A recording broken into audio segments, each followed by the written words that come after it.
How's it going? Thanks for checking out the coverage of our historic Hooglandia Open today, sponsored by CoolStuffInc.com. In the video description down below, you will find a link to the MTG Melee page with full deck list and standing from the tournament after its completion, as well as timestamps of every matchup that we have in this video here today, as well as what decks are playing in those matchups. If you want to skip around and look for just the decks and games that you find interesting.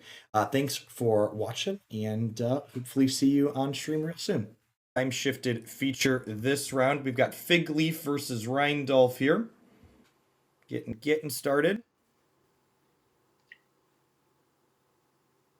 Looks like we've got some Sultai Ultimatum versus some Bant Auras here on the left. That's a nice hand on the right there. The Laborial Grazer No-Lander. Would that qualify as a Jim D hand of the week? Absolutely. I wasn't going to say it, but that definitely for sure. No, Jim, self-shield, promote. Come on, that's what you're here for. Very fair. Hashtag Jim D hand of the week. Yeah, looks like we are Sultai Ultimatum here. Have you played with or against the Ultimatum deck in Historic? How do you feel about that? I played against it, and you kind of get the weird feeling of like, did I queue into a standard match? Like it's a lot of the same cards. Obviously, there's Explore and Growth Spiral, but Binding, 7-mana Ultimatum. The end game's a little different with Liliana and Plain White Celebration, but it plays pretty similarly. It feels a little slow for Historic at times, but the raw power is definitely there. Yep. Definitely a newcomer. We're not really sure if it's a flash in the pan or it's going to be a major part of the format. But definitely adding Explore and Spiral does help a lot. Yeah. We have a little bit of an ambitious keep here from our Enchantments player in the bottom. One land on the draw, hoping to hit a second here. Yeah, Enchantress's Presence is a really cool card. Hit it. Where that's a card I just forgot was legal. It's a pretty powerful effect. That's seen play in Legacy, obviously. It's seen play in Extended, to date myself back in the day. It's a powerful effect. It's hard to remove. So it's kind of cool seeing that put into the Aura Shell here. Yep. It's one of those things where you're like, Historic's a format where you're like, oh wait, that's legal, is like something that happens super frequently. Where like Ranger of Eos with Death Shadow, for example, is something that I've experimented with. But there are a bunch of people who are like, wait, I can play Ranger of Eos in Historic? Right.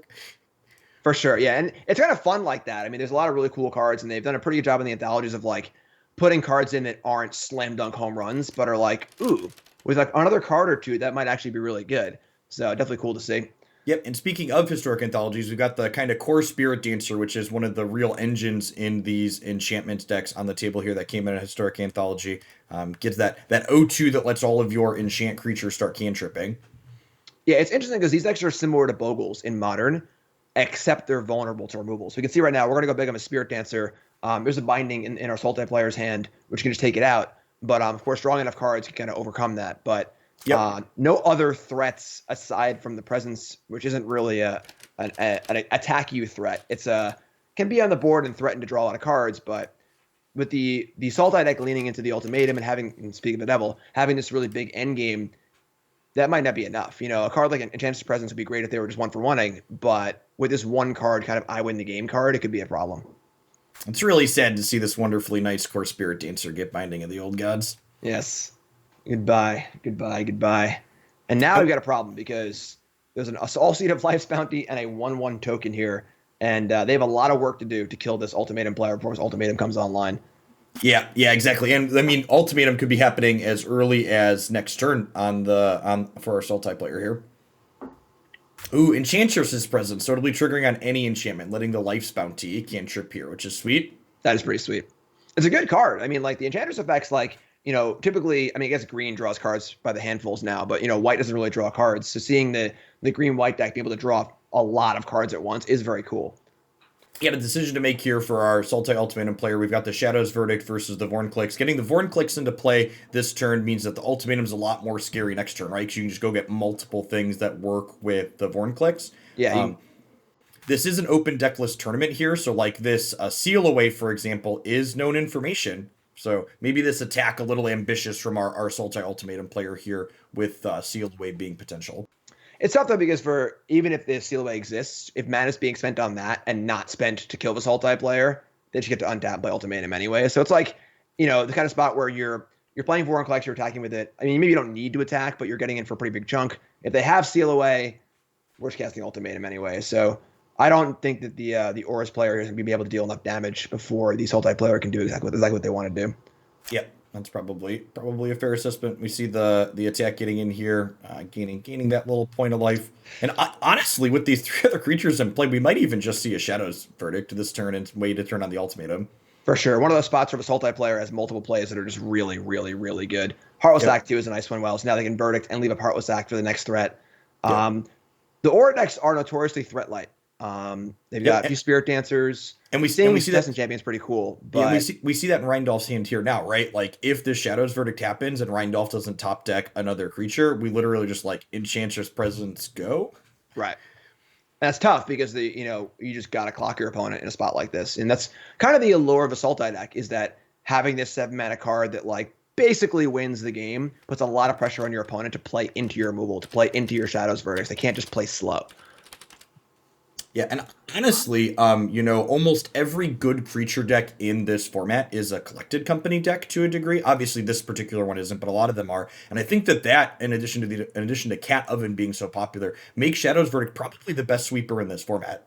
Yeah, it's pretty cool. It's definitely a unique effect, and it solves a lot of the problems that sweepers usually have, exiling graveyards, exiling threats that have death triggers. So here we go, though. Here's the Ultimatum, and this is going to be a tough one for our Aura's player to come back from. So one thing that's a little awkward here for our top player is that we've played Ford Clicks already, and we just drew Kiora Best the Sea God. So, even your 3rd through 5th best spells here are pretty good, though. Right. It's even just one of these spells will be pretty good. Just give me a Valki or a Time Walk so I can just hard cast Kiora.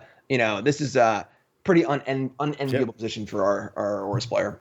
Yeah, I mean, like, what, you throw Valki back and, like, Shark Typhoon into Aldrune, make 9 power, attack you for 9, plus get to cast Kiora, and I think the best comparison to these Ultimatum decks in Standard as well as in Historic, honestly, a little bit of a misclick here from our top player. You want to sequence that so your Shark Typhoon goes on the stack second, so it resolves first, but probably... Actually, it wouldn't matter because they're both being put on a stack at the same time.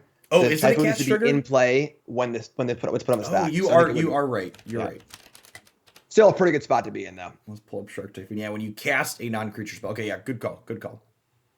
So, yeah, it's cool. The printing of Alrund's Epiphany is like one of those cards where you see it, like, that card's kind of fun for, like, Commander, I guess. It's pretty expensive. It's cool seeing it see play in multiple decks in Standard and Historic. I mean, a Time Walk with a threat attached to it is pretty awesome. I honestly think that Aldrune's Epiphany is probably the second best, like, recent Time Walk that we've seen printed. If you, like, look at the last decade and a half or so, I think obviously it's second to Nexus of Fate, but, like, the biggest issue with Time Walk effects in general is you cast them and don't do anything other than draw a card and untap your lands, and, like, getting even just that little bit of power goes a long way. Absolutely, yeah. The 5-mana Explore for Time Walk, or even Time Walk proper in Vintage Cube. You just play a second land, play Time Walk. It's like, well, you just cast a really expensive Explorer, so you got to have something in play for your Time Walk effect to be good.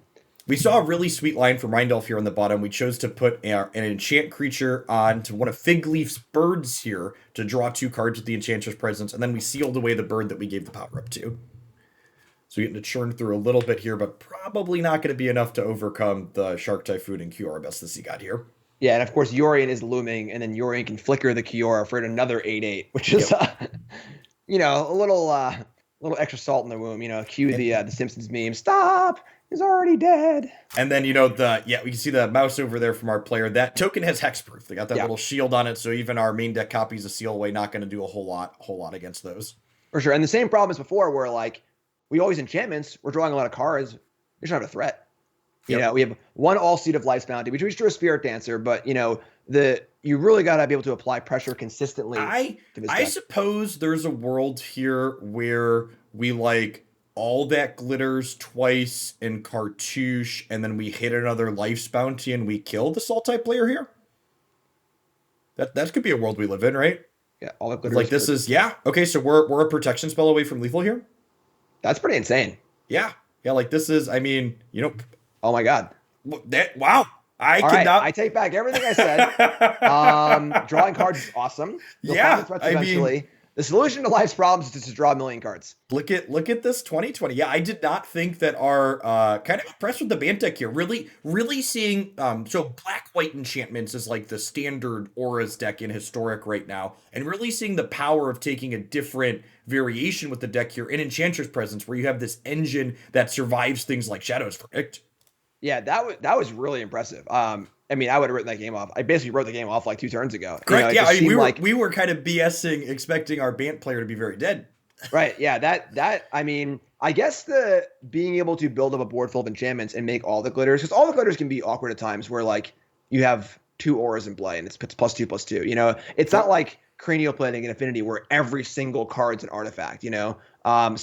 But having things like Enchantress Presence and other things that just sit in the battlefield obviously power up your other glitters. So that was really impressive. And honestly, we see another thing here. We're talking about innovation from this this Bant Enchantments deck again. The counter spells are very good to match up like this. Yes. Like, you know, I'm sure everybody at home has sees the Sultai Ultimatum player before the combo player, and then they immediately redraw the piece and kill you anyways. So like being able to tempo them with things like strokes and negates is super powerful. Yeah, it's funny. I feel like adding blue to your deck in Historic especially, because there's a lot of really big spells to counter, even if you're not playing any main deck blue cards, it's just a huge boon. You just add some strokes to your sideboard, add some negates, and now you have this really powerful answer to these cards that are just like unbeatable. Muxus, you know, Ultimatum, these really, really big finisher cards where the opportunity cost of casting it is huge if it gets countered because you just lose the game. You tap 7 mana, it gets countered for 2 mana. That's usually going to end the game on the spot. Yep. So especially when your deck is like this enchantments deck where you're applying pressure while you're threatening that effect. You're like, all right, well, my Iliad's got an all that glitters on it and you're going to die, or my Citizen Champion's huge and you have to jam into this and then I'm going to get you with it. Absolutely. So the Sultai player is not able to kind of find their spot and like wait it out a little bit. So because they're obviously our open deck list, they know about the counter spells, but it's a lot of times where you just can't do anything about it. You just gotta fire. So impressive game there. Very impressive game. A great hand for our Sultai player, and maybe keep him. I could go either way on this bottom one. Yeah, so the Bant player, the problem here is not enough mana, obviously, because what makes negate good is you can apply a threat and then have negate up also, or to get in the board fast enough where the negate is going to be good and you're able to untap in it. And only 2 mana here, it's going to be hard to leave up negate and play threats. And obviously there's no blue too, but you know. All right, Jim, pop quiz. What is the text on Wave Break Hippocamp? Whenever you play your first spell on your opponent's turn, you draw a card. Wow, nailed it. Yes. Look at that. I would have failed that test, Jim.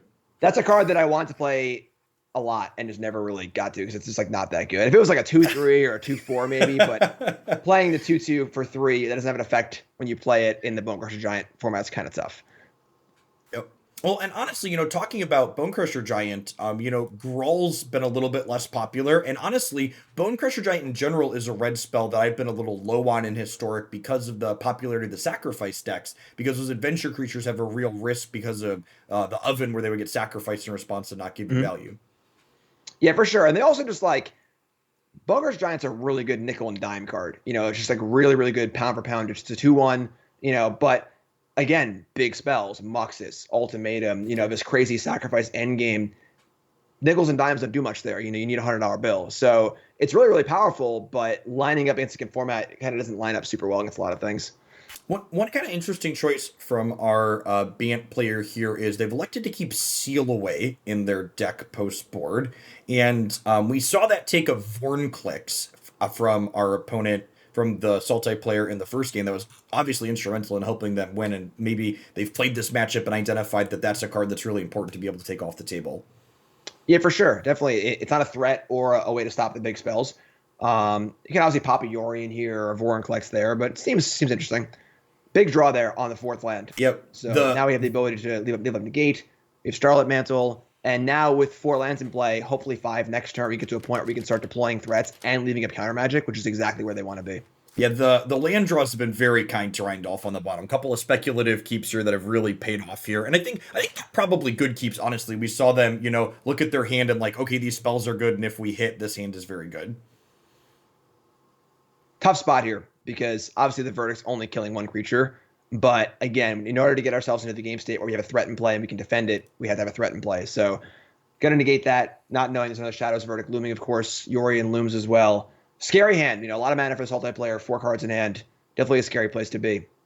Yep, and you gotta decide here if you're on Rindolph's side. Like, there's this balancing act between like, do I have enough pressure versus am I giving them too much time to draw their answers? Like, do you commit more to the board and possibly run into a second Shadow's Verdict or not? Absolutely, very, very difficult. And it's tough too because Starlight Mantle is very good against removal spells, but not the Wrath effects. So we can glitters here and leave a Starlight Mantle. If we get Wrath, it's terrible for us. So we could have played Spirit Dancer here and just like gotten our card back, gotten more damage. That falls to the Wrath. Tough spot to be in for sure. And then a lot of really scary things could be looming in our Sultai player's hand. I think I like Rindolph's line here. I think protecting against the removal is fine. And then like you have your follow-up threats here, like if there's a sweeper or something you can't play through.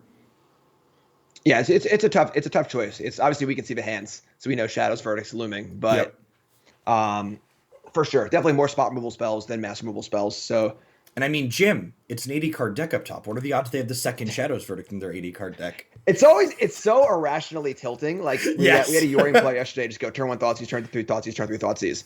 And it's like, how is that possible? You have 80 cards in your deck. This is not possible. So for sure. And then, and then the same thing back and forth here. If you're sitting up top and you're Fig Leaf, you got to decide here now. Yeah, and we see Fig Leaf, that blue mana being held up, and there's strokes and negates in Rindolph deck, instead choosing to cycle Shark Typhoon this turn and make a giant blocker. Which seems really good because the Bant player doesn't have good recourse for that. We just make an 8/8 here and block. We can try and make the spinner bigger. It's actually only 7/7, right? We have nine lands up top, it looks like. Oh yeah, I didn't count. The Starlit Mantle actually lets us beat the Shark. Definitely not the common use for that card, which is pretty cool. Yeah, because there's an all that glitters on the Destiny Spinner, so it's going to be +2/+2 here. Got it. So Shark buys a turn. Now is a negate for our Sultai player. This now they can safely go for the Verdict next turn and defend it from a theoretical counterspell. Yep. So this actually works out pretty well, even though we got. Our 7/7 died in combat to an 8/8 or whatever. The Sultai player still has good follow-ups, and that's a good exchange. We drew some cards, we bought some time, and now we can have a safe answer to the Destiny Spinner. Yep. Now on our Sultai player side, like this Verdict taking the threat off the table is good, but you really don't have a follow-up to whatever follow-up that Rindolph has at this point. Yeah, the negate is good at forcing through spells, but aside from Enchantress's presence, it doesn't really stop the threats from Rindolph's deck. They're all, we have Spirit Dancer, we've got Cetizen Champion, we have Wave Break, Hippocamp. These cards that come down, and I mean, they're not getting negated. So something that's kind of cute here is, we've got these seal aways, and the Wave Break Hippocamp actually just lets you cycle them on Fig Leaf's turn if you want, which is pretty funny. And then having the enchantment in the battlefield is a positive for things like all the glitters and stuff too. So kind of an amusing use of Seal Away for sure. Yep.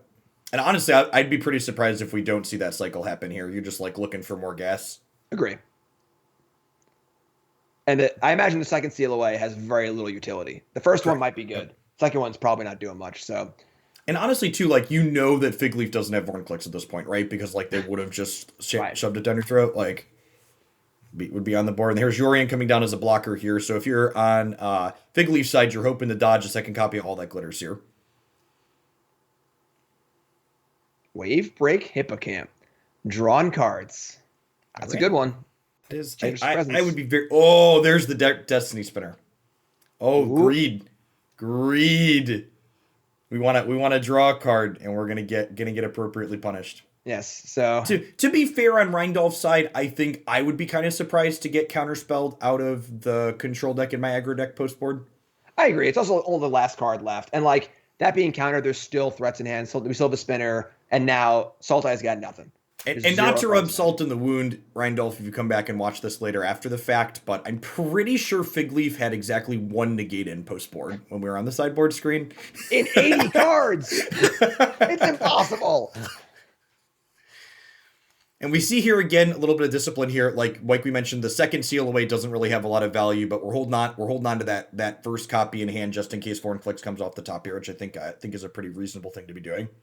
Yes, and also if our Sultai player is able to kill the Hippocamp and feels frisky with the Yorion, it's an answer for that too, which is nice. Yep. Although there's some risk there because if you put the Yorion under the Seal Away, it can be destroyed later on and blink something. Yorion again. Yep. It makes Binding of the Old Gods is very scary if you put a Yorion underneath the thing. Absolutely. And we see good discipline here from Figleaf, waiting to Heartless Act until Rheindolf's turn, so that way Rheindolf can't cantrip the seal away in response. Omen of the Sea, big draw here, honestly. It's like getting to get that filtering and selection going. You know, there's 4 ultimatums in Figleaf's deck that we're drawn to that are all absurd hits. For sure, lots of aces in Figleaf's deck, and then also this might draw the seal away out if the Yorion attacks, and now there's permanents in play for Yorion to flicker, which is good too. Yep, Thoughtseize here, gonna take that Destiny Spinner, I assume. Yep, yeah, because again, you don't care if this gets sealed away because you find a Binding of the Old Gods and you're like super happy about it. Right, and then also in control, you can just not attack if you feel like you want the blocker too. So correct. Yeah, in full control situation. The Sultai deck is a deck that wins by miles, not inches, right? So you don't really need to chip shot them out of the game. Absolutely. Yeah, All-Seed, the draw for the turn, and not the best threat here. You know, just a little protection spell, and we're gonna hold it too. So yeah, I think that's probably not unreasonable. You're probably waiting to see if you can draw something worth protecting, or if you find another Enchantress presence, you could cantrip this and maybe build up a little velocity. Absolutely, I think good discipline here. This All-Seed and the battlefield's not going to do anything. If you draw and all that glitters, it would only be a 3/3, so or 4/4, but not big enough to get through Yorion. So we see a couple of really strong hits here for Figleaf off the top. We've got Maze Mind Tome, which is going to eventually gain them some life back, and into Omen of the Sea, which is going to let them set up their draws a little bit more. For sure, a lot of pressure on Rheindolf here to find a threat and get this game closed because the door is closing rapidly. Yep, and you know when you get into this late game kind of top deck where you'd much rather be the person with the card selection and the ultimatums to draw to than the person that's drawing Islands of Life Spawning. Absolutely, you know the Bant deck is more of a critical mass deck. We want to have a lot of things, put them together, and get this engine rolling. Whereas there's just like 7 mana haymakers. You know, cards that win the game by themselves in the Sultai deck here. So a lot of scary turns coming up for Rheindolf. We see a removal spell staying on top there. Probably reasonable. Just have a couple of answers rolled up to whatever your opponent could play. Love this Yorion just chilling. Just gonna hang out here, just watch the game unfold. Things are looking nice, you know. Just keep an eye on things. I mean, I feel safer with a Sky Noodle protecting my board. You know. For sure. It's just funny to see a creature sit in play for 6 turns, not attack, not block. Just all right. There's your ultimatum. This is probably going to be the end of a Rheindolf here. I don't think we're going to see another miraculous comeback like last game.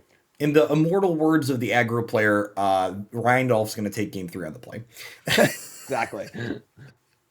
You see, pretty typical, just even the standard legal emergent ultimatum pile, which it doesn't really matter which cards you give them. This card's very Gifts Ungiven adjacent, where like you read it and you're like, oh, this is really interesting, and the best thing ends up being, I'm basically going to combo kill you. And yeah, right. One way or another, you're in trouble. Maybe a little hoop here or there, but for the most part. So are we? I mean, we haven't seen a Liliana of a Dread Horde or a Plain-White Celebration yet. Seems like a logical spot to get that, honestly. Are we get the deck list open here? Yeah, you can grab their list and see. And here's the CLOA coming down on the Sky Noodle here, which again, if you're Figleaf, you're pretty happy with this. A Binding of the Old Gods get you a reset on your Yorion, and it's pretty good for you. For sure.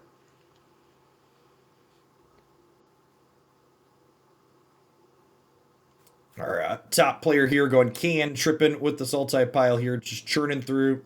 Most of the options are good here.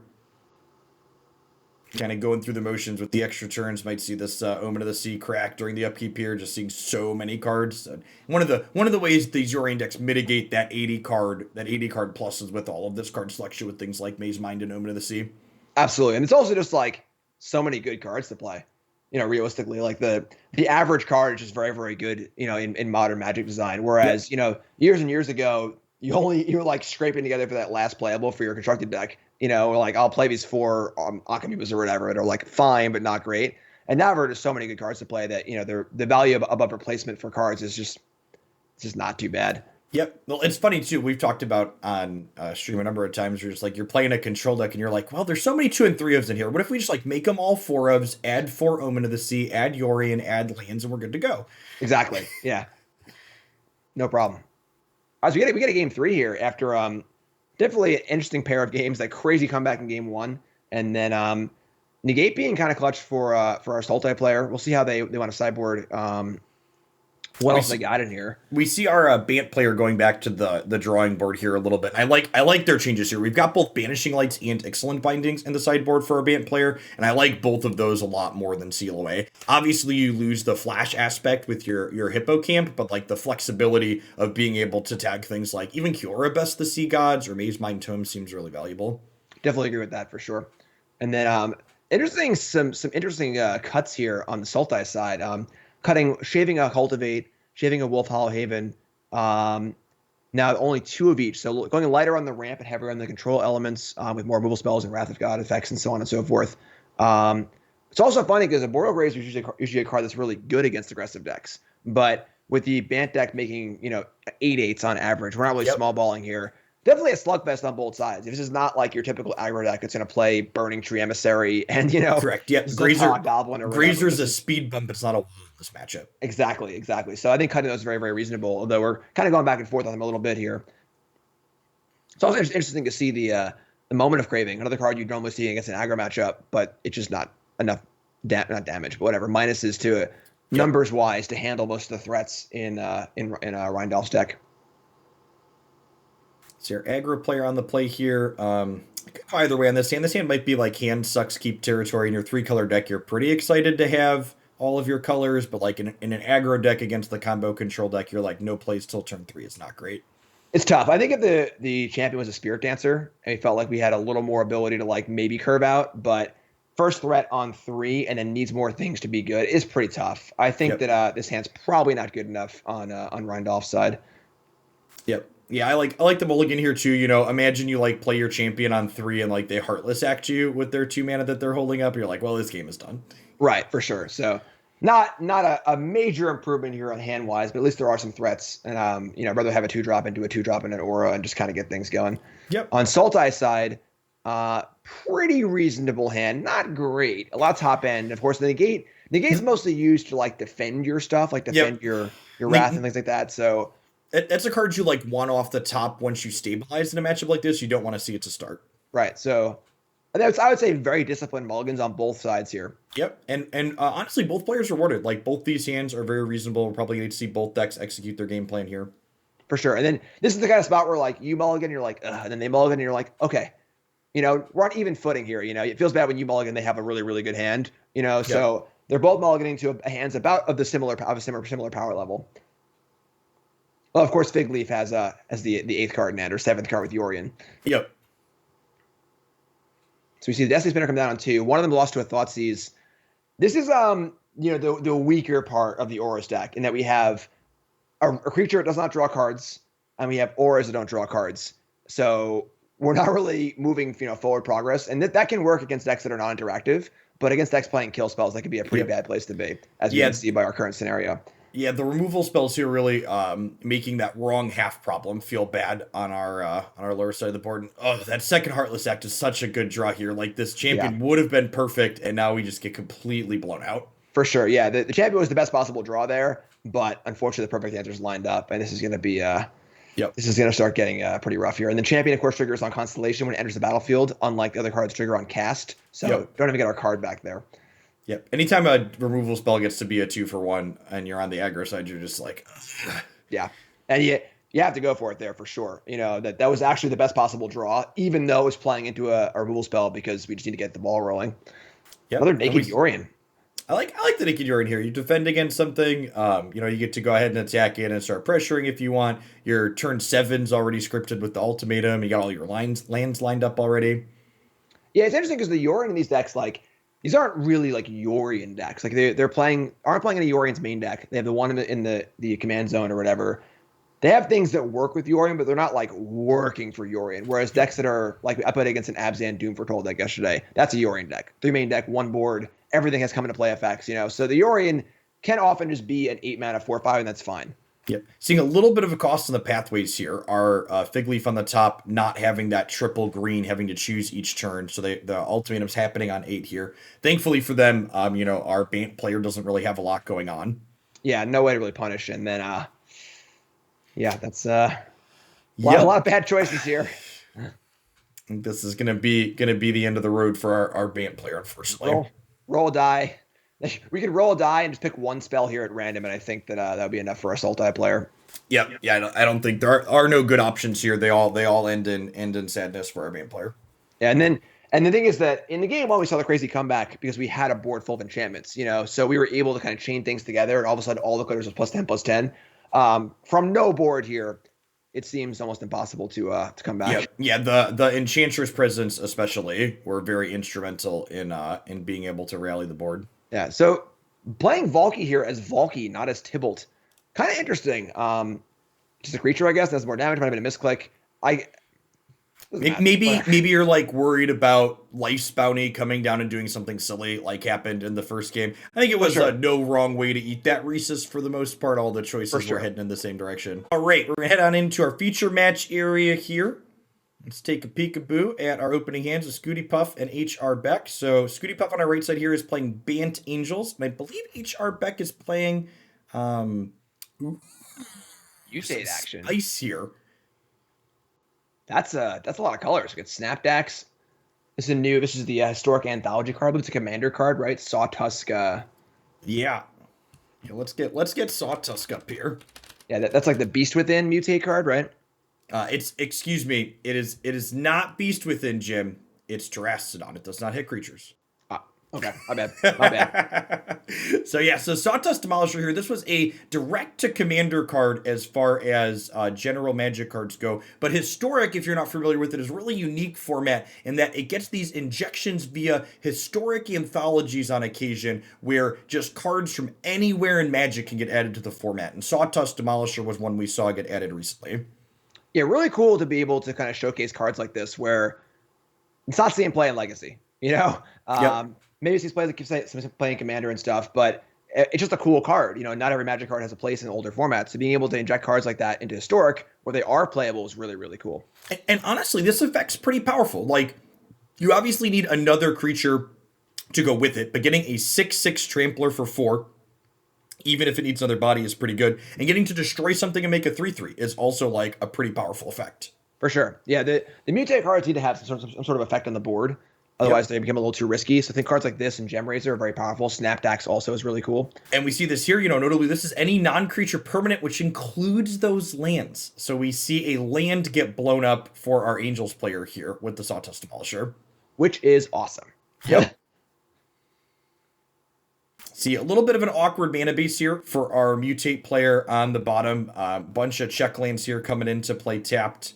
Snapdax notably needing white, and red. What is Snapdax's actual name? Apex of the Hunt. I do have that one. Yeah, Apex of the Hunt. So needs white plus a red or a black here, and we see that clone coming down here, copying a second 6/6 Trampler. Now the clone copy will have the Llanowar Elf ability too, I believe, right? It does. Yeah. So that's pretty cool. It has all of the abilities of the mutated stack, but it doesn't have the I've mutated X times text. So if you play something on it that cares about how many times you've mutated, it doesn't work. Got it. Well, land is drawn, red mana for Snapdax, and now we're going to start doing some serious stuff here. We're going to be killing Trastodoning permanents, super lightning helixing things, and this is going to be a really good spot because our Angels player is still on 3 lands. Yep, and we see, this decision here where the first Sawtusk trigger killed the opponent's land, but the second Sawtusk trigger is killing Beck's own land, so they're able to add presence to their board in addition to the 6/6. That's an interesting choice. I mean, our Angels player only has two cards in hand, but it's on 3 mana, and obviously they're a company deck, I assume, so that 4th mana is pretty important. So an interesting choice here to build the Mutate player's own board rather than hurt the opponents. Also a little interesting to see our second Sawtooth Demolisher stay home as the 6/6 Trampler. Kind of would have liked to attack with that one, I think, that turn. Yeah, I think that if we're going to not kill lands, we're trying to apply pressure and kill our opponents. So we definitely got to be getting in and making the choice of, okay, we're going to let you have your land. Sea-Dasher Octopus is absurd here. So this goes on the Sawtooth and lets us kill a land, get a 3/3, and Snapdax trigger kill something again. The Bant Angels player is being punished here pretty hard for not having any actual removal so far. So the Mutate stack, if the whole stack is killed, your House of Cards falls apart. Right now, this Mutate stack is getting ridiculous. Yep, and this has double strike, so in addition to killing Scooty Puff, it's also going to start drawing back cards. See that? See the decision? It looks like we're deciding to power up our own board some more here. I assume we're going to kill that. Yep. I'd be pretty surprised if we don't see an attack with everything here at this point. The board's pretty small on the Angel side. Yeah, I mean, pretty safe to come in here. I still... This is actually just lethal, right? Is it? Right, Yeah, because this is double strike, 18 with trample, plus the 3. So even if you block the 3/3, you won't still take 17 in trample. Double strike and octopus is pretty cute. Yeah. That's pretty nice. It's funny because I probably never get to use the cards, but drawing cards is still pretty awesome. Yeah, and we see that, you know, the Adjourned Pouncer is a 2-drop slot in the Mutate deck here, also good with that Sea Dasher Octopus. Yeah, some good 2-drop Mutate targets here. Hushbringer, of course, very good as well. Lifelink and Flying are good keywords to add to your Mutate stack. So we're getting in some Graph-Digger's Cages against the companies on the Mutate side. Looks like we have some Negates as well. Negate's an interesting choice because the best card in the company deck is obviously Company. But otherwise, it's all creatures. Yep, it's just Company. So I don't know that I like bringing in the Cages and the Negates. I think that might be a little bit much in terms of just Company answers, but one or the other is probably fine. For sure, yeah. There's the common problem of, like, you know, the core card in Company is Company. So you think you want to attack it, but the downside, the opportunity cost of having this Cage, having this Negate, and Negate's even tougher because Cage is 1 mana. You just pop it in somewhere, but a Negate, you need to actually have the 2 mana up and the turn they actually cast the Company. So it's a real big opportunity cost. It'd be a blood if it works, but it is very risky.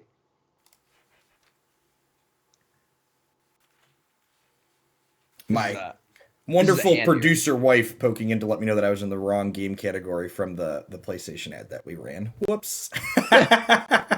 So we've now corrected that. This is quite the hand we have here on our Mutate side. A Pouncer, a Snapdax, and a Gem Razor. It looks so weird. So many colors and so many card types and stuff, but actually pretty powerful opening. And then our Bant player needs some mana, but has the Company, has a removal spell. Removal spell is very important, as we said, for the Mutate stacks. You know, if you're able to break up the stack, of course, if the Gem Razor or the Snapdax goes on top, Baffling End's not going to be successful with killing it. Yeah, and actually, you know, the Mutate deck is interesting, not only against Baffling End, but also like Claim the Firstborn, where when you get to mutate up into these bigger things, you get your things out of range here. Ancient Ziggurat being really instrumental in letting Snapdax potentially be played as just a regular creature next turn, as opposed to maybe a small miscalculation here on our Mutate player's part, perhaps thinking they could play the Sea Dasher this turn, but missing that second blue in play to do that. Yes. Kind of a foresighty thing where if Breeding Pool had been played earlier over one of the other lands, we might have been able to cast it. But, oh boy, that was a good Company.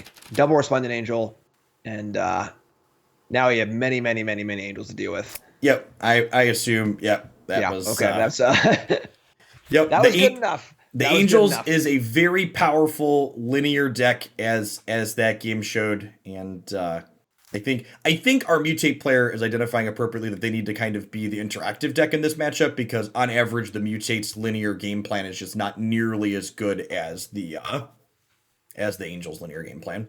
For sure. Removal wise, on the Bant side, I mean on the Mutate side, we have some Skyclave Apparitions, and it's kind of it. Although Hushbringer is obviously very good. That's true. Yeah, the Hushbringers are in the main deck. So honestly, if you can mulligan and find a Cage or a Hushbringer, you're probably gonna end up in a pretty good spot. For sure. And the removal is pretty light on the Bant side, and because it's limited to things like Baffling End or Skyclave, which I think is in there. Again, if it's a 4 mana cost creature, you can't kill it. So getting down to Hushbringer and putting a 4-drop on it is going to be very good, and we look pretty well set up to do that right now. Whoa. Pretty aggressive mulligan here from our Mutate player. Rewarded with a pretty good hand, though, honestly. We've got the Goose and we've got the Hushbringer. Probably bottom the Glass Pool Mimic here, I think. Yeah, that hand looked pretty good. I mean, it was a little 4-drop heavy, but we've mulliganed into a pretty good hand as well. So, well, the deck lists are heads up here, so like Scooty Puff has access to things like Baffling End, and while that first hand was like good on the back of Hushbringer, it just like suddenly sucks if that Hushbringer goes away, right? Fair. Hushbringer is also a little awkward with Golden Goose. Yep. And Skyclave, actually. Oh yeah. That I didn't put that together. Yeah, I think Hushbringer is really good right now, but it definitely comes at a cost with Skyclave. Yeah, I mean, I imagine he's going to get Baffling ended here, and then we're going And to it's end not up gonna in yep. a In a fine spot. Skyclave and then Demolisher. The thing is, the Demolisher, though, so Baffling and the Hushbringer here, if Beck can find a land and just demolish a land, that would be pretty insane. Gemra's not bad either, though. So unfortunately, we only have one food for these geese here, so only one of them is going to be able to make another food. This is a pretty aggressive gem racer. I think I like it. We get to kill the baffling end, and then not only do we get in for 4 this turn, but we also get to get a 3/3. Yeah, I mean, adding 7 power to the board when your opponent has 2 lands and no board is pretty powerful, and the Gem Racer having flying is also very relevant too. So Yep. you can bash through pretty hard. Yeah, Goose is low key one of the best cards in these mutate decks because not only does it give you a flying body to mutate onto, but the food that it produces actually gives you good target to Sawtooth to make 3/3s. Oh, that's pretty cool. That's a cool interaction. So And again, third land for our Angels player, and unfortunately now Baffling End's pretty off. We have Bishop, we have Speaker, but pressure is on. Unfortunately, Beck does not have a lands to really apply the necessary pressure here. I mean, if you're able to cast Skyclave here or Octopus or any card in hand, really, that would probably be the nail in the coffin. But now our Angels players would have some time to get back together. yeah, that 1/4 stat line being really important here since we decided to use our resources to make a 3/3 last turn. Absolutely, absolutely. Good card, Bishop of Wings. Honestly, fills a lot of gaps in the Angel players' curve. Yep. So now Skyclave takes the Mutate stack. Now, if Skyclave were to die, our Beck would get a 1/1 and a 4/4, correct? I think so. I actually don't know if it's a 1/1 or 4/4. It's a 5/5. It might be the total converted mana cost of the stack. Okay, either way, it's still pretty good. Yeah, yes, correct. Either way, it still looks great here. Okay, so this is an interesting decision. Do you put this on the Goose? You have a flying 6/6 for later, or do you? And then what do you kill now? Like, do you I want think to we gotta take kill one of? land. I think the Hollow Fountain, like off a white. Now there's no chance of being company next turn. Turns off a lot of the spells. Yep. We have the Beck has good cards in hand to cast and needs time to cast them, and Yep. also has a threat in play too. The 6/6 is huge, so Yep. taking the more aggressive role for sure. The 6/6 is gonna get to start drawing cards here soon too, right? With the Sea Dasher Octopus, Absolutely, yeah. and you're gonna get to kill another land and make another 3/3. Do you give them another 3/3, or is that pressuring your own life total too much? It's interesting here. I think possibly killing Beck's own cage might be correct because Correct. the cage. Yeah, is I was actually thinking that relevant too. Yep, because the cage is until irrelevant company for comes 2 down, more and it's turns. not coming Yep. down for a while. Yep. Could go either way. It's one of those I, spots where it's really important to contextualize, like, how important is this card right now in this scenario, and not overall. Yes, cage stops company, but does that matter at this point in time? What's more important, my lands or my cage? It's a very interesting judgment call. yeah, and with these Bishop of the Wings sitting in play, while it looks like Scooty Puff is low, any angel off the top here would have just been like 8 life here. Yeah. So good draw on Beck's side with the negate here. That would turn off either a possible removal spell, or I guess the company doesn't matter because the cage is still in play. But Yeah. stop a removal spell. We can also use Octopus here too. Draw more cards. Can kill more permanents. Kill another land. Okay. Yeah. No Octopus. Honestly, okay, Jim, I've got the Elementals deck on Time Shifted. So we're going let's to dive go. into that. We are going to get to see it. The best of both worlds. We got to see the sweet Mutate deck on Primary, and we're going to pull up Jim's Elemental deck here on the Time Shifted feature. So let's dive on in from the start here, huh? And looks like a spicy one on the other side here, too. We've got some blue-red, some kind of, maybe Storm, that enchantment? What's the 6-mana enchantment that makes all your things into Storm? 1,000-Year Storm. 1,000-Year Storm, yeah. That's pretty exciting. It's actually our Elementals player is actually one of the subscribers to my stream. Nurse Flynn on my Discord host in the current game, which is pretty cool. So shout out to Nurse Flynn for playing Elementals. Yeah, could be creativity, indomitable creativity on the bottom side too. Callus's Missile is a interactive spell that makes tokens as well. Ah, yes, that makes sense. And the pillage too.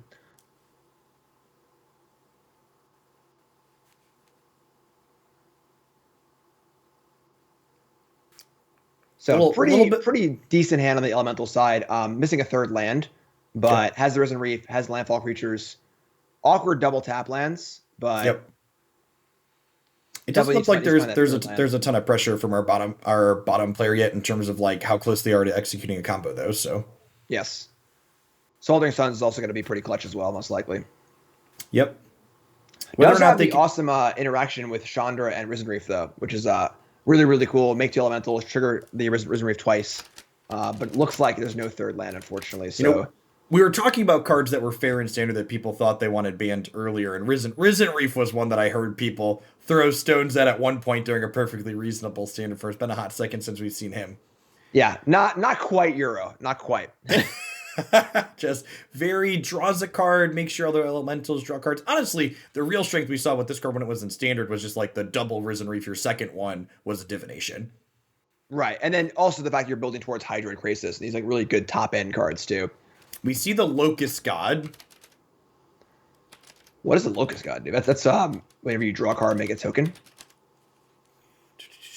Yeah, so Locust God confirms that this is in fact an indomitable creativity deck as my image loads up here. So this says whenever you draw, create a 1/1 blue-red insect with flying and haste. And basically there is a 2-card infinite combo with the Locust God plus I don't know what its name is. It's Sage of something that whenever a non-human creature enters play under your control, you draw a card and you discard a card if you want. So you creativity the Locust God and that into play, and then you make as many 1/1s with haste as you want to attack for lethal.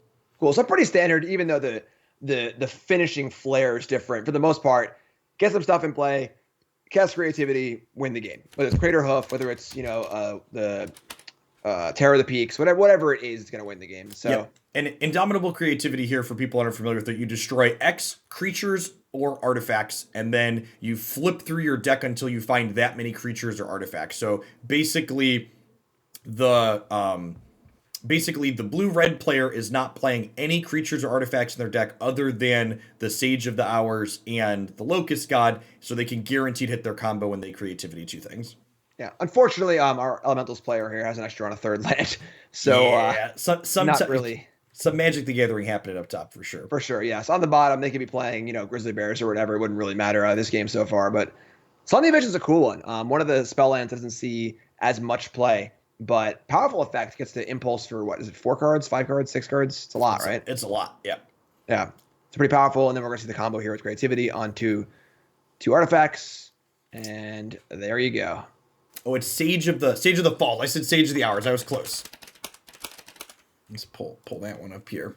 So, whenever a non-human enters, you loot. All right, I had the text right at least. So again, so the important part here is, of course, that this is a May ability. If it was not, you would draw your entire deck and lose, which would be pretty funny. Yep. Now, honestly, I think the creativity combo here is like a pretty good example of like what I would consider to be like a really healthy combo deck to exist in a format like Historic. It's a combo deck that like cares about counter spells, discard spells, a creature removal interacts with it profitably. So there's a lot of meaningful axes of interaction. Absolutely, totally agree. It can do cool stuff. It can win pretty fast on a perfect draw, but there's definitely a lot of pieces to be taken apart. Yep. One thing that's really notable about the templating of Indomitable Creativity, though, is that Grafdigger's Cage is a very popular card in this format. We actually see our Elemental player boarding it in here, and Grafdigger's Cage actually does not stop creativity. Is it exile the cards first? Yeah, it like puts them into play from exile, I believe. Yeah. Let's pull it up here, the text. You see that a lot with Living End in Modern, where Living End exiles the cards from the graveyard first, then puts them in. So Yep. cards like Grafdigger's Cage don't do anything. And then it's a really non-intuitive interaction. We can see, of course, our Elementals players bringing Cage. Because it makes sense that it should work, but... Yep. It's one of those mistakes that you like only make once, and in paper, those are the judge calls where you're like, they stick. Right. Similar to Leon and Arbiter on Magic Online, where nobody will ever get that correct the first time. If you're me, you don't get it correct like the 10th time either. Sure. Crack the fetch. Oh, I did it again. Yeah, so Definitely not the most intuitive, but good news is that our Elementals player is on the play. Also has Pact Negation in hand. Really, really cool card because the Elementals deck is very good at tapping out for big threats, and you can put in lands in play, Pact, untap, and then win the game. Interesting choice of Vinemare here as a sideboard card. That was a card I was not playing in the deck. Good against removal spells. Can't be blocked by black creatures, I believe, right? Yep. I think it's hexproof black, can't be blocked by black, so Honestly, I think Pact of Negation's kind of a card that probably doesn't see enough play in Historic overall. We're used to, in Magic formats, traditionally speaking, Pact of Negation just being a card that decks like Ad Nauseam or Linear combo decks play. And I think, like you just identified, it's really good in these ramp shells where you're like interested in being able to tap out, but also interact, and you don't mind paying that big cost down the line. You kind of pay it on layaway. absolutely. As we were saying earlier, like Historic's a format of big spells, Ultimatum, Muxus. There are definitely some big plays to Fairy 5, Being able to counter that for free is huge and still advance your game plan. It's a little costly, 5 mana is a lot, but if you're already on the board with your big play, you don't mind paying 5 because you're already ahead. Yep, exactly. So we got Narset here on the I guess Johnny Appleseed side. This is the creativity deck, I guess. Yep. Looks for combos, really, really solid. And our elemental player is in a bit of trouble here. Again, doesn't have a fourth land. The Hellhound got bounced. We need to draw a land here real bad. Unfortunately, We're about to learn the cage lesson, Jim. yes, unfortunately. So not only is it not a land, it's an insult to injury. The landfall creatures are obviously good when you're making land drops, not very good otherwise. And a pretty chunky hand here. I mean, Vinemare, Omnath, Chandra, but nothing at present currently castable. Yeah, Also unable to attack the Narset. So now Narset can go again and impulse for another combo piece, which is going to be difficult. Yeah, not only are you missing lands for Pact Negation too, but your mana's a touch awkward, or like even if you had 5 lands, we don't currently have blue mana on the elemental side. Correct. Yeah, the unclaimed territories are a necessity for splashing the white, the boar, but they can make things a little awkward when you want to cast actual spells. Yep. Really, really nice piece of kind of innovation in the Johnny Appleseed's deck here is we see them playing cards like Fire Prophecy and that Valakut card earlier that lets them put their 2 combo pieces back into their deck in case they draw them with creativity. Yes, definitely very important to have that kind of plan B when things go awry. And the hand's looking pretty good for Johnny here. We got creativity. We even have a dispute to defend it. If it needs to come down to that. Force the Cage is in play, doesn't do anything, and yeah, no lands again for our elemental player, and this is going to be it's all over but the crying. I almost want to call it Splinter Twin, but really this is like a 1-card combo, right? You're just like creativity is just a single card get you. For the most part, yeah. I mean, just have your tokens in play, which is not too difficult to do. I'm feeling a pact here. Unless I guess we think Cage works. So what? We see Cage works. You saw our top player mouse over the Grafdigger's Cage there a little bit. Maybe not quite expecting that one. So right. So definitely an unfortunate match there where a lot of. All right, so looks like our Vannifar player is going to be on the play here for game 1 against Mono Red Creativity. Got some Geese and some Meddling Mages. Oh, we've got Lucas and Terror of the Peaks on the creativity side here. Okay, so the creativity deck is mostly just to put a bunch of Terror of the Peaks in play. Pretty simple. Yep, so if you creativity on 3 things, you get 3 Terror of the Peaks, you deal 30 damage. Sure.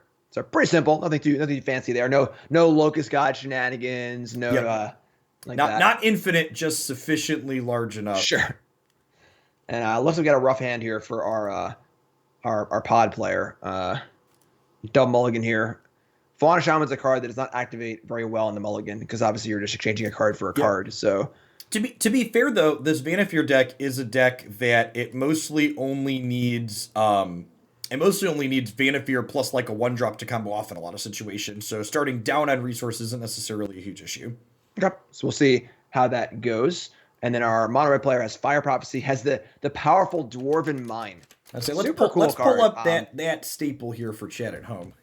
And Dwarven Mine is not quite Mystic Sanctuary, but honestly probably the next best of a cycle. It is a free 1/1. Just gotta have some mountains in play, and it's not a real cost, right? So pretty cool. We see Historic Anthology card Blink Moth Nexus here for our player as well. Just more of these kind of creatures off your lands, but they're not actually creatures, so you don't hit them with Indomitable Creativity.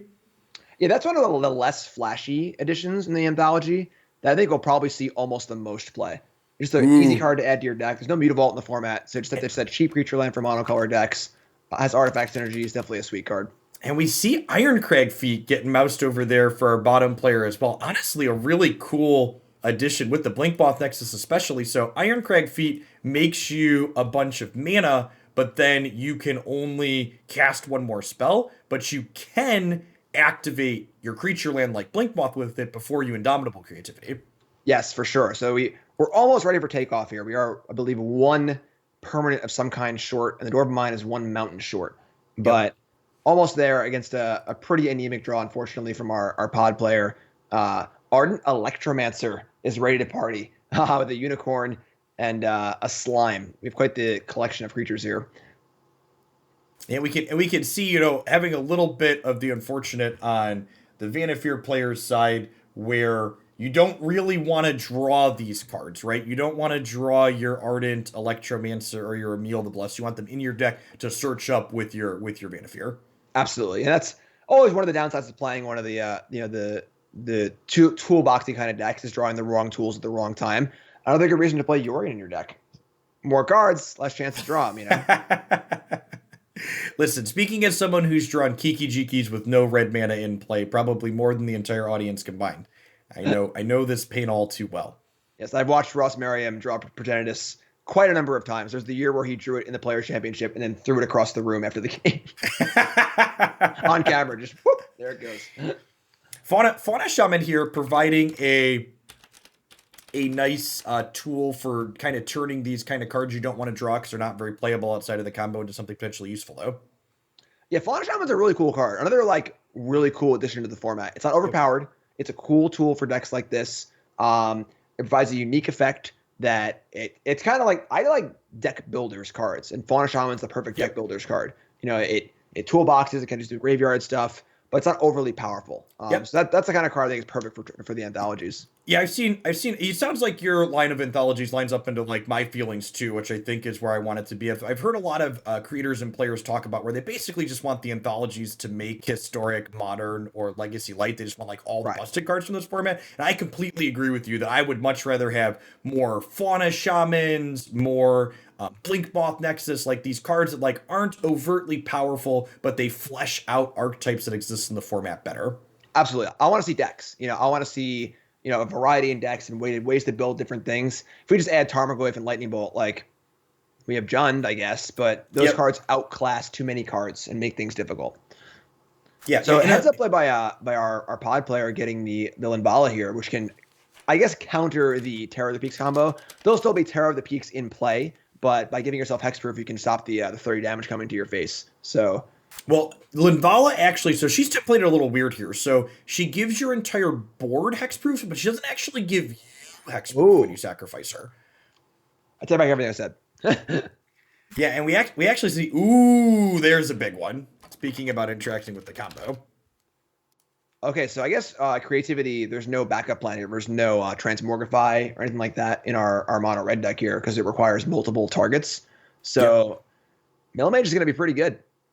So one thing, and this is probably how we saw our pod players set up the Linvala, is Terror of the Peaks triggers do target creatures. So we have the Terror of the Peak in hand here for our creativity player, so we can play Terror, and then we can eventually play other creatures to shoot down the Vannifar player's board, but that's going to take a little bit of time to get set up here. For sure, and then the Linvala can sacrifice itself to save the Meddling Mage once. Should be important too. So it's kind of amusing how the Terror of the Peaks went from being a bad draw to being a good draw, and it's kind of cool when your combo finisher is not Emrakul or some uncastable card. Yeah, and we saw the Lotus God plus Sage of the Falls combo out of Indomitable Creativity in an earlier round, and I've been a bigger fan of this Terror of the Peaks for the reason you just said, right? When you draw Lotus God and you draw Sage of the Falls, you're like, God, this card sucks. Whereas Terror of the Peaks, you're like, all right, I have this 5/5 flyer that shoots things when I play other creatures, so it's not good, but it's fine. For sure, yeah. The fail state just being a large flyer is definitely a decent plan B when things go really wrong. They thought it's easy 3 times. You just play a flyer, and now they're at 14, so you just kill them. So that definitely can work out. And we see that Fauna Shaman toolbox just really really being key here for our Vannifar player, you know, fishing up disruption for the combo, protection for the disruption, and now a deputy detention to exile the Terror of the Peaks. For sure, yeah, working really, really well, and definitely a nice element to have because against a fairly linear combo deck. And it's interesting because like there aren't a ton of like super linear combo decks in Historic, Yep. but having the just have one melee mage, you have one deputy anyway, and having these singletons in your deck is very, very cool. And we see the Castle Embrith lurking in our mono red players' mana base there. We might see a bit of an attempt at a pivot here, at least, where we like try and go wide a little bit with things like the Satyr's Cunning to then pump up with the castle. Yeah, the board, while very effective abilities wise, is not great for our Vannifar player. It's a 2/2, a 2/2, a 3/3, and a 1/3. Yep. So not a great clock. And then a lot of these things can't even block a 2/1 token. Obviously, the deputy can, but for the most part, you know, turning up creatures here and just attacking is definitely a possible path. Now, creativity can kill your opponent's stuff too, right? So in theory, the creativity could target deputy, target meddling mage, just, you know, yeah, they might get. Well, the meddling mage is naming creativity, I assume. Oh yeah, duh, sure.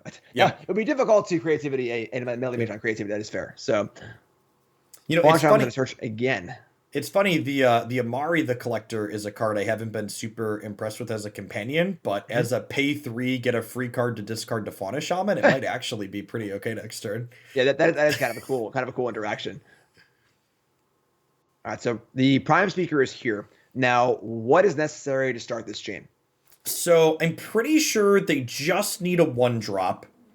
However, they discarded their thing that makes mana earlier, so I don't actually think they're capable of comboing currently. Right. So good draw on our mono red player side here for a Fire Prophecy. If this were to kill the meddling mage, the Iron Crag could Win the game. Nexus, Yep. creativity for 5. Which I guess Then- is even probably more. It's just overkill. I mean, there's only 4 dragons, right? Yep. Okay, so Yeah, but there's the Linvala predictably sacrificing. We see that mouse over the do we concede here, and I honestly don't think you do.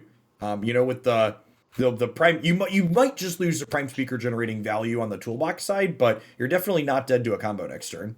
yeah, and then this is a big spot of having open deck lists because Yep. our mono red player can just look at the deck list, and if they have the time to figure out can they combo here anymore or not, they can know, well, they can value, but they can't kill me. I can keep playing, and so on and so forth. So 5/1/1s is not nothing with a Castle Embereth in play. Also with Nexus available too. And of course, the Satyr's Cunning is looming, and ready to make more powerful Satyr tokens. Hey, they're gonna be 2/1s, Jim. Don't. They're gonna party at the castle. And I get know an extra they're point of ready to attack. party. They're cunning warriors. Castle's so good. All the castles are just phenomenal.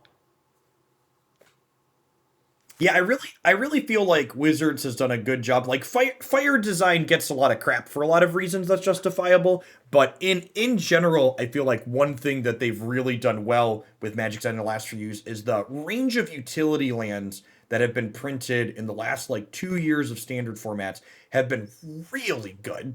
Yeah, totally agree. And that's a big thing. I mean, in my cube, I have that. I want to make sure I have enough non-basic lands because when your lands do things too, Yep. that makes the games much more interesting because there's less flooding and less mana screw and stuff like that. Yep. So definitely a really cool element. So we're going for this in Prime Speaker. We actually tutored up a corridor monitor, which can untap Prime Speaker. And then we've got a Zadar the Dawnwalker, which reduces the activation cost of things by 2. Renegade Rallier is pretty cool. So I can get Rallier's back going to come the into corridor play monitor. here. Yep, get the corridor monitor back. Let's Vannifar dance again this turn. And again, because the mana creator is in the bin for a Vannifar player, and Rallier only brings back things that cost 2 or less, I don't believe our Indomitable Creativity player is in danger of dying this turn. However, the failure rate on the Prime Speaker side is basically going to be put 7 Renegade Ralliers into play. So It's we pretty might, yeah, correct. Yeah, like, and this is one of the reasons why the Vannifar deck's kind of impressive is like your failure rate when you don't literally combo kill them is here's a bunch of 3/2s. Right. Which most of the time will be good enough, you know? Yep. Renegade Rallier, not a card that wasn't flashy that was introduced in the the Kaladesh Reaper. Was it Kaladesh? The Kaladesh remastered? Something, I believe so, yes. Something like that. So you get to get all your glass pulls out here and copy the Renegade Railer, which keeps bringing back this corridor monitor. And at the end of it, we'll see a different 3-drop come into play. It looks like there's another Linvala in the deck list here. So we're going to end on a bunch of 3/2s and a Linvala to protect everything. It's important to note also these satyrs can't block. So there are only 2 defensive 1/1s here, which means that we probably have lethal on the board for next turn. Yep. So not exactly like a full Splinter Twin rah kill you, but pretty much, pretty solid. Here's the Unicorn. And the Unicorn here, activated ability being made cheaper by Zedra Dawnwalker, only costs 1 to activate. Notably, if the mana creature hadn't been discarded earlier, they would have been able to blink an unlimited number of times here, because it would generate mana every time they would blink, but still getting to put a lot of pressure into play here in a way that's good.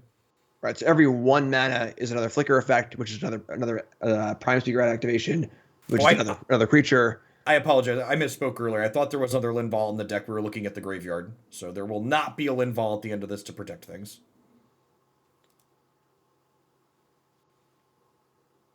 So yeah, things looking a little dicey here for a mono red player. I'm not even sure if we have any outs here. Is there any mass removal in the mono red player's deck? Sweltering Suns is a card that I wouldn't be too surprised if it plays. Let me take a peekaboo here.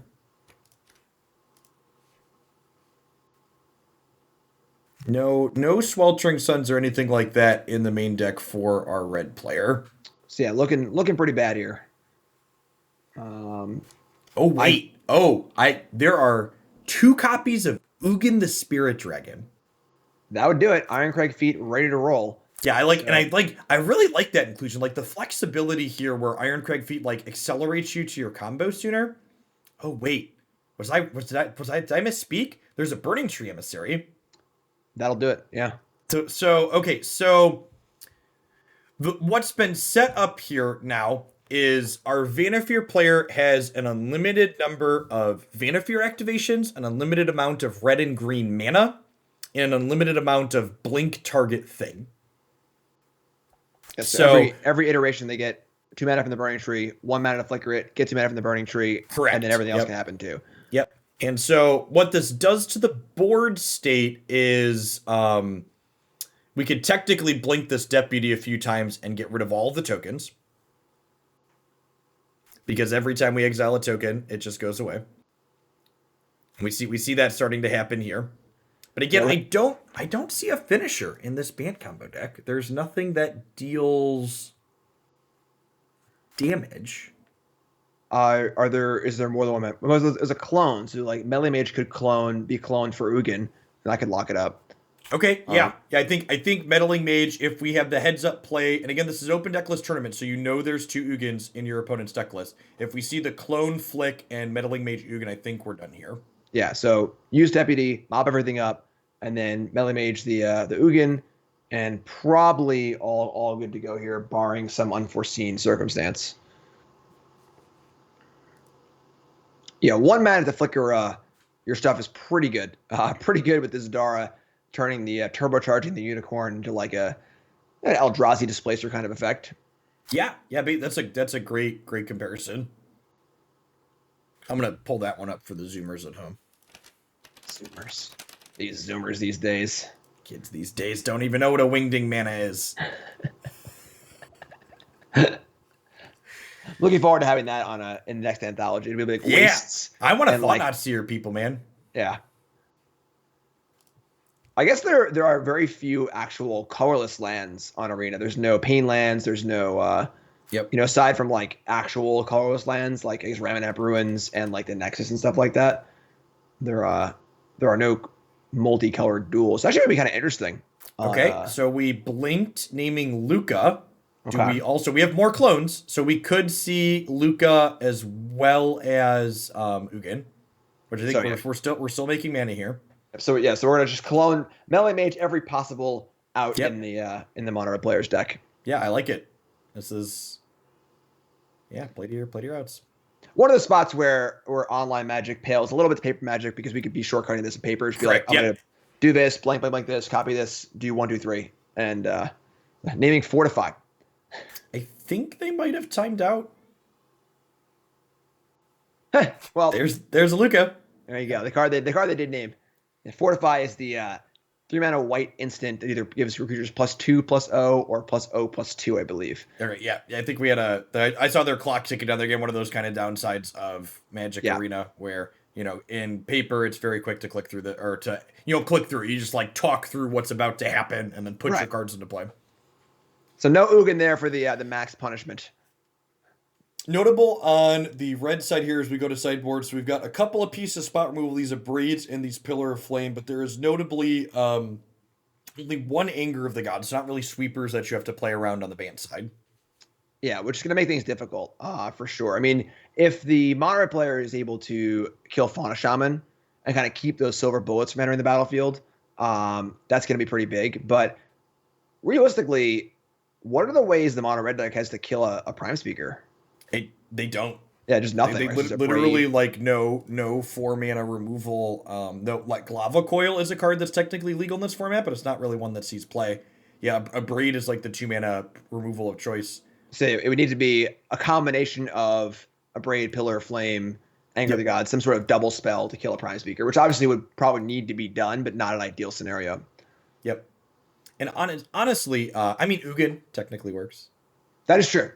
Ugin solves all problems. Just Ironcrag Feet, Ugin on turn 5. That is definitely a viable play here. I love the variety of creatures on the sideboard. We have one squirrel, one boar, one dinosaur, one Nullhide Ferox, an ooze, and everything. A solution for every problem. It's pretty fun. Mass Vandal is a really cool card. Mass Vandal is a card that is going to see a lot of play in a lot of formats for the next decade. Super, super cool card. You play it in your Goblin deck, in your Merfolk deck. You play it in a pod deck like this. I like the card a lot. Yeah, the Changeling text on it is very subtly powerful from I saw humans playing it in Modern even. Yep. Just like... Absolutely. Because they had splashed for like Rex Sage before, or played Rex Sage before, and now it's like, oh, this is a Rex Sage that triggers all my human synergies. Right, and they can cast it off Cavern of Souls and Unclaimed Territory on human, which is pretty big too. Yep. It was always so awkward. You'd be playing humans, you'd board in your Knight of Bottom or your Rex Sage, and you're like, all right, I'll name Elf, I guess. Like, only Elf in the deck, but here it is. Gotta cast it. Really, honestly, that game we just watched really showed the power of Fauna Shaman, right? Like, our Vannifar player mulliganed to 5 and had double Fauna Shaman, and one of them lived, and it just, like, took that game over. For sure. And that's the power of having that kind of those bullets. It's a very Modern-esque game where the mono red deck is a combo deck with not a lot of interaction. So the creature deck is able to put together these sort of like, normally be a house of cards gets removal, but with no removal, play that Meddling Mage, play that, play these pieces that kind of lock things up until they can take the game over. Speaking of removal and trying to interact with, and speaking of Modern, honestly, this is another one of those cards that's like not Pioneer legal, but it's legal in Historic with Kira the Great Glass Spinner. That's a good one. That is a really, really good one against any removal spell. Yeah, we see Pillar of Flame and Fire Prophecy here in our mono red player's hand, and little do they know these cards are probably going to have to both target that same Kira. For sure, and then that's also a big advantage of not having a mass removal for the pod player. That Kira is going to be really, really, really good. And honestly, if we see a Goose or a Tangled Florahedron come down here for our pod player, we might see this Fire Prophecy fire off at end of turn. That's going to leave the Kira in play untouched until we find another removal spell on the bottom. For sure. Now the good news is for our mono red players, they do have creativity, do have a Dwarven Mine. They have 2 Dwarven Mines, so they're pretty much a lot of the way there so far. So they can force the game to be about the pod player having creatures actually on the battlefield. Yep. And then combo. That's going to be really, really good rather than letting the pod player just get set up immediately. So now one important thing to note about the mono red creativity deck that we're seeing on the bottom here versus the blue red creativity deck we saw earlier is that the mono red creativity deck does need 3 things in play. So the Terror of the Peaks, in order to be lethal, if you only get 2 terrors, you only deal 10 damage. Speaking of terrors. Yeah, runner, terror. Although realistically, just casting Terror is also pretty reasonable here. I mean, it flies, and then that's a path to possibly getting Cure up the board. If you can play a Dwarven Mine, pinged the Cure for 1 damage off the Terror, and then Pillar Flame it could work. So Terror here, I mean, not a great draw. Neither is the Ugin, but I mean, there's a good chance this game lasts long enough that Ugin is a good draw. It's funny here. Ooh, I like think this. just casting this for 1 is very, very Yeah, good. I like this. We're just four mana Terror of the Peaks. Right, because we know we draw a land, we have more terrors. Yeah. Where our opponent just put Yumari in their hand, did nothing to affect the board. And now if we just draw any land, we can kill whatever they play. I guess barring Kira. You know, we talked about kind of the weakness of having Terror versus the Locust God. This is the real upside, right? Where you're just like, all right, these are just like my fair cards, and my fair cards are good enough here because you're not really pressuring my life total or doing anything that I care about. Absolutely. Well, the big Terror Beast is a very powerful Magic card. Its big weakness is you play it, they kill it. Not a very good exchange, but if it lives, does a lot, you know. So fun fact: the bottom player's username in other places is Greedy Magic, and I feel like when they bottomed the Dwarven Mine earlier with their first Fire Prophecy, they were definitely living up to that screen name. For sure, yeah. That Dwarven Mine would be pretty huge here. Yeah, I think it would have been game winning, right? Yeah. We're probably still okay here since we have the Pillar of Flame to kill the Vannifar, but the game would definitely be over if there was a second Terran player right now. Absolutely. So yeah, I mean, now we're at a spot where the pod player, it's just going to be hard to get going here. That was a big draw. Picked up a Giant Killer. That's huge. So now we can actually kill the Terror because they're only able to play 1 creature a turn. And now the red player is going to be on playing Terror every turn for the rest of the game, basically. Yeah, and this is going to be really, really good. This is the really punishing part. Like, you know, if there was a second Terror in play right now, this Giant Killer is probably not enough.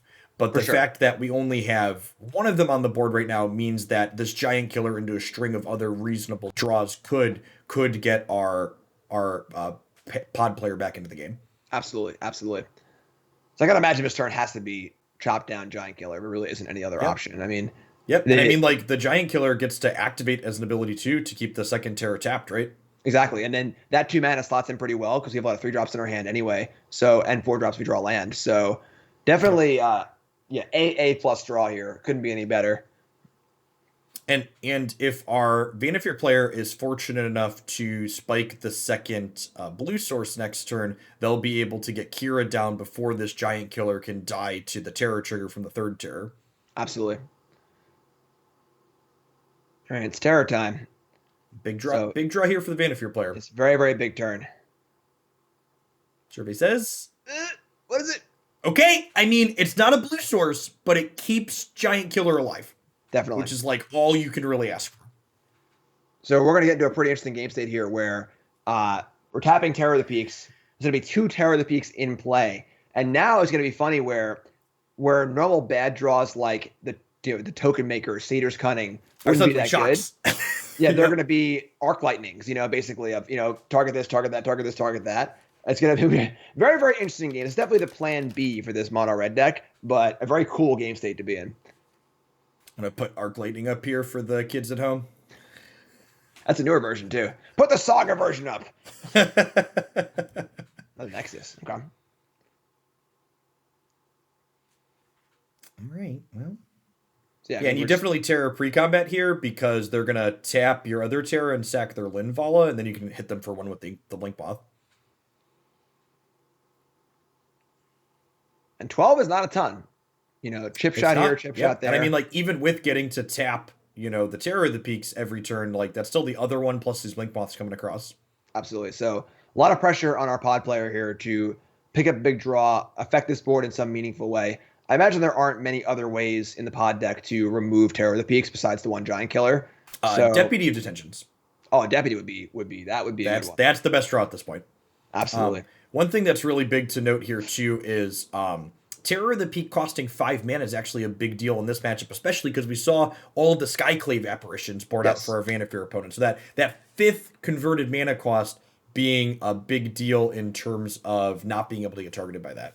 Yeah, that's a big part of the historic format in general, is that 4 mana and 5 mana are huge. 5 mana dodges Skyclave, Fatal Push, and then, of course, all the 3 mana spells like Claim the Firstborn and Baffling End. So it's pretty cool that the removal in the format is not universal. It is definitely build-aroundable. And it's cool that it inspires you to play 5 and 6 drops. That's a really, really awesome. And honestly, we talked about things like Path to Exile earlier, and the current setup in the format is a big reason why I'm not a fan of adding cards like that. Is because if you have just a generic good removal spell like Path, suddenly you just there's no incentive to play these kind of stranger creatures because there's no upside to it anymore. Exactly, there's just lacks counterplay. So interesting choice here. We drew a Dwarven Mine, and we can ping for 2. We drew. This is lethal with the Blink Boss, right? 5. Oh yeah, you're right. It is lethal. Yep. Okay. So exactly first thought is you would want to kill a giant killer, but with the both terrors and both ink moths and 7 life points, that's going to do it.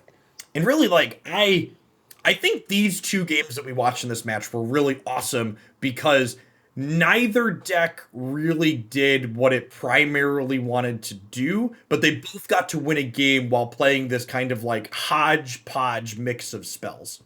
Yeah, that's I think that the games we just saw are one of the most underrated aspects of Magic in general. People always see the ceiling of their deck. They always see, well, my deck is a combo deck that does A, B, C. Well, I don't really care about that. I don't really care what the games look like when your deck has a perfect draw. I care about what the games look like when you mulligan to 6 and your hand doesn't really work out. Can you win those games? What do those games look like? And when people build decks, it's a big issue they have is they build their deck in a manner where when it works, it's great. But the hodgepodge games just completely fall apart. There is no plan B. There's no sort of just path to victory in these weird games. That's a really important thing. Seeing both decks do that in this match has been really, really awesome. Yeah. So of course, the Singleton pod deck spends full time sideboarding all the time. You can put in one target here, cut one target there. They have way more decisions than the red deck. Come on now, Jim. You got to cut them some slack. For sure. The very, very clever this, clever that, Singleton this, Singleton that. So sliding a card in and out here. Vryn Wingmare, kind of a cool card. Thalia. It's interesting to see both the Thalia and the Wingmare in the board. Both those cards could possibly tax creativity or the spells. A very spell-based red deck. Also, now the pod players in the play too. So cutting the taxing effects is kind of interesting. I think that's probably an acknowledgement towards wanting to try in linear, which I agree with you is an interesting decision considering the amount of removal that we see from the red player. For sure. Typically, post-sideboard games are less linear, more interactive. Because you're able to bring in the right tools against your opponent. So definitely an interesting choice there, wanting to go full bore and just get it done, basically, instead of trying to small ball, Thalia, and so on. Not keep fast enough for a Vannifar player. You got Land War Elves, you've got all your colors of mana, you got Rallier and Vannifar. Easy mulligan on a one-lander for a mono-red player into kind of a mediocre 6. Yeah, we're kind of back on the Terror of the Peaks plan a little bit here. We'll see if Terror goes to the bottom or not. Also, not a lot of mountains for that Dwarven Mine. Yeah. You got the 4-land, no mountain hand. Excuse me, Jim. The mine is a mountain. I knew that was coming. I said it as soon as the words left my mouth. I knew that was coming. So no other mountain hand. It looks like I'm going to be corrected here. So there isn't to be no mountain. Oh, they didn't bottom it. So if they bottom the mine, there was no mountains in that hand, but they kept it. So the mountain is relevant here. The Dwarven Mine being a mountain does mean that Castle Amberth comes into play untapped. That is true. And we do have some token makers. We do have a Fire Prophecy. So if this hand can find a creativity and I guess another red mana too, which is kind of tough, it can definitely do stuff. Saver's a big one for the pod player too here because now the pod player has protection. So whatever that first important creature is, it's going to live, and it's huge. And we might, see, we talked about both decks playing kind of this scrappy game plan in the first couple of games. We might just see the pod player have their linear draw here. Yeah, for sure. Well, there's creativity. That's a big step. But the question is, will it be enough? Yeah, you need a lot of mana to go with that. In addition to your tokens, again, remember creativity for 2 is not enough. You got a creativity targeting 3 things to present a lethal board state with the Terror of the Peaks. And our Vannifar player is going to get to play Vannifar next turn, and then they're going to get to pop off the following turn on turn 4. For sure. And between the Selfless Savior and the large butt on Vannifar, it's going to be very, very difficult for our mono red player to deal with that.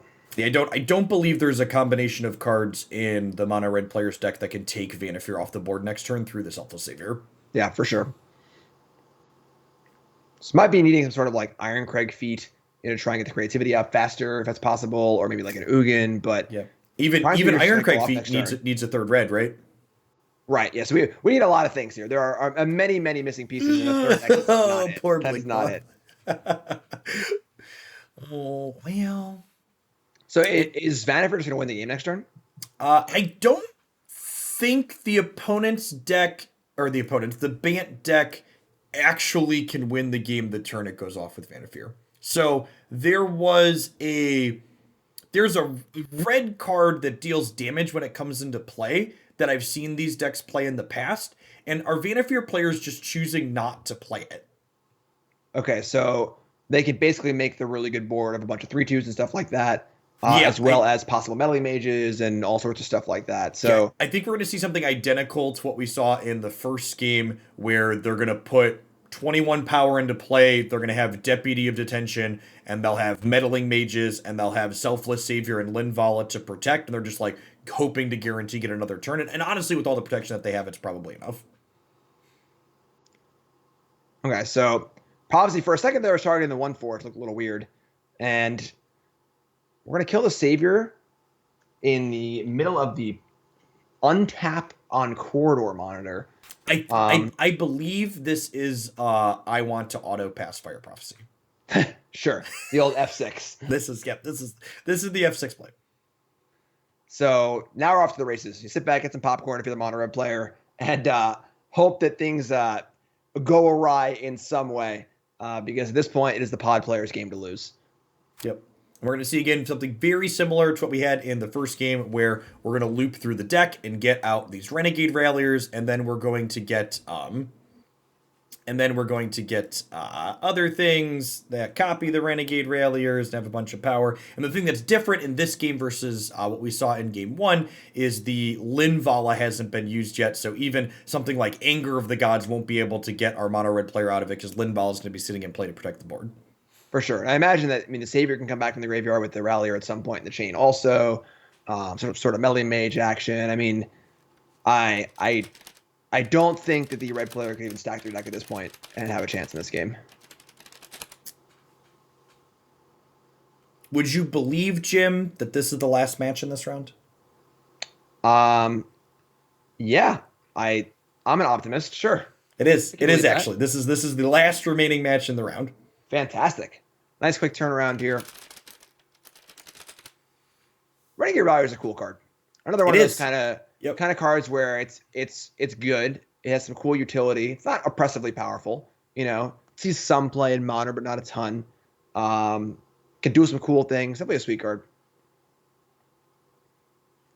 It's cool that it can ramp too. You can get back like pay field passage, lands that have been cycled, things like that. Definitely super nice. There's a unicorn.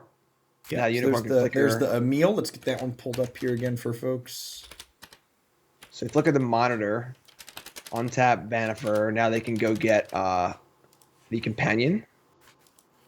Yep. Yeah, and this is how they go and get the companion. Well, yeah, they get Zedra here, which makes Emil's activated ability cost only 1. And then they'll use Zedra to blink the Renegade Rallier and return the Corridor Monitor, which untaps the Vannifar. And then the Vannifar turns the Corridor Monitor into the card that makes red mana and allows them to generate an arbitrarily large amount of red mana. Yeah, it's the party Mancer something or other. It is their party, and they'll make red mana if they want to, Jim. Yes, absolutely. Lots of it, too. The party will not stop. Yeah, so once we go ahead and we grab the party animal here, we have unlimited mana, which also turns into unlimited blinks, which once we have unlimited blinks with the Renegade Rallier, we also have unlimited untaps or activations with Prime Speaker Vannifar. So again, we're going to see this board just build up into Meddling Mages and stuff like that. This Land War Elf going to turn into Meddling Mage, I imagine. So the kill cards that are possible are Basalt Ravager, the 4/2 from the latest set, that deals damage equal to the number of creature types in play. What other kill cards are? Yeah, that's the one. What other kill cards are available? Of course, the reason not to play a kill card here. I think this is the best one. Yeah. Which is probably why, we saw the game 1 being a little bit awkward, where they drew the party mana maker, and that's playing the Basalt Ravager in your deck is nice to kill your opponent in a spot like this, but it also just really sucks to draw. So right, and that's the concern. what's the opportunity cost of playing this win condition?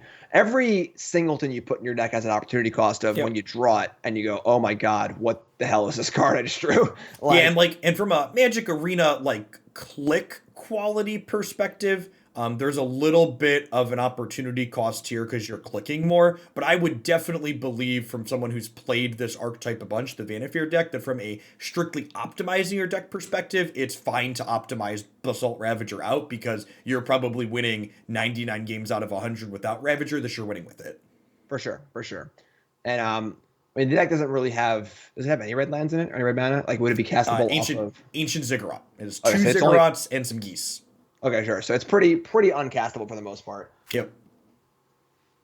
That's the kind of thing that will change as the card pool gets bigger. If they print a new card. It's funny because these pod decks are always home to like the old Alluring decks back in the day or pod decks. They're home to the most obscure random creatures. Caravan Harpy, or there's the Rot Carrier or whatever. It's a 1-mana black 1/1. It comes into play, they lose 1 life, and the card just seems so terrible, but once you put it in the context of a loop like this, it's actually the most efficient kill condition. So these what's the Parasitic Strix? It's the 2/2 common. If you have a black permanent, you drain for 2. That Alluring kills with. Yeah, exactly. So just trying to find that kill card that's not going to be too awful when you draw it. And then also just kind of judging the context of the format. Do I need to kill my opponent? In Modern, it's scary because they untap. They might storm kill you, or they might do some crazy thing that wins the game. Especially in Legacy or some older format where there's crazy combos where you really need to actually kill your opponent, or they're going to do something equally as broken and kill you. In Historic, what we're seeing right now looks like it's going to be good enough almost all the time. With Meddling Mage. Not only that, too, the Meddling Mage gives you that interactive element, too, right? Even in older formats, the Meddling Mage at the end of this with protection for it probably beats a lot of combo decks from killing you the following turn. For sure. And then, of course, Meddling Mage is just a good castable card in your deck, too. So, double duty with Fauna Shaman, as you saw in game 1. So, definitely kind of cool. And kind of that's a fun deck building puzzle to figure out. What are my limits? Do I need to have this? Because there are definitely times where you try and squeeze out that one of, and you do really need it in a game or two. And you're like, all right, that pushed a little too far. So finding that balance is always really, really fun. Listen, Jim, speaking as someone who's registered 63 card main decks trying to toolbox with things, don't do that, kids. Don't register more than 60. Current Jeff can look back on past Jeff and say that past Jeff was wrong. But yeah, so I assume we're going to see Meddling Mage here at the very end. And honestly, we might see some blinks to copy Meddling Mages again, just to be like, nah, you really have 0 outs. Yeah, for sure. Yeah, it's funny. I'll play Goblin decks, obviously, every Monday on Mog Monday. And Goblin Lackey 1's a Goblin content creator who I look at for decks a lot. Because they play Goblins. Every day's Mog Monday for them. And they always play 61. So I always got to go in, find the worst card and cut it, and get it down to 60. Because... got to have a real good reason. I think that the conversation of when it's right to play more than 60 is a really interesting one. I think that while we're both being never play more than 60, there are definitely deck building scenarios where it can be an interesting topic of discussion. So one thing I did at the end of my Kiki Cord days that I think was less bad slightly than just playing 61 and 62 is I started playing less than 15 sideboard cards. And starting at 61 or 62 and then boarding down to 60 in the post-board games. Okay. That's interesting. It's things like that where it's interesting. It's all right, you have an actual thought process here. You're not just I like 62. You have some sort of Correct, plan. Yeah. There were the cool, there were Valakut decks in Modern that were trying to get around the restriction of I'm playing Scape Shift. I need to have X number of mountains, but I'm not playing any grid cards. How can I make this math out in a way, by playing more cards, things like that. Almost never correct, but just fun thought experiments. Yep. To talk about when your opponent is comboing off infinitely and you're waiting for the red player to die. So quite the board here. Quite the board. Can't play 3 spells I missed. I wasn't paying attention. Can't play cards that cost mana cost 4 or more.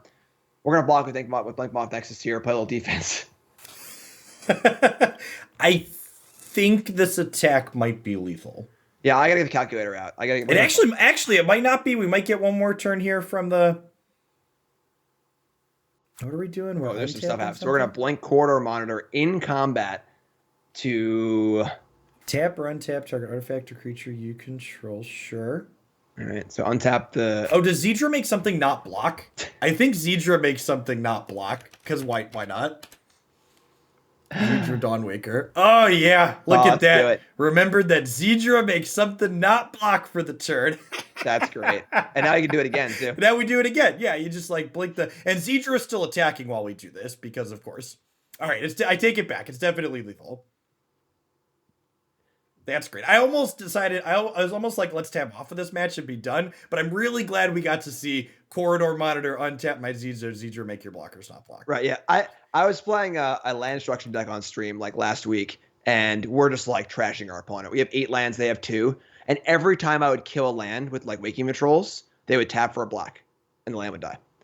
Had no spells to cast. Next turn, we'd kill a land, they would just tap for a black in response. Making the correct play, floating the mana, going through the motions. From 2 lands to 1, they tap the black. So you gotta go through the optimal play optimal at all times, I guess. All right. Well, that match was sweet. I know the last game took a little bit for them to click through, but that was overall quite fantastic, I think. You want to watch a little speed magic, Jim? Let's go. Let's go. Okay, so the round is done, but it's going to pair them. It's going to take them a second to pair and herd magic players here. So I have a 16-minute time-shifted feature match that I'm going to queue up at 2x speed. Let's go. We're cranking up. It's time. Through the magic of technology, chat, we're gonna go and see how this goes. All right. You're trying to like talk really fast too. Do the auctioneer voice. Jim, I also need you at 2x speed, please. We got Swamp here and some storms come down. Ooh, refurbish. So a little God Pharaoh's Gift versus Vampires action. Yeah. The matchup is sweet, so I wanna play it. Sorin, whatever it's called, Imperious Bloodlord, at the one. Whatever that Sorin is still a really, really good card. That's definitely a fire design. Like the raw power level of that card is just so high, but it's limited to only vampires. But like what it does is profoundly powerful. All right, so let's pull that one up here for folks. Yeah, the ability to put the 5 mana 4/4 vampire that draws cards into play on turn 3 is just such an unbelievably powerful effect. Ooh, Veto of a Duskrow is a pretty cool one here. A little life gains. We have quad Sorins. We're playing poker. We're playing speed poker, and good curve out too. And honestly, Veto's super powerful with Sorin, right? Like Sorin lets you turn your vampires into lightning helixes, and damage, Veto doubles that up. Yeah, Veto's a good card. Veto's a very, very powerful effect. It's usually an effect you see on more casual cards, but the effect is really good here. So big choice from our Vampires player to fire up a Thoughtseize and play around a possible Wrath of God. Unfortunately, there are 2 Wrath of Gods. And the opportunity cost there was not playing over 5. Not only playing around Wrath of God, but also, we have Refurbish and God Pharaoh's Gift from the combo deck, basically, on the top of the board. Very true. Very true. So here's Sorin. Sorin, of course, plays around the Wrath reasonably well by putting a Planeswalker into play. And Wrath's still probably happening here. And our blue players looking to just try and buy some time, get God Pharaoh's Gift in play, get that kind of inevitable engine going. And there it is. There it is. The old Champion of Dusk, I believe, is the name of the card. No 4th land here is just so brutal for our Vampires player. If Absolutely. They find the 4th land in one of those draws, they get to stick the Veto this turn as well.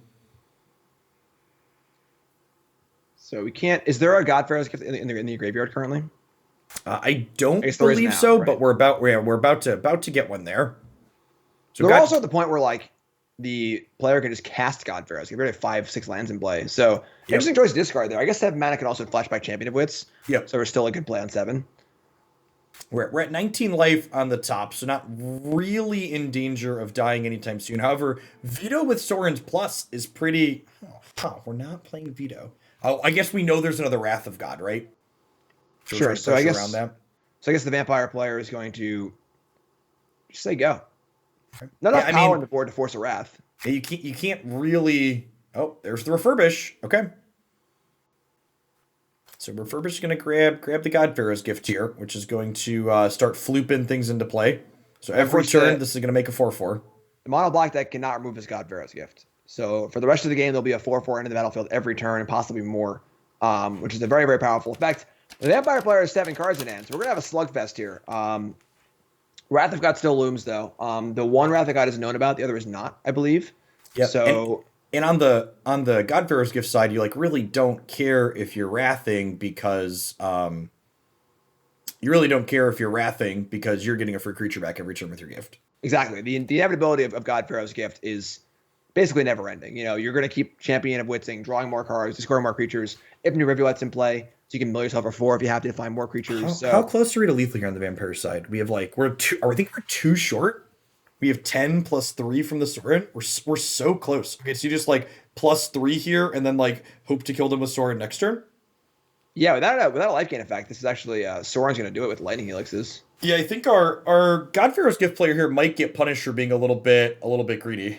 So the big thing here is if we hit an Angel, and we did not. So if the I'm sorry, there's two gifts now. So if the Champion of Wits off the first gift can find an Angel, the gift chooses, not targets, right? Yes. So there'll still be an opportunity to find it. We did not. They did not. So yeah, it actually looks like our vampire player is gonna kind of steal this game. I think the our blue-white gift player not being quite as conservative with their Wrath of Gods that they could have been and getting kind of punished for it here. Yeah, it's weird because usually the mono black deck can't burn you out, you know, so you feel a little more comfortable taking the damage. But Soren's really, really good. I mean, free spells, lightning helixes, can pump things up. I think as context aside, right? It's assuming there are a lot of good vampires. The raw power of Soren is like exceedingly high for a planeswalker. You know, there has to be good vampires too, but like with the good vampires, it's just so much. And again, something that's notable about the Godfarer's Gift deck is Godfarer's Gift notably does not put creatures into play directly from the graveyard. It's one of those cards that like exiles it and creates a token. So again, this is an effect that sidesteps Grafdigger's Cage. It's one of the primary sources of graveyard hate in the format. Absolutely, which is very relevant because we know how popular Cage is because of the Jund company decks. So I'm actually going to be really interested to see, we talked earlier about the Jund food deck becoming a little bit more popular, especially in the SCG tournaments, and perhaps graveyard hate moves away from Cage because of that if those decks are moving away from company. Yeah, and that's a cool trend. That's cool that like we were seeing this sort of like waving in and out. Well, this is good, now this is bad, this is bad, this is good, and so on and so forth. So we talked about that earlier with the deck experts where you have like 40 cards, and which cards you actually want to play from your sideboard pool every week can change in formats like this. It's a great draw there with the 1-drop for a Vampires player. Has basically it all but a third land. Has Thoughtseize, has the card draw Vampire, Aetherborn, removal spell, has now its Champion of Dusk for Sorin. So really need a third land here, and it's found. So this is basically the perfect draw for Vampires. 1-drop, 2-drop, just into Sorin and Champion of Dusk with a Thoughtseize to back up. So Sorin with Champion of the Dusk here. Oh, they're being conservative. They're getting so rewarded here. If they Sorin and minused, Containment Priest was going to get them. Wow, that's an interesting one because another card that's like kind of a graveyard hate card, but doesn't actually work against Godfarer's Gift. So a very interesting card to see here. Yeah, super, super rewarded for this Thoughtseize getting to know that the Sorin doesn't want to downtick. Yes, I think a lot of that was the fact that there was a 2-drop to play also. If the opportunity cost there of casting Thoughtseize was wasting 2 mana, they might have just slammed Sorin instead. So having the Aetherborn there was a nice little side prize. And I like our play here again from our top player now. They got punished for being a little bit greedy in the first game, and now they're kind of getting to they're kind of being a little bit more conservative with their removal now. Oh, the Helix is a plus too. Wow. Yes. So you get to kill the creature and still have enough loyalty for the Champion of Dust next turn. What is this angel called on top again? Angel Invention. It's Angel Invention. This is sort of like another Plan B scenario where usually, like Terror of the Peaks, you don't want to cast Angel Invention too much, but if you do have to cast it, it's not that bad. Yeah, you're like, it's not a card that you put in your deck just to cast, but like when you cast it because you put it in your deck for other reasons, it's not completely embarrassing. For sure, yeah, it makes some blockers, does some stuff, and then of course, getting killed is fine because you actively want it in the graveyard. So yeah, and also like now that died, you're like, all right, well, I was probably gonna cast this Wrath of God anyways. Glad you used your removal spell. Right, so couldn't see the cards that went in the graveyard, but a Godfarer's Gift was chosen to hand. So now as we're saying, as we saw in game 1, we can just cast Godfarer's Gift. I mean, we have 6 lands in play, so now any land is a good draw next turn. Spells are good too, but thinking you're going to get to cast your spells against the Thoughtseize deck, Jim? Thoughtseize says no. Not in my house. Yes, what kind of fantasy land? So Refurbish off the top? Nope. Okay, it looked like Refurbish, but it's not. Yep. Still a good one, though. Again, buys a lot of time. Champion Champion of Dusk. Dusk, pretty good. I love Pretty good when you cast it for mana too. 5-drop card, draw a bunch of cards. Yeah, and with this Heartless Act to deal with the Angel here, gonna be might see an ambitious double block here, and then get Heartless Acted. Yeah, I mean, I feel like you're priced into this as our player on top, and for sure, very a little sneaky here. Obviously, nice timing on the removal spell to kill everything, but Chart a course into a Wrath of God, perhaps. No. Skyclave is a nice addition to these Godpharaoh gift decks. It's very strong. Honestly, Skyclave is probably just one of the most powerful 3-mana creatures in this format. Just the flexibility on it is huge. And it's a super cool card because it never feels like oppressive. You're like, all right, you killed my creature. It's fair. If I kill it, I get something back. But it's still just really, really good. Yep. It completely agreed. From a design perspective, it's phenomenal. Faceless Haven, of course, is a vampire, along with everything else, which is very, very cool. Not quite Mutavault, but a very, very powerful card for monocolor decks. I mean, honestly, so, you know, we talk about Mutavault being probably one of the best creature lands ever printed. Faceless Haven's better in a lot of situations. You know, Mutavault, if you think about it, Mutavault is a card that's 2 mana in to 2 damage out, and Faceless Haven is 3 mana in to 4 damage out. So the ratio is different, but it's better. We've got Perry and Silly Cheese here. Looks like we've got some green-white life gain company, perhaps. No, sweet. It looks like another Mutate deck. Hushbringer's going to be clutch. Yep. We already see Daxos and Skyclave in hand, as well as the company. So this Hushbringer's going to be pretty important. Yep. Yeah, honestly, and Hushbringer and Tecatli Honor Guard's another card that has that type of effect. I think if your deck can play this effect without shutting off parts of itself, it's just so good to be playing this effect in this format right now. Strongly agree. Great against company decks, great against goblins. Very low opportunity cost, just a cheap 2-drop. So yeah, and in the Mutate deck especially, you know, you get to put bigger creatures on this, and then a big lifelinker is just good against random aggro decks in the format too. Absolutely. It feels like the perfect card for a deck like this because you're sort of getting these enters the battlefield effects without having yes, exactly. Yeah, like Gem Razor here in hand would normally you're like, okay, well this would be turned off by something like Hushbringer, but it's not because of how the mutating template works. Absolutely. So great starting hand for our Mutate player here. Of course, Daxos is an enchantment, which can be killed by Gem Razor. Octopus is here to draw cards. Love the old the orange glow saying nope, not today. As someone who's run into that glow unintentionally against Narset too many times, it hurts a bit, Jim, to see. Oh yeah, we refer to that as passive punked on my stream.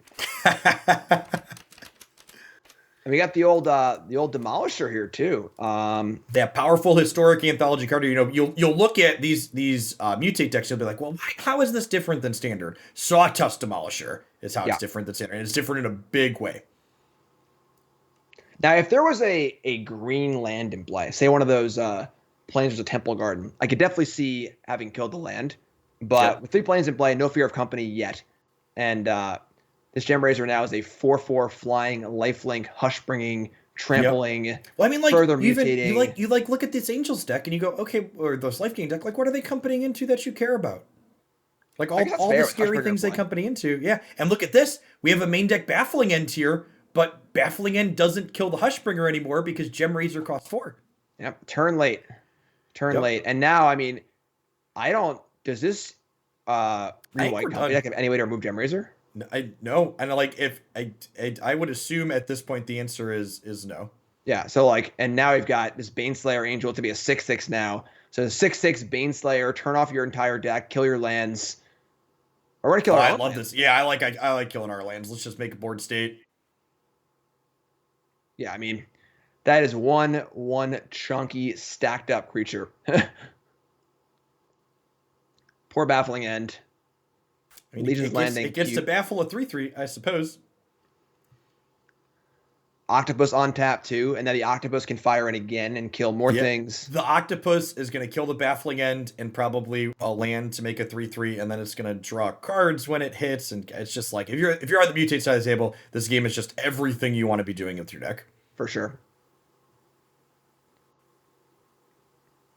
Octopi time. Yep. And this is the powerful, you know, the Mutate is putting all your cards in this basket, but every time you put another egg in the basket, you get an effect off of it. For sure. And these effects are really, really good. We're killing things, making creatures, drawing cards.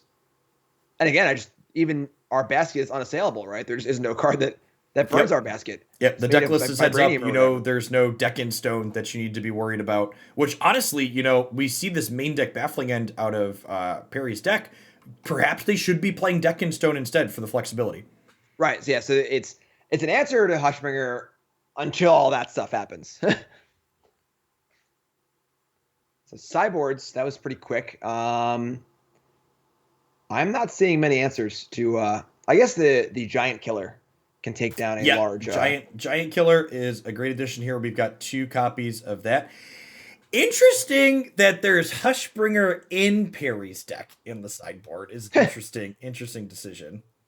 That's funny. I mean, it kind of makes sense if you're like feel super soft to goblins or some sort of like deck where you just have to turn off their stuff. Sure. But for sure, definitely a little bit of anti-synergy there, which is I know, as you were saying earlier, Hushbringer. If your Hushbringer doesn't hurt you, it's insane. That's true. Yeah. So there's probably some spots where you're willing to give up some equity in order to, just because of how powerful the effect will be. Absolutely. So quick game 1 there. Going to go to game 2 at the company deck on the play.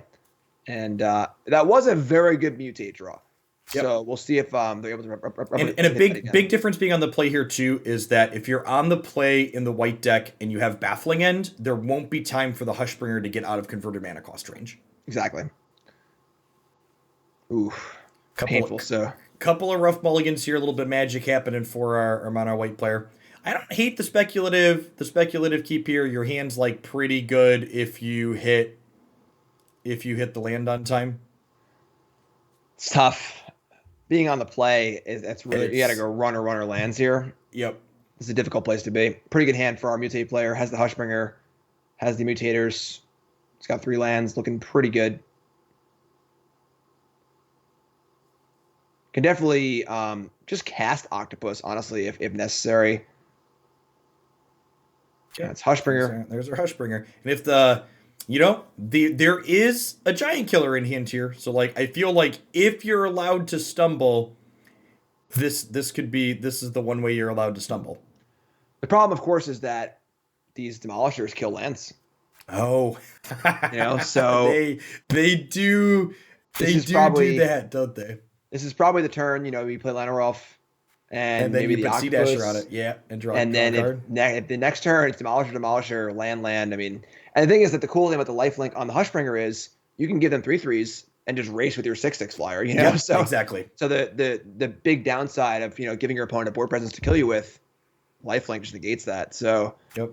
This is going to be probably a pretty nasty turn unless a Baffling End comes flying off the top here. Yep. Something we could see too if our I was gonna say if the mono white player drew the land here, we could see a heads up play where we like Sawtusk under the Sea-Dasher for a turn to play around the giant killer while taking them off the 3rd land. But that'd be cool. without the land happening, we're just gonna get to slam this 6/6 up top, kill a land, and put this game away. For sure, yeah. This game is definitely 100% over. There's no recourse here. And we saw this earlier when we saw the mutate deck on as well, where the opponent stumbled and then the Sawtusk made it so there was no coming back, right? Like normally, like, okay, if I get to keep my 3rd land, my 2nd land, I could draw a 3rd. Wow. Oh. This is interesting. So maybe our mutate player is thinking, you know what? They can't kill this. They got Baffling End, they got Skyclaves, and not considered a giant killer. Maybe miss the giant killers out of the sideboard. Yeah, so this is a big risk here. This could swing this game. Obviously we're still drawing cards, playing lands, playing land or elves. The board is still really good here, and there could actually be another Hushbringer and Sawtooth next turn. This one gets killed, but no land draw though, so no punishment here. I would put the 2nd Sawtusk on Jim, and I'd kill both lands. None of it. Don't God talk to me about killing lands. Right? I love killing lands. So gonna go on the land. This is also fine because realistically, opponent doesn't need to have 0 lands. 1 land is probably fine. So make 2 6/6s, just kill your opponent. I assume we're just killing our own things at this point, which seems fine. They've stumbled enough that it probably I think all roads are leading to Rome here. For sure. Trample's good too. Yeah, this card is really cool, the Demolisher. Yeah. I when it was originally spoiled, I didn't think this would be enough to push Mutate in this format, and I think I was wrong about that. The effect is very unique and it's very powerful. Yeah, I could see this card also just like in regular decks too. Just turning Yeah. your lander off into a 6/6 that kills a land is I pretty saw neat. there was all right. Let's dive on into our time shifted feature for the round here. Jim D hand of the week.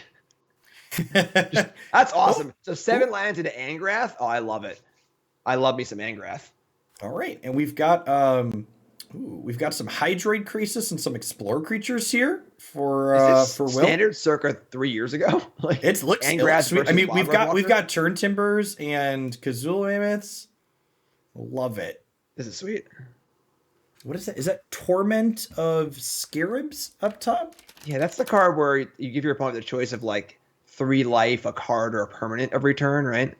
Pull that one up here in a second for One of the, folks, 'cause the I puncher definitely cards. don't know. I believe Jim, but I don't. Pretty sure that's what it does. Nailed it. Nailed it. Got it. I'm what, 3 for 3 today on cards? Yep. We're doing good. And again, this is round 4. This is a double elimination tournament. Everybody that you are seeing play has 1 loss or less. They are live to win the tournament. So Torment of the Scarabs is definitely on the scoreboard so far today, Chief.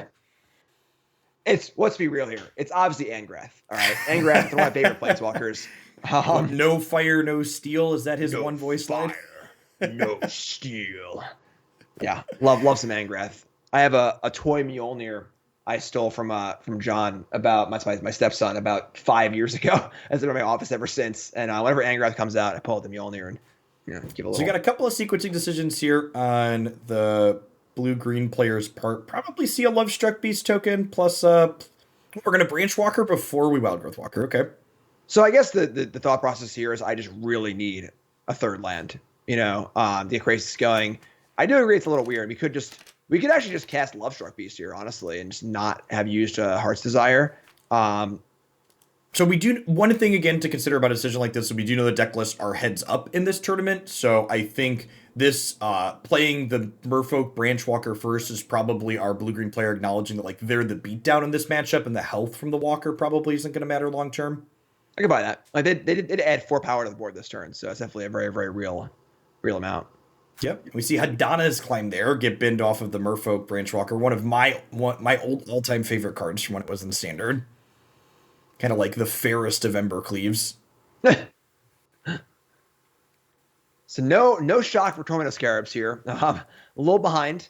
Torment of Scarabs is one of those cards where when you're ahead, you can grind your opponent out with it. When you're behind, they can just pay 3 life and laugh at you. Similar to the Terragrid's Lantern in Standard.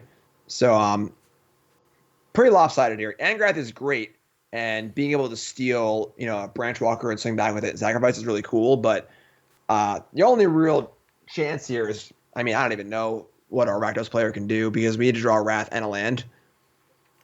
So, yeah, and a lot of I guess like Ritual of Soot cleans this game up pretty nice, right? Like Languish wouldn't do it, but Ritual of Soot would. Yeah, with the Love Struck Beast in hand. Yeah, so pretty lopsided, pretty bad hand from our Rakdos player, unfortunately. Looks to be like a Rakdos Midrange. We got Planeswalkers, but Devil, Maze Mind Tome. Maybe a little bit more controlling aspect. We got Chandra, Torch of Defiance, and Valki, God of Lies. It's almost like Rakdos Planeswalkers, which is pretty cool, honestly. Yeah, I like it. We got 3. Okay, so they're playing 3 Shadows Verdicts as their sweeper of choice. So did not have any outs there. For sure. Do have 4 Fatal Push, 2 Bloodchief's Thirst, Bedevil, Rampage, a lot of removal spells here. So there's definitely a good path to victory. But didn't see any of those that game. Honestly, I really feel like a matchup like this really highlights like what's awesome about Historic as a format, right? Like we're round 4 in a tournament. These players, it's not like this is round 1 feature. These players haven't learned any matches yet, and they're just like 2 players obviously just like playing cards that they like to play and like having success with it anyways. Yeah, definitely very, very cool.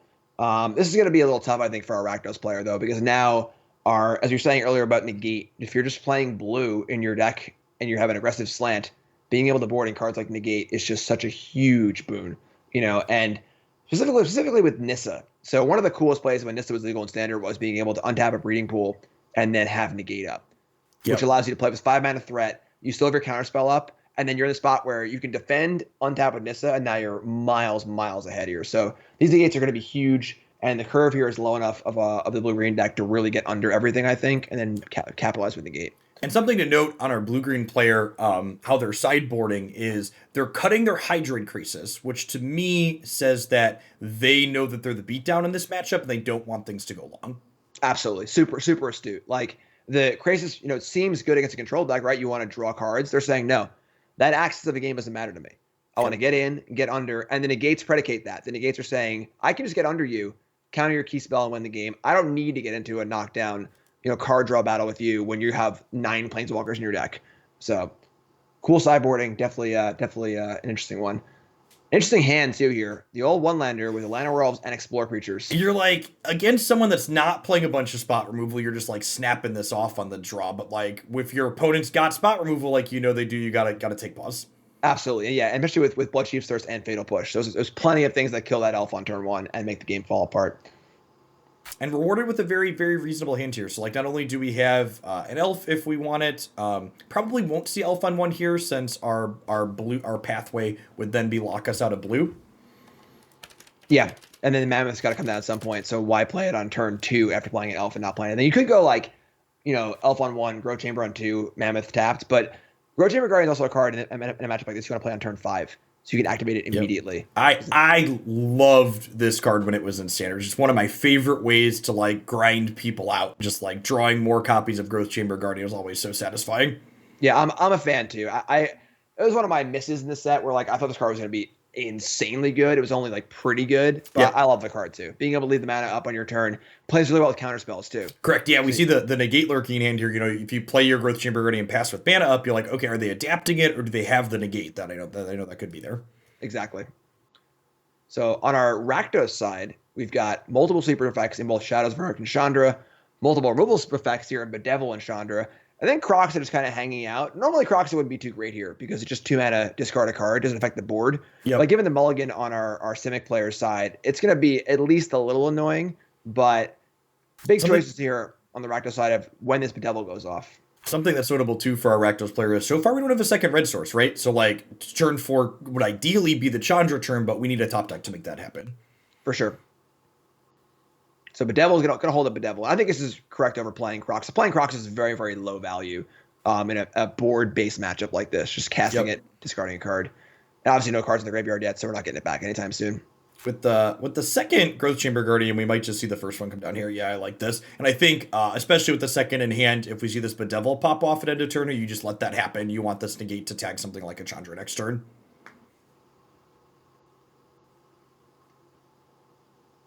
The good news is that it's funny. Oh, wow. Okay. So we're prioritizing the Growth Chamber Guardian very highly. We'll see if we get punished by the... yeah, that's a red source. So it's actually interesting because, like, with the elf, playing the Chandra is actually not great. Yeah. Because now next turn, you get to activate your Growth Chamber Guardian and then kill the Chandra. And if you down-ticked the Chandra, the elf would just clean her up. Yeah, those are all, definitely an interesting sequence back and forth here where with a second Guardian in hand, defending the Guardian there, I mean, negates, there are only 3 negates in his deck.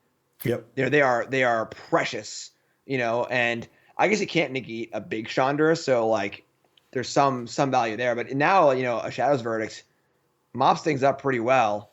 We've actually, never mind, I'm sorry. So we have two more Guardians.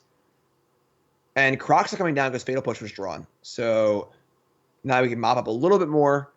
Looking for max value on the Shadows Verdict.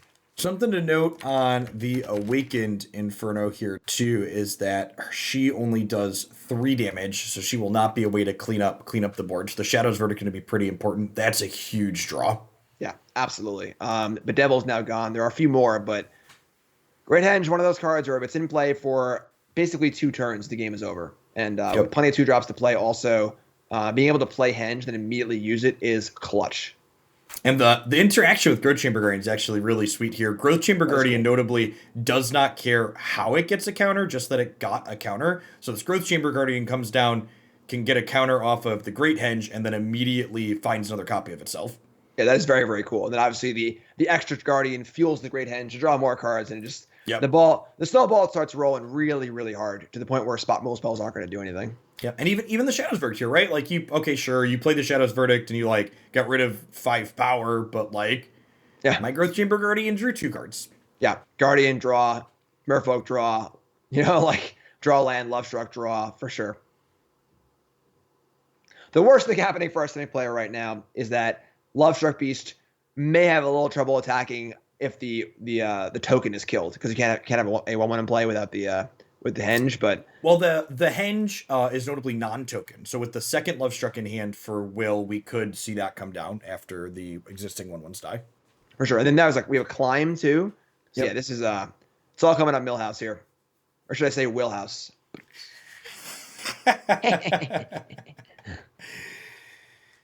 Yeah, I mean, I feel like the world is kind of Will's oyster at this point. They can kind of pick and choose how they want to sequence here, and all roads are kind of heading in the direction they want to be going. Yeah, it's hard to if you have creatures in your hand and a great henge in play, it's pretty hard to make a bad play at that point. Because all you have to do is play your cards. You're just gonna keep drawing so many cards that like it doesn't even really matter at that point. Yep, I like this Mammoth as a land drop here. I agree. We have all the cards in the world to keep even mana, keep playing stuff. Now the climb goes off, and it's 3 counters to flip, right? Yep. I kind of like, I like this, putting the counter on the Love Struck Beast. Keeping multiple 1/1s in play is nice, because it means the Love Struck Beast is more likely to be able to attack. Are we going to make a token here? I don't know that I love this play against the Sweepers. Same thing where it's like, I guess that now the problem is that now the Love Struck Beast can actually be turned off, because there are no more token makers anymore. Correct. But it's probably not going to matter. Yeah, it's bedevil or bust right now. It's just if this henge has to be removed in the next turn or two, that's also an insane draw. So, yeah. Funny enough, also the Nissa lands are elementals, therefore Chandra cannot kill them. Yeah, that one did come up in standard for a little while. Yeah, so and Nissa lands have 3 counters on them by default, so Nissa gets to flip over the Hadana's Climb right away. So perfect in literally every way. Yeah, I mean, honestly, just a ton of really awesome synergies here in Will's deck with all the way all the pieces fit together. Yeah, definitely cool. And it's cool seeing these, like, it's almost like a greatest hits of standard of the current standard format in Great Henge, the last standard format in Nissa, and then before that in Wildgrowth Walker and the Explore package. So kind of a cool deck. Yeah, and that's why, these on-rotating formats are so sweet, right? You're like, okay, these are all cards that I loved playing at different points, and now I get to play all the cards that I loved playing together. Exactly. And like this flips, and this Breeding Pool taps for 2 mana, so like you get to play Branchwalker and Landwar Elves here if you want. Yeah.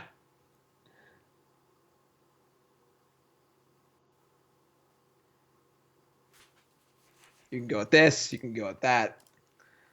All good. Another Great Henge? Probably don't want that one. I mean, honestly, it could be right to keep this. Yeah, so if we think that our way to a loss here is like bedevil into like mass removal, maybe we keep it, but I think either play also, yep. There's no Ruinous Ultimatum in our opponent's deck. Like, there's too many unique things in play that are just too hard to all kill at once. Yep. Yeah, there's no planar cleansing coming off the top here. Right. The snowball has reached terminal velocity. And Chandra cannot melt it. It is an elemental snowball. Yeah.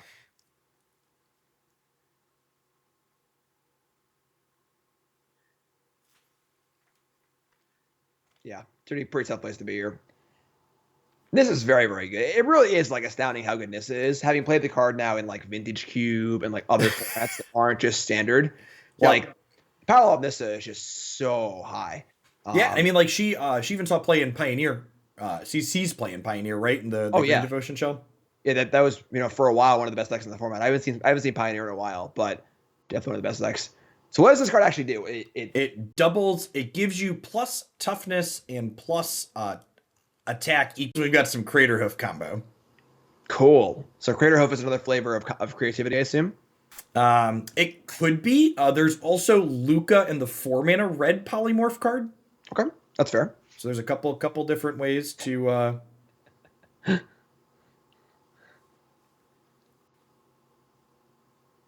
Elves is not a deck that we've seen on coverage yet here today. Pretty quick mulligan here on the one-lander. That's one of the new cards. Abomination of Llanowar. Really, really cool card.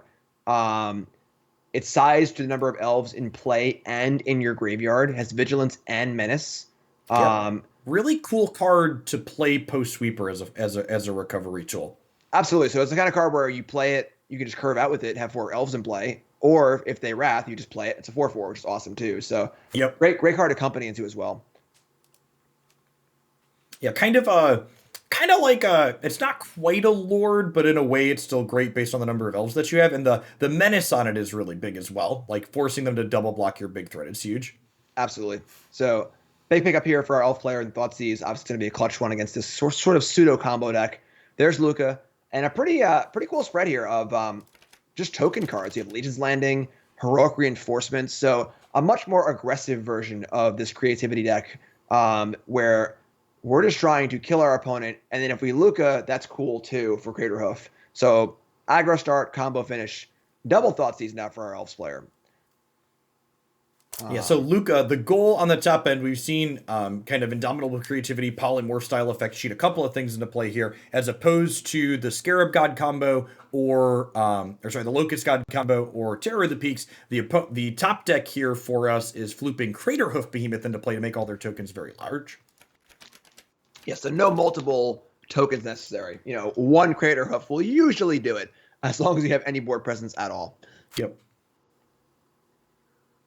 I wonder if we'll see them if they determine it's worthwhile to throw away 2 tokens to flip Legion's Landing here or not.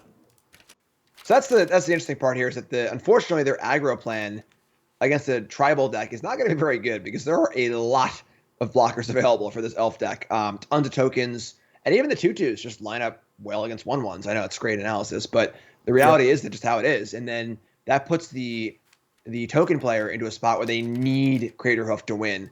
And these 2 Thoughtseizes are going to make that pretty difficult.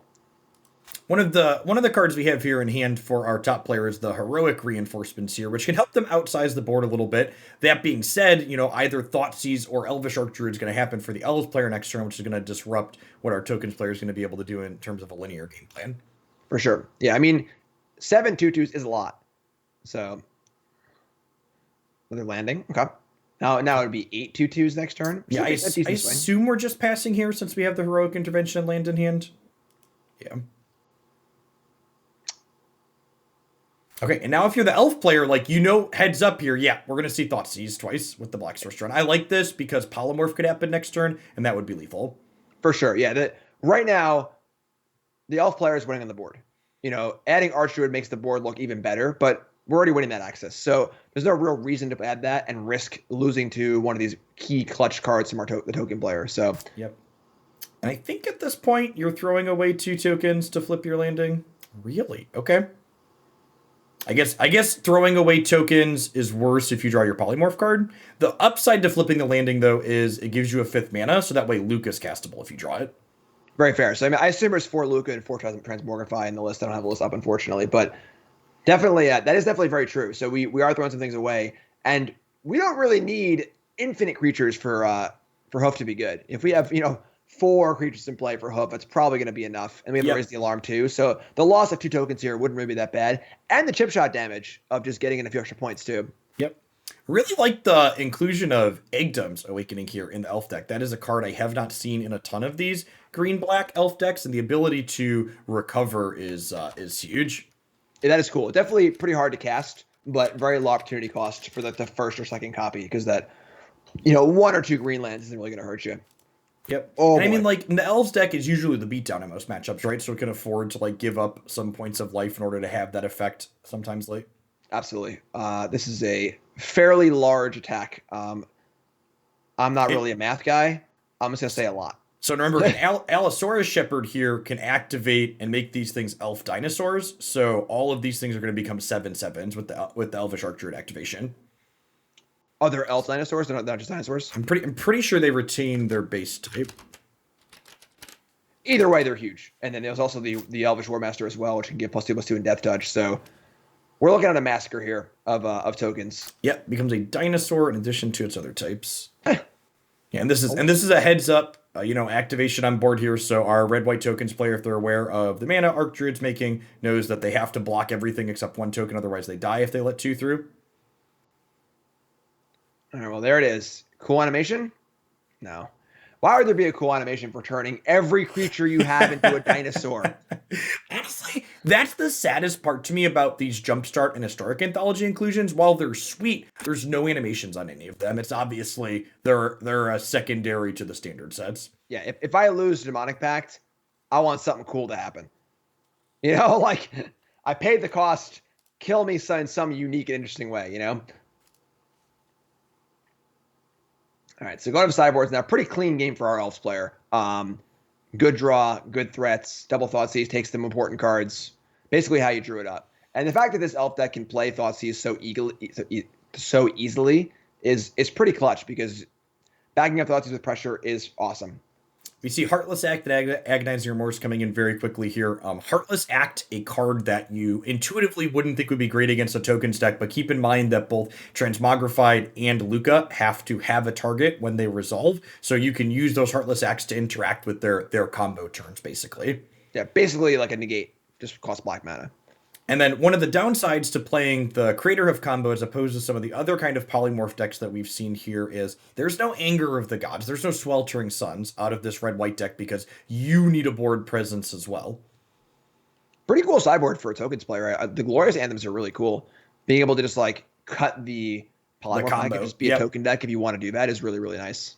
Yeah, I like that. I assume against like more like control decks that are going to have more spot removal heavy, that's the pivot they want to do there. Yeah, absolutely. And that's a good one too, because they have Fatal Push and you have, raise the alarm, have fun with that. So pretty good hands on both sides here. I guess the Elf hand's a little slow, but you got like Thoughtseize into card, so definitely in the range of keepable, I think. Yeah, honestly, I can see Mulligan in the Elf hand. I think we can just do better. The Clan Callers are fine, but it's not much of a clock. And there's going to be a few random, tokens here and there, so they're not going to be attacking for a while either. And Thoughtseize is great, but not a super fast hand here. Yeah, and we see here from the red-white player, there's the Transmogrifade for the combo finish, but like Heroic Reinforcements is almost a combo finish as well. Exactly, and on turn 3, the Elf player is going to have 2 Clan Callers, which is not only good enough to twos. block. Yeah, I think you're right that the extra point of toughness, having 2/2s to start that then turn into 3/3s is a pretty big deal in order to have profitable combats. Yeah. So good draw on Archdruid. That makes the next turn a lot better. But this Reinforcements next turn is coming in. It's going to deal a lot of damage. Yep. Little pause in the block here. I mean, blocking there looks really weird, but it makes the next turns not as bad because our player knows about the reinforcements. Yep. So you block here, that's 3 damage for total. It's 1 now and 2 later, and the token later on too. But we're like just dead, right? On the Elf side here. So we have 7, 2, it's 14 minus, and they can block and go to 1, right? Yeah, they can block and go to 1 and lose their board. Yes. So sure. Then. Really, and again, kind of seeing the range on a deck like the tokens. I really love these decks that have these kind of combo style draws with the polymorph style effects, but then also have these plans where it's like, I'm just gonna make tokens and heroic reinforcements and attack you. And the cool thing is that you're gonna Thoughtseize me. All right. I'm just going to attack you. So the Thoughtseize actually hurts you more, So I think that this hand, the hand was a bit weak. I definitely would have liked the mulligan on the Elf player side here. A little hindsighty, obviously, but realistically, the Clan Callers just don't affect the board enough by themselves. You can't, playing Caller on 2 is the worst thing you can play on 2 by a lot. It's a top end card, not a turn 2 play. Yep, and the kind of split game plan on the red-white deck showing some strength there, Thoughtseize or discard spell is one of your best things against a combo deck, but the aggro backup plan, Thoughtseize isn't a card you really want to cast against a deck that's beating you down. For sure, absolutely. So Elf player, I blinked and they were done already, so no changes, I assume. Yep. And token player, it's interesting that the declaration zones are from a sideboard. Not trying to play removal spells. Just going to either be linear as far as tokens go, or be linear as far as Luca goes. Yeah, I was wondering if they would reach back for those deck and stones when they're on the draw. Yeah, because they're going to be a little bit slower. But I could definitely see that. And just stick with the game plan here. Probably going to see a mulligan for the Elf player. Yeah, I like this mulligan. This hand's Psy keep 6, I think. I think this hand's pretty reasonable. I mean, it needs to draw lands or spells, which it will do because it needs to draw land or spells. Thoughtseizes are obviously great. The Shepherd's pretty unexciting by itself, but having company as a top off, we're either going to draw, 1 or 2 mana elves to cast or lands for company, which is pretty reasonable. So not a great 6, but passable. It's been a while since I've seen History of I Benalia. was just gonna say that history is a really cool card. Yeah, Like, really, really powerful effect overall here. And again, just like, seeing that, okay, we're getting disrupted with Thought Seizes, but like we have all of these kind of individually powerful cards, we get to play through it a little bit. yes, there are no other knights in the deck, I assume, right? None of the token makers make knights. Negative. Probably not. But history attacks for a ton of damage by itself. Gonna be a huge draw next turn. Second history. You know what they the say, second Jim? history is always the nasty one. If you don't learn from history, you're gonna repeat it. Yeah, and chapter 3 twice in a row is that's a lot. It's quite the lesson. Yeah, so pretty big problem here. Allosaurus Shepherd, same problem as the Clan Caller, where it's just like a top endy card. It doesn't block very well, doesn't attack very well. And there's the missed land drop. And these tokens might just go all the way again. Yep.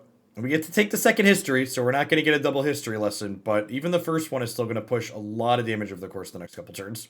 So similar to last game, this Shepherd could have blocked one of these tokens on an earlier turn and would have prevented multiple damage. Now we're getting to a point where it might just have to block, and it might just be too much, It's tough because it feels like it's your mythic, it's your payoff for being an elf, but realistically, it's just not doing anything on this current board. Okay. Is this too little too late? So you're telling me there's a chance. Survey says uncounterable. The Shepherd makes everything uncounterable. Ooh. Oh. Honestly, I don't even know if there is a really good hit there. I mean, I don't know that you have hits that save you, but like that's definitely Sultai. Yeah. No, that certainly wasn't it. It was with the Erase Alarm and the Chapter 4 or Chapter 3 on History. Yep. Yeah, it's a lot. No landing pre-combat because we're already lethal. No. Not quite. We're technically one short. Sure. The sheepish landing post-combat Seiko. Oopsie. Don't actually think there's any way. There's not an Orzhov Pontiff in this format. We're fine. Yeah, no Plague Engineers, no Pontiff. Okay, and it'd be like a hit like this last turn would have probably given them a real shot, right? Right, for sure. Because if they would have had the shot last turn, they would have had like decent blocks with their things being pumped, and then the next company would have made tokens with the other elves. Yeah. Yada yada yada. You got to add that one dinosaur to the attack to really top it off. You want to make sure they're all the way dead.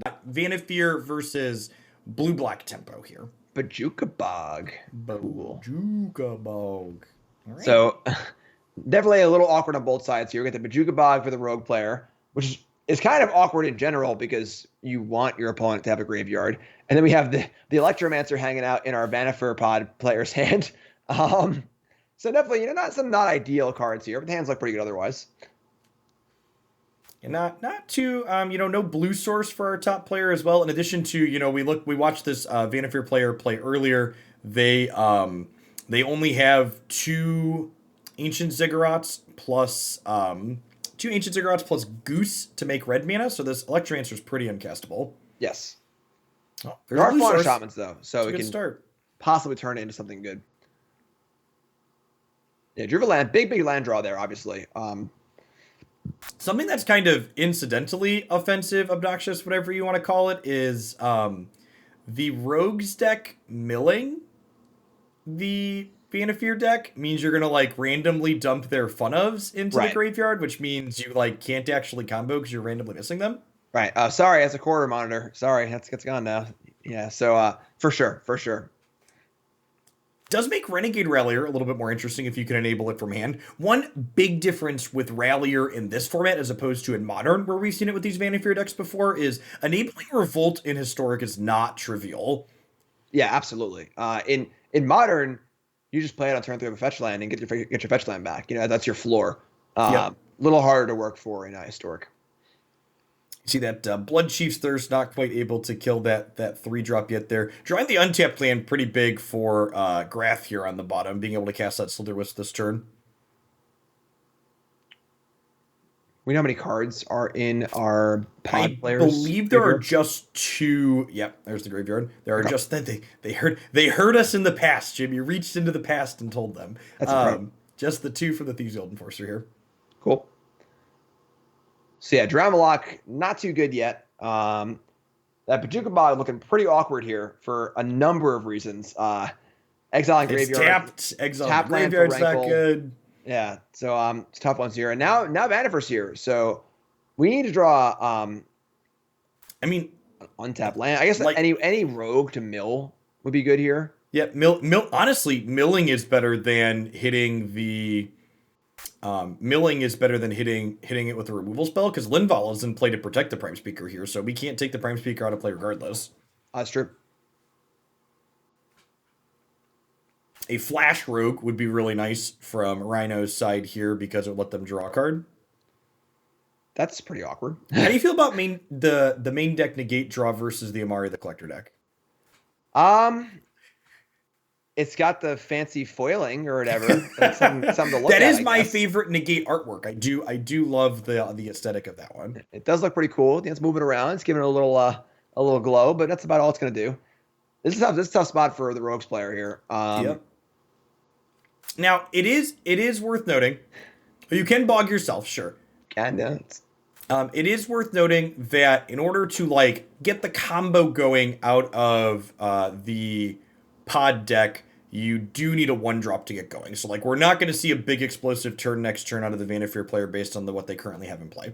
That's a concern. Oh, well, never mind. Well, we have the Drown in the Lock. We get to take this elf out back and make sure it doesn't survive.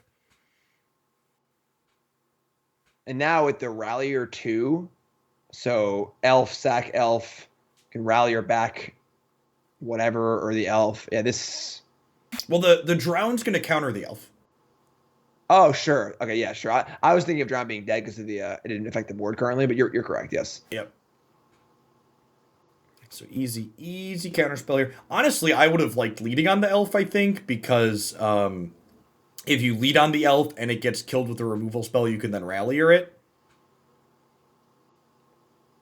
Well, you would never get a chance to be killed with a removal spell, right? Because you would just have priority again for Prime Speaker. Oh, yeah, that's a good point. Yeah, so I think that leading on the apparition makes sense if you're trying to draw like a different counterspell and you get the lands tapped down, so you can maybe resolve the elf. Yeah, that's fair. We saw it coming out of Grath's deck earlier in deck lists or heads up here, so perhaps baiting the saw it coming with the Skyclave. So the elf resolves.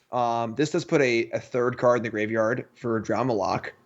But is our plan here is like let Drown get big enough and then you can like drown the Vannifar, but like the problem is the Linvala, right? The Linvala and our tap land. Like if this Pachuca Bog had just been basic swamp, we could drown her again in response here and be fine.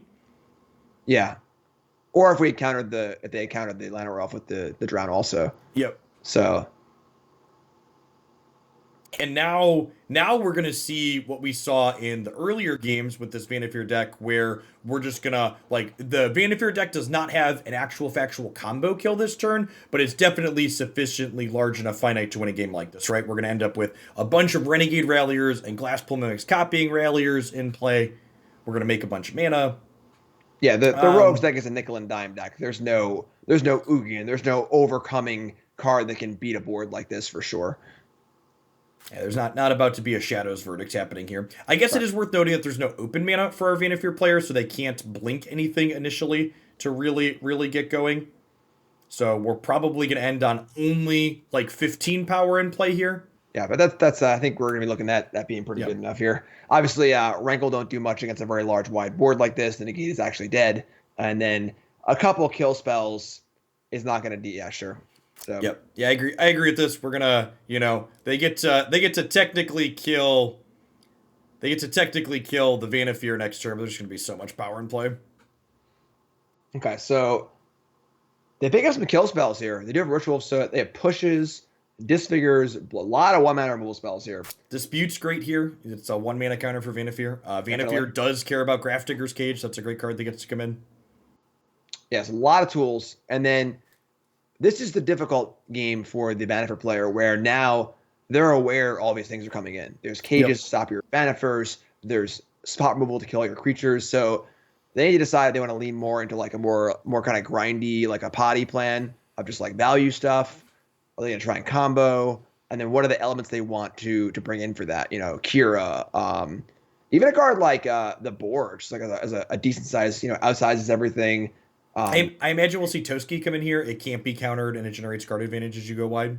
Definitely. So like just the kind of cards like that. I mean, a card like Nullhide for rocks. Just like these cards, just gotta try to win the game on the board. Yep. Um, You want to increase your individual card quality because you're not likely to have multiple cards in play at the same time. exactly. There's many pieces here to pick apart what you're trying to do. So, I mean, looks like Thalia has come in, but the Varin Wingmare is not, which is kind of interesting, honestly, because I think when you want one, you want the other. You have your curve considerations too, though, right? Like look at the kind of curve in the Vannifar deck, where just like your 3 is just like this giant glut of stuff. So like the litmus test for like what's an appropriate 3 is different than appropriate 2. That's fair. That's fair. There's also the question of like if the Vannifar player wants to just trim down on the combo cards. So for example, the red creature that makes mana, that's like we've seen that card drawn a number of times already. It's not really necessary to combo. You can still put a bunch of stuff in play without it, and it's a terrible card to draw. That could be a possibility. Tough choices here. This is definitely a difficult. Interesting here, and I'm going to defer to Yuya in because they're playing the deck, obviously, but not boarding in the kind of fair interactive plan, just sticking on mostly the combo here for the post board game. For sure. No Toski, no Thalia, no Varin, and leaving in all the combo pieces too. So we'll see how this works out. And it's very good for our tempo player here, and honestly, good for the Vannifar player too. Yeah, very solid. The Savior is going to be very nice here, being able to protect your stuff. Liner Elves is great. Skyclave is also great in a matchup like this because there's a lot of small threats. We mulliganed. I guess we're looking for removal on the blue-black side. I guess I don't hate that. Yeah, that blue-black hand looked pretty good. It was, 4 spike and creatures, right? Yeah, I think I would have mulliganed the blue-black hand if I was on the draw, but I think on the play, the Jawari Disruption is probably more than sufficient. Yeah, 4 spike on the play is pretty good, and it's almost impossible to play around. So typically you want to try and resolve things early against rogues before the cards get in the graveyard for drama lock and stuff like that. So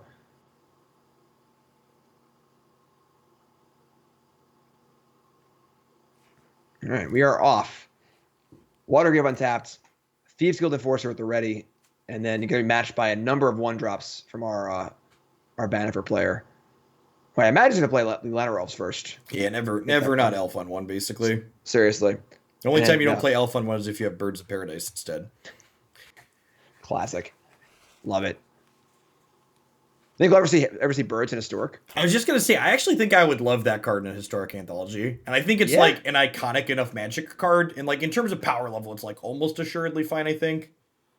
I mean, it's not necessarily the power level of Birds itself. It's the power level of Birds and Elves at the same time, I think, is the issue. Sure. But I mean, like, we're guaranteed to get another 1-mana dork in this format, right? Because like Elvish Mystic is eventually going to make its way in. And I think at that point, it's like 12 dorks versus 8. And I think it's less of a step up at that point. Definitely agree. I think it's a card they could see play in like, anthology number 8 or 9. Some sort of future consideration. So we got a puppy, we got a bounce on the Llanowar Elves from a Brazen Borrower for a little tempo, but the replay here is fine. And now our Dimir player is running out of things to do a little bit. We have Slitherwisp and Borrower, which is kind of nice. Skyclave looms a little two cards to the bid from the mills. Yep. Right. And I mean, like, the Slitherwisp does represent more cards in the long term, right? So like we're running low on gas, but like the Slitherwisp plus Borrower means we get like at least 1 extra draw, so we're not on complete empty. For sure. I mean, and the Skyclaves look pretty nice too. So it's funny because we were talking about how the Vannifar player was staying linear and has mostly drawn interactive cards this game. Double Skyclave, Rallier can be played like straight up.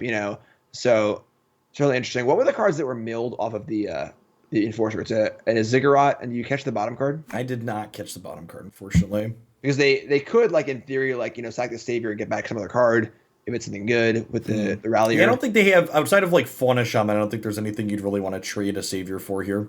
That's fair. So here comes the Apparition, taking out the 1-drop here. And again, this is the thing where the Rogue deck, or the Flash deck, whatever you want to call it, really wants to get ahead. They play from ahead very well. They start to fall behind. The counterspell's getting a lot worse. So losing a creature here is bad. But maybe a small sequencing mistake here on the blue-black player's part. You could perhaps get them in combat if you wait here. Yeah. I think that the attack there is pretty risky, and just Slitherwisp and the 1/3 and everything else. But for sure, definitely a chance to get them, which is worth it. Prioritizing lots of blue mana here. We saw Rhino shock the Watergrave on 2, and they could have played the Pathway, but preferring to have 4 blue sources versus 3 black and 3 blue. It's kind of interesting spot to not play Bog because we have the Borrower to cast to draw a card. I guess we're drawing to like Fatal Push, some sort of 1 mana kill spell. But yeah, we could hit the other 1 mana Flash Rogue as well to draw an additional card here. That's true. That would be nice. And unfortunately, again, like the Drown in the Locks have been a scotch awkward for our blue-black player in both of these games. There's only 2 cards in the bin for the top player at the moment, so this Drown in the Lock can't quite tag the Skyclave Apparition right now. Yeah, the Yamari, the collector decks are not going to help you out by putting cards in the graveyard. Yep. Their cards go and play, and they hopefully stay there unless you can kill them.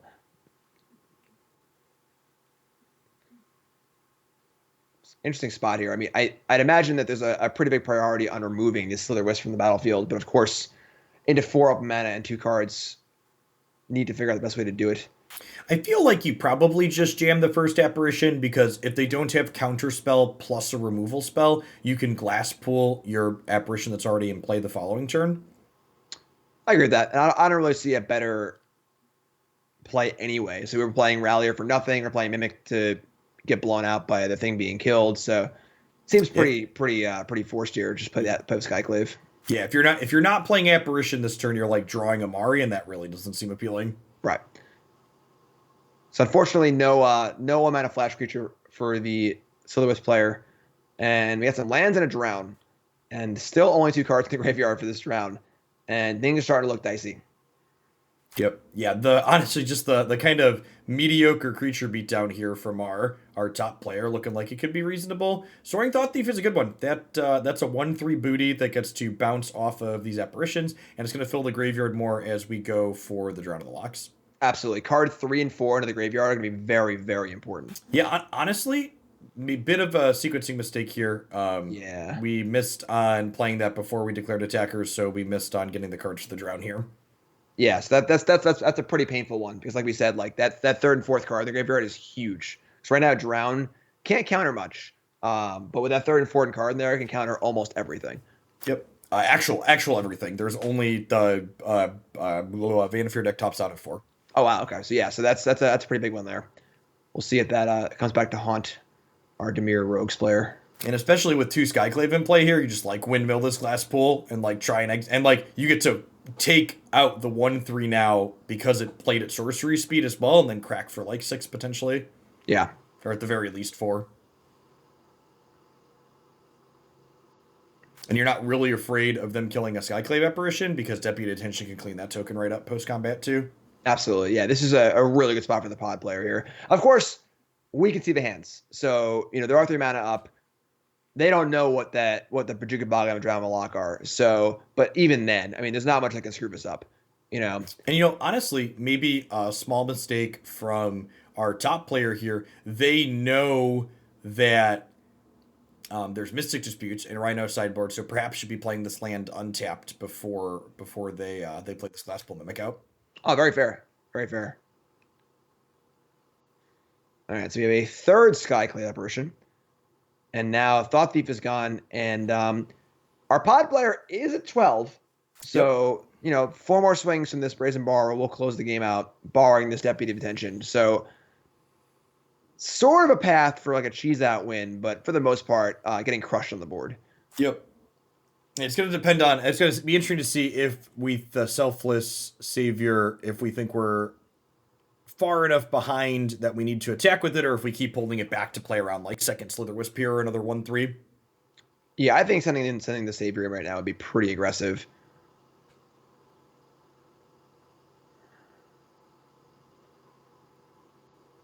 Especially when your hand is so good. You have Deputy, Rallier. Interesting that we only attacked with one of those. We're worried about like multiple 1-drop rogues coming down, because they don't have that many actual ground pounders on the rogue side. It's weird, too, to put the one that has the 3 under it in danger rather than the 1-on-1. Yeah, if you're only going to attack with one, it should definitely be the one that has the smaller thing under it. Yeah. That's probably why Skyclave is so cool, honestly, because it's a card. It's very, very good, but there's a lot of risk reward to it where, you can, it's hitting combat, they're able to kill the one, get the 3/3 back, block the other thing. There's a lot of things that can happen. So it plays to the board in a lot of different ways, which is really cool. And now there is no board for our Dimir Rogues player, so yeah, that is All right. Well, I mean, you get to kill the savior, and then you get to drown a 3-drop and get a 3/3, and you're not just dead because you got a little bit of a board to block. it's true. We might see Amari be the difference between winning and losing here. Just like a 4/5 is going to be really good in this kind of attrition-y game. Yeah, for sure. And it's weird because, like we were saying, our pot bear boarded very linearly, and it's just playing total fair magic right now.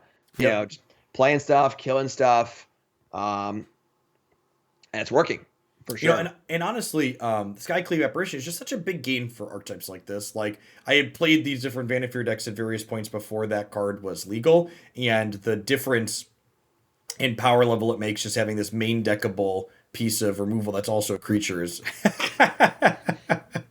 Yo, bro, I heard you like Skyclave Apparition. I liked the proactive drown on the Selfless Savior here. I think I kind of would have liked the proactive drown on a second thing as well, because the Renegade Railiers in the Vannifar deck mean that when you kill this on their turn, they're going to get to trigger Revolt and bring something back with the Railier. Absolutely. So we're going to see the dog come back into play and defend things. This is a very conservative attack. Okay. I like the using our life total as a resource on Rhino's side here as well. It means they don't get the free Revolt on the Renegade Railier. So 3/2 coming down is still good, and they're going to get to draw 4/5. So I think our Rogues player is still in trouble, but yeah, and the thing is that the Rogues player, the Rogues deck, as you were saying earlier, is a very nickel and dime deck. Like, what's the out here? What's the path to victory for this Rogues deck? We're at the point now where there's just so much stuff in play. I don't recall. Did the Ritual of Soot board in? I don't think they did. I didn't notice. I don't think so, but I honestly don't remember. All right, so I mean, a Brazen Borrower is pretty interesting here. That can sort of like topple the house of cards where you can bounce a Skyclave, get a 3/3, block some other Skyclave, get another creature and stuff. So, all right, so we're exiling their graveyard here, which means, I mean, I guess we're through 3 copies of Shroud in the Lock, but like we still have the cheap Rogues cards that care about the opponent's graveyard size. Yeah.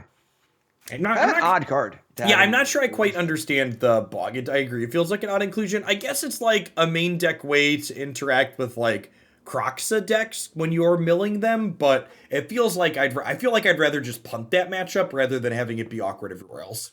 Yeah, the opportunity cost is pretty high. Because there are times where you just need a land, so you got to just play it, and you're targeting yourself, and it just kind of it just feels bad. Well, not even that, but just like tapped lands have a really high cost in these older formats with slightly higher power levels.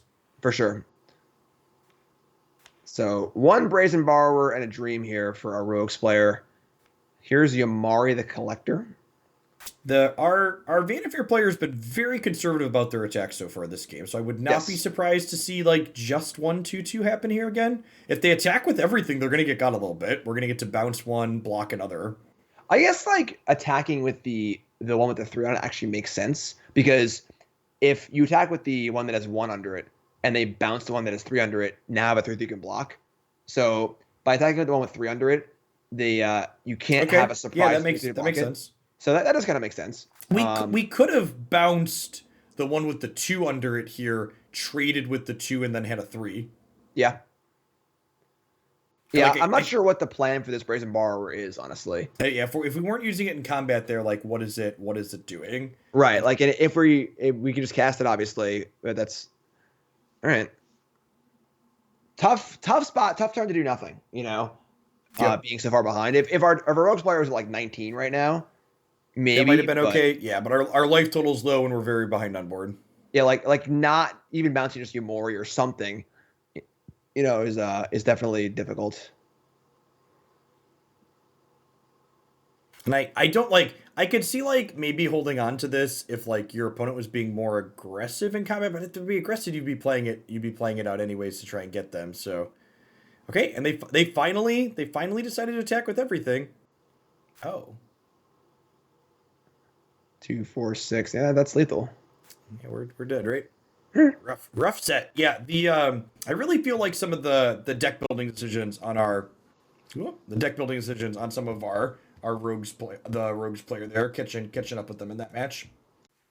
All right, let's head on down into our feature match area here. We've got Golden Butts versus Allocane. Hold on to your butts, chat. I'm rooting for Golden Butts. No bias, but I think Butts is playing the mid-range deck, actually, so. Mid-range, the Boros? The Boros mid-range, yep. Oh, so that's perfect. David Spectre, fantastic. Glorybringer, let's go. Yeah. Look at this. Look at these players. 4-1. We've got some Valki, Grixis, and some red-white mid-range. You'll have to see it. Yeah, one of these hands looks a little better than the other. Although one Valki and we're good to go on the Grixis side, right? Yeah, and I mean, like, to be fair, the red-white hand doesn't do anything for a little bit. So, like, our Grixis player is gonna have time. Oh, we mulliganed that one. Okay. That is fair. That is a very, like, if we're playing against Gruul, that hand's really good. But against a slower deck, that definitely I can see sending that hand back. Yeah, I think the red-white player probably appropriately identifying that they're about to be the beatdown in this matchup, so throwing that slower hand back. I don't think that's unreasonable. Obviously, we know that the Grixis player is not doing anything for a little while, but our top player does not. All right, so definitely need to improve our Grixis hand. And the Boros hand, I mean, we have a curve. We've got Inspector. We've got Crack Clue. Release of the Wind has to target a Valki that's already in play, correct? Correct. So the Skyclave can mop. I guess the Valki would take the Skyclave, but yep. There's a Shadow Stone Smashing as well. So that unlikely for Release the Wind to be good on turn 3 if a Valki is drawn. So that's going to be a later thing probably. Do Love Beast and Threadbane Inspector. Just like the perfect Magic card. Oh, let's pull that one up. That's we talked about Death Shadow. But Threadbane Inspector was another HA4 card here that's just like, it's like, this card's not like Blinkmoth Nexus. It's just like nothing fancy. You don't write home about it, but it's reasonable and you're going to play it in a variety of things. Yeah, it's a nuts and bolts kind of card. It makes all your other cards better. Remember when this thing crewed Smuggler's Copter? Yeah, I do. I do. So yeah, not a ton happening here. I would say that this, just looking at the game so far, it's a Savi Triome. Okay. That this seems like it would favor the Grixis player. Obviously, a lot of the cards in the Boros deck are very good against creatures, Skyclave and Glorybringer and stuff like that. But not a lot of pressure here. Plenty of time for the Grixis player to draw whatever Nicol Boluses and other mid-range haymakers they've got. Excellent top deck here for our red-white player here. Adanto Vanguard, very good against these removal-heavy decks, especially with destroy-based removal like Heartless Act. I'm going to go ahead and dig up our Grixis players' control list here and see. Yes. It's going to be very important as to like what answers do they have to this Adanto Vanguard. Things like Extinction Event and so on and so forth. Otherwise, this thing could just go coast to coast, realistically. Yep. Yeah, the Adanto Vanguard could realistically, like you said, win the entire matchup.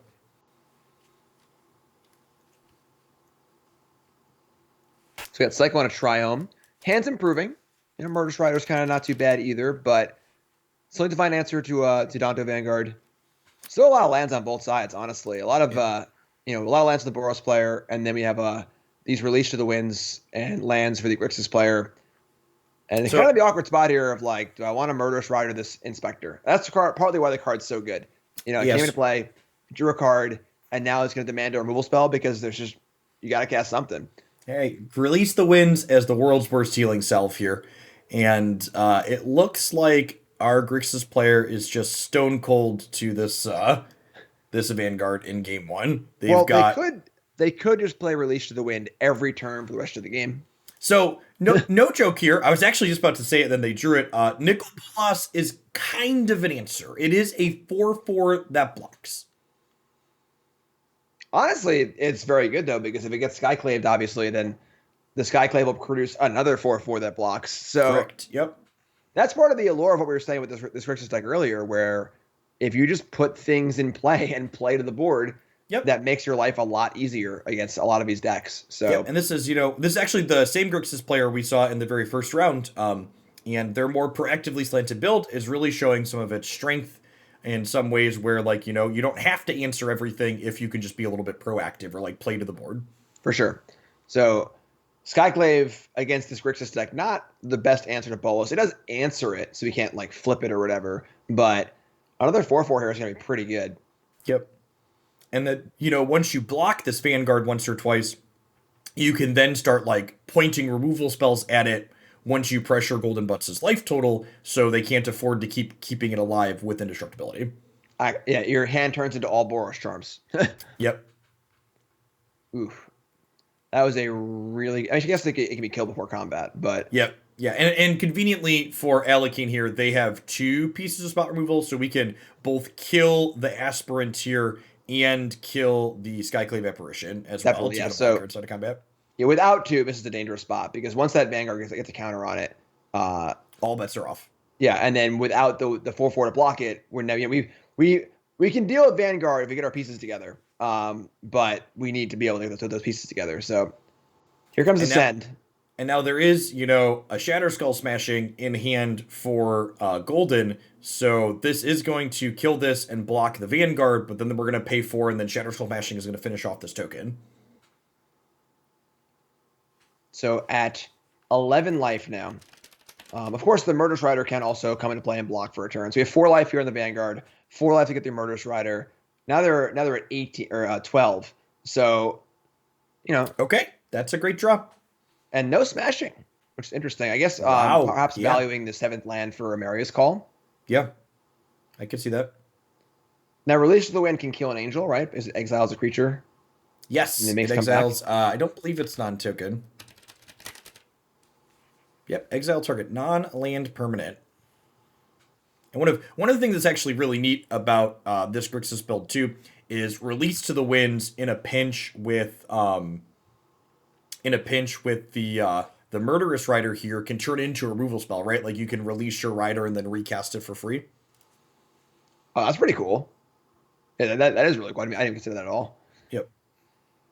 So here goes Amaria's Call, 2/4/4 angels, and makes the creatures indestructible. So don't got to pay 4 life on Vanguard.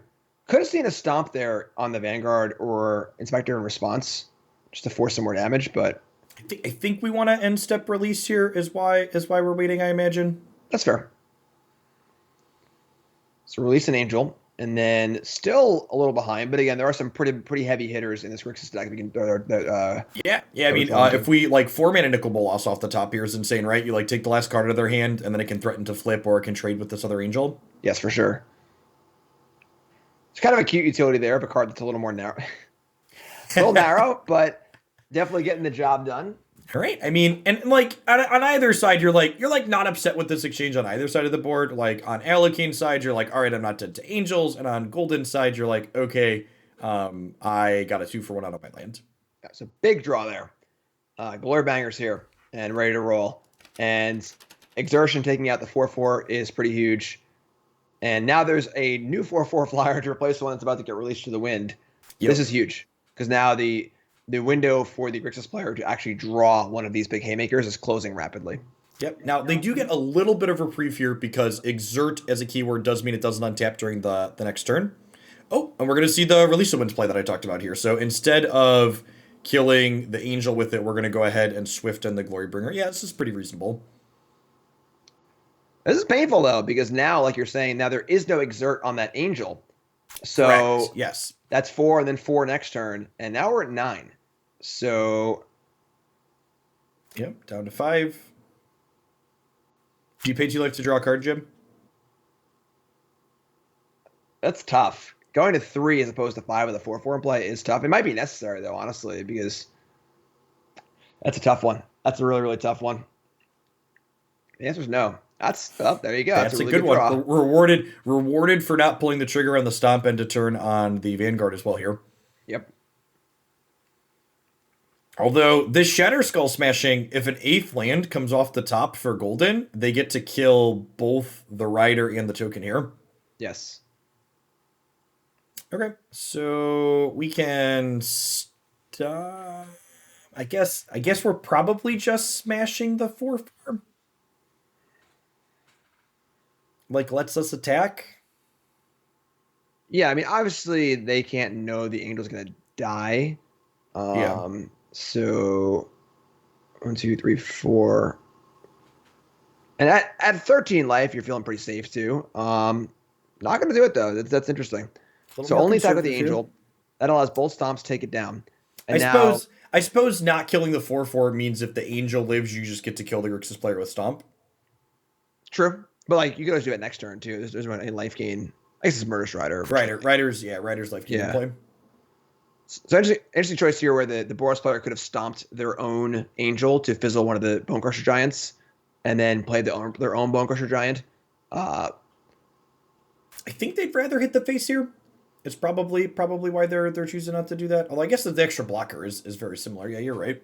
Yes, it's and now it's also this issue of like, do we just like stomp face and play Bone Crusher? I guess it's. I think you probably do because if you draw a land next turn, you're spending all 8 mana on the Shatter Skull Smashing, and if you draw a spell, you're happy you drew a spell. That's true.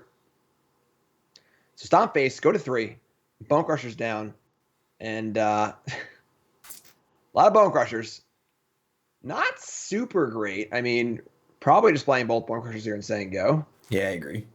And then the problem is that there's no real closing element here for the Grixis deck so far. Just like some creatures at a very low life total and a bit at the mercy of the top of the Boros player's deck.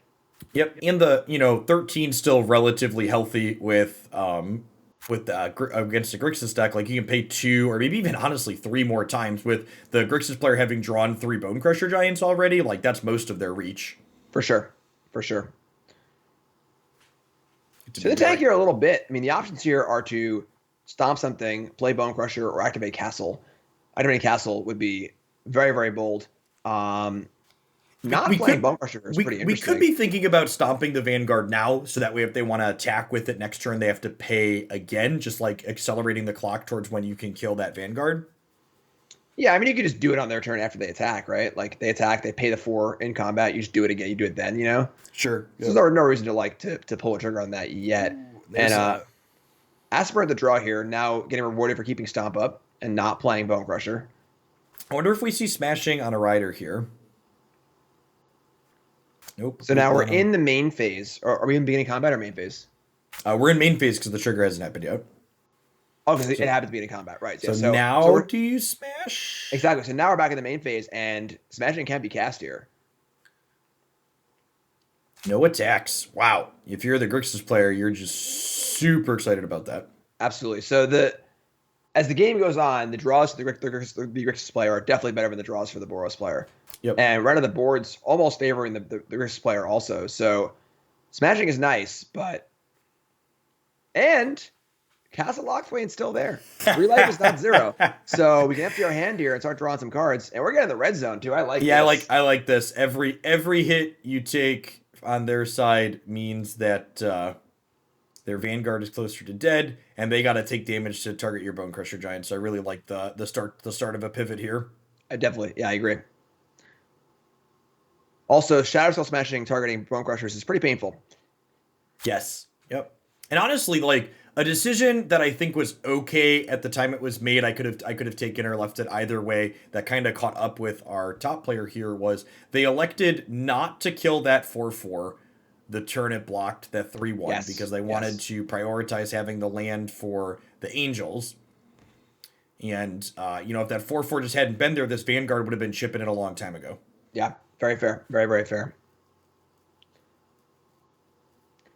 So looks like Shadow Skull's being cast here probably on the Rider. It's kind of tough because that's a lot of Bone Crusher Giants. That's say the Vanguard attacks here, the Bone Crusher just crack back. It's 4 lives keep it alive, and any drawn spell from the Grixis player looks pretty good. So I think I like the attack here because they're obligated to block, and then they only have 2 Bone Crushers in the backswing. So they need they're at 9, so the red-white player can let both of these through comfortably. That's a pretty interesting draw. That's a great draw. Yeah, this card is just so good. I miss this card in Standard. Yeah, definitely a really good 1-drop design. Just now the question is, no, I guess not. So are we attacking and are we castling? What are the goals here? Gideon. That's another good one. It's been a second since I've seen that, Chad. Get him on That's up a here. pretty interesting last turn of the no attack. Like, you can nullify the Vanguard pretty quick, and if it gets through, the Legion grows up by 1, which is great. Castling also is pretty interesting too. And now the Gideon giving something lifelink is huge here because we were like kind of in a racing situation as the Grixis player potentially, and now we're really not. Absolutely, yeah. The life-linking Vanguard can pay for itself now.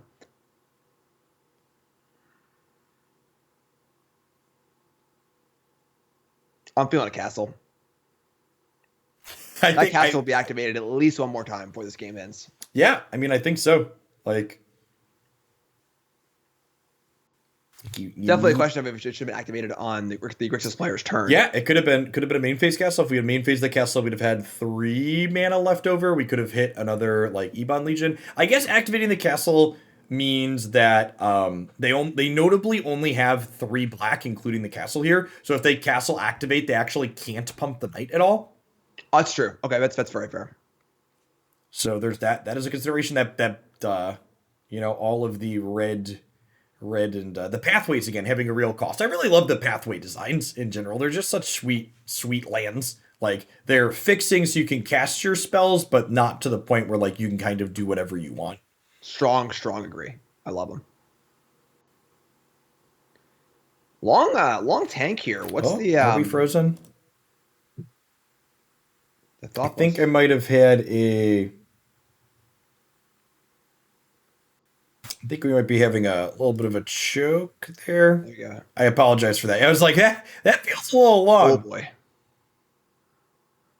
I saw a Glorybringer for a second there. I think our Grixis player might be having a connection issue here. So I'm I think they have a game issue also. I think apologies. I think you're correct about that. All right. So we ended up about where we were expected to go. Apologies for the short delay there.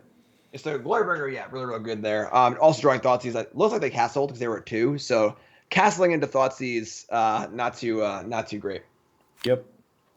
And and again, like Thoughtseize, I feel like you learn a lot about people when you watch them sideboard as whether or not they leave Thoughtseize in matchups like this. Because, like, while it's nice to break up the curve early on, like, what we saw that last game, I think, is the norm you should expect a lot of the time, where the game goes long and you need to draw cards that play to the board, and Thoughtseize just doesn't do that. Yeah, it's tough, because there are some pretty big hitters in the Boros deck, like, Chandra, Glorybringer, that are great cards to Thoughtseize. They're also not, like, as aggressive as, like, Gruul or Mono Red, so the damage is, like, it can matter, but it's not, like, a dire concern. Yeah, I think the dead draw late game is more important than the damage you take early. Yeah, that's fair. That's fair too. It's interesting to see that the Legion War Bosses are not coming in here, which seems like it would be like the card you would want against. I think that's pretty reasonable. I think you expect Bone Crusher Giant to stay in from the Grixis side, and like this Grixis deck is more mid-rangey, right? Like Legion War Boss isn't great against Knight of the Ebon Legion. Like it doesn't even line up fantastic into Bone Crusher's 4/3 stat line after the fact. That's fair. I just think that you want to be as threat heavy as possible. I guess it depends on what you're cutting here. So they're bringing in Hushbringer, which what does Hushbringer do for us? It disables Valki and it stops Nicol Bolas from making you discard a card. Well, it turns off your inspectors and your sideboards. Yeah, that does not seem worthwhile. I feel like if you had nothing in your deck that it impacted, Hushbringer would be fine here, but I feel like because it's turning off so many of your good cards, you probably don't want it. Yeah, that's definitely a little interesting here. I mean, I think that I still think I'm pretty happy with Legion War Boss. I just want as many threats as possible. Sure, yeah. And even the Maul, obviously Maul plays poorly into removal spells, but in a late game scenario, it can just turn all your crappy creatures into flying threats. Yeah, awesome. I mean, three-bit Inspector stock goes way up when you have an equipment attached to it. For sure. So definitely some interesting sideboarding here. We'll see how this pans out for Golden Butts. They're up a game too, so if it doesn't work out, they could go back to the drawing board. Very true. And they brought in these Declaration Stones. I like the Deccan Stones. I think like killing Nicol Bolas and killing an early Valki is important too. Like if they Valki on 2, you want to be able to kill it so you don't get released the wins. I guess that's fair. Is that the Grixis deck is sort of like a backdoor combo deck in a way, but the game's gonna go long. You're 2-for-1ing yourself whenever you cast a Declaration in Stone, like 100%. There's no way you're Yeah, gonna be able to out and I guess casting Deck in Stone on a Nicol Bolas that made you discard a card really Right. doesn't sound exciting. That's a lot. That's a lot of cards, So I'm not sure if I'm feeling about this. It looks like they're taking a very, I guess, like anti-control stance here, like ready to kill creatures, and this is a tough It exchange. feels like, based on the way Golden sideboarded, they don't think they're the beatdown of this matchup, and I'm not sure if that's correct. I would agree strongly with that. Like the Nicol Bolas, like you can't just cast Tibble. Like you don't have to do this Valki combo thing. Yep. And the game's gonna go long enough to do that. So I really think the Boros should be the beatdown deck, even if it's not like super situated well to do that. It's just a stance I think they have to take. You got to maximize the Danto Vanguard, the best card in the matchup by a lot. You need to be aggressive. So we'll see how it pans out. We see here, we talked about Shadow's Verdict earlier today. I think this is probably just the best, if not the best sweeper in the format. Coming in here for the Grixis player, being a flexible answer to a Danto Vanguard. Verdict also lining up really well into your own Nicol Bolas Ravager because it doesn't exile your 4-drop. Yeah, that's some great draws there. Picking up a Bolas Planeswalker, a second 4-drop Bolas. This game is going to get out of hand pretty quick here. The Chandra can kill the Bolas, but then there's another Bolas waiting. I feel like this could go either way because you can't play the Dragon God here freely because the Vanguard cleans it up. And we have the Skyclave to tempo the Ravager for a turn. Yeah, I think if you Skyclave the Ravager, then you just Shadow's Verdict and get back your 4/4 too. So okay. I think that this is a pretty good spot with the Grixis player. A Ravager here, if it gets Skyclaved, they'll get an activation of Chandra or two, but he gets a Verdict into an empty board. Also, you can also Bone Crusher the I think with the Bone Crusher draw, actually, like just killing the Chandra, and then you could play out the Bone Crusher as your 3-drop. That's fair too. You block the Vanguard and turn it into a Morostrom. It's interesting because you could just hold the Bone Crusher off for now. So post Verdict, yeah. Yeah, definitely. I mean, the thing is that the resource wise, the Grixis deck has much more resources in hand, so just making trades and staying alive is kind of fine. Yep. It's almost less a Morostrom, more like a healing solve. Yeah, that's a good way to think about it. So, Inspector, Clue. Not much going on with the Boros player. This is kind of what we were saying, where it feels like the Boros player should be the beatdown because their late game cards can't compete with these Nicol Bolases. Yep. So we got to see Ravager coming down here, getting to take the Apparition out of hand. I guess we cracked the Clue in response. Yeah, for sure. I mean, we'll see what's drawn, but no, okay, that's bizarre. Because obviously, you want to give yourself the option, but. I mean, you could be worried about a Thoughtseize taking your follow-up card anyways. Sure. All right. So, I mean, and then no attack either. Interesting. I like the no attack in a way. I think if there's another Skyclave Apparition that comes rolling off the top, you want to be able to block with Bone Crusher Giant. I think if you just kind of make sure you don't get nickeled and dimed out of this game, you're in a pretty reasonable position. That's fair. I mean, I guess now it's just a block for life and then Shadow's Verdict, which is pretty awesome. So yeah, exactly. This lines up super well here. What would be a game-breaking play game 1 now post-board, we get better answers in Shadow's Verdict. Yeah. Yeah, Verdict definitely mega. And I think the presence of that card also, I guess maybe by trying to board into some bigger stuff and not be super beat down, you're trying to play around Shadow's Verdict. It feels like it's playing into the Grixis deck's hands.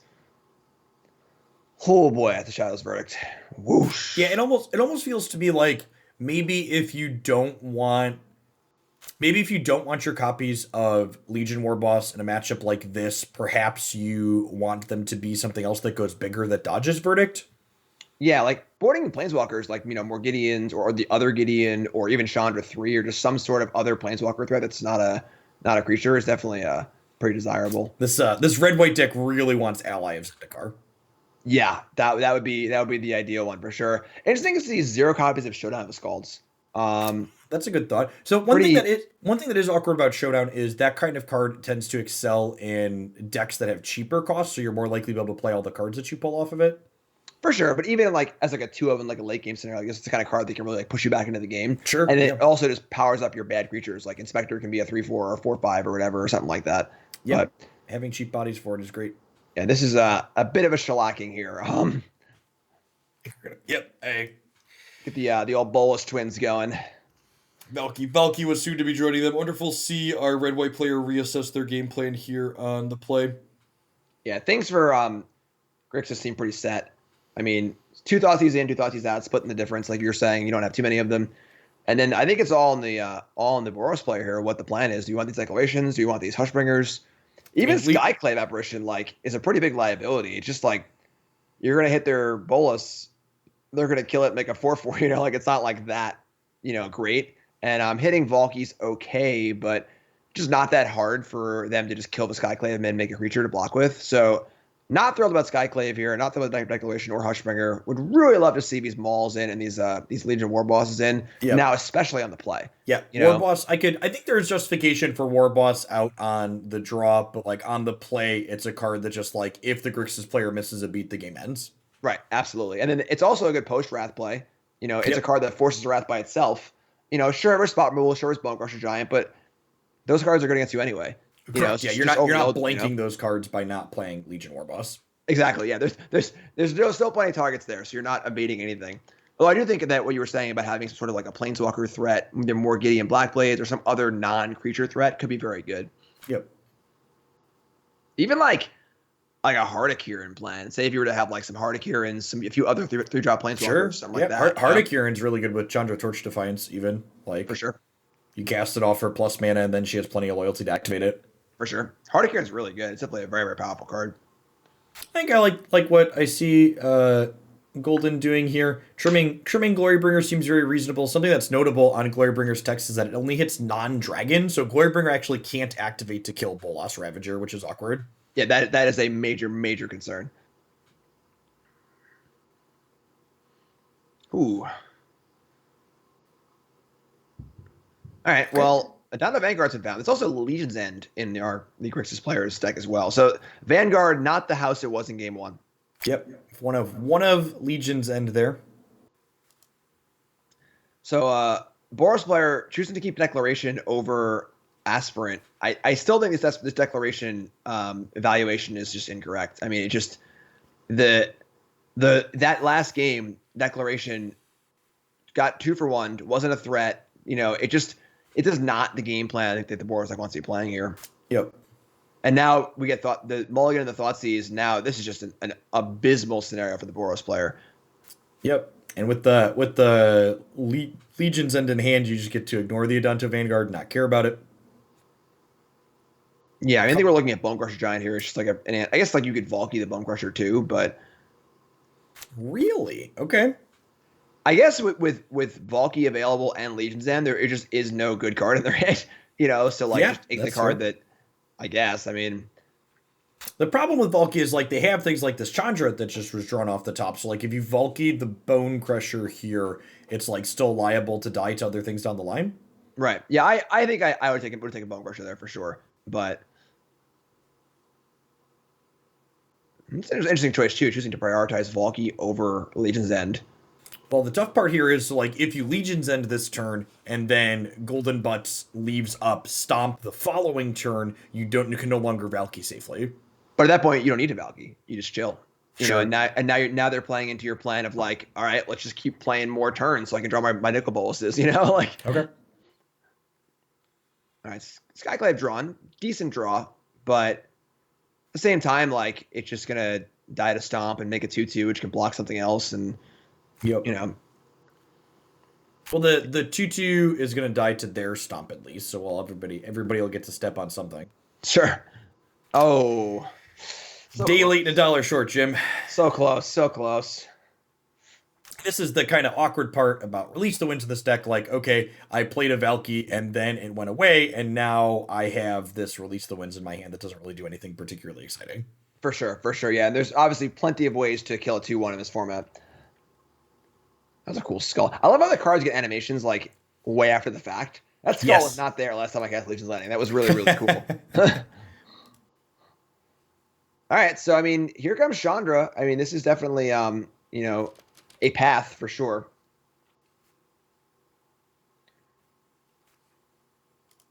Now we got Grixis on 11. And no immediate answer to Vishandra.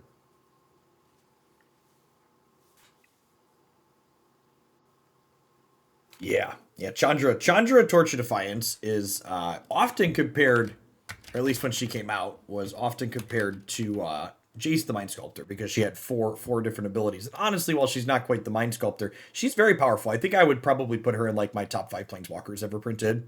Yeah, I would agree with that. Best red for sure. Like, just Easily best really, red. Yep. really good at doing a multitude of different things. The 2 red being really, really a great one where you can like play Chandra +2, play a removal spell, and have a 5 loyalty planeswalker ready to roll. So if you can't kill a Chandra directly, she can really take over the game.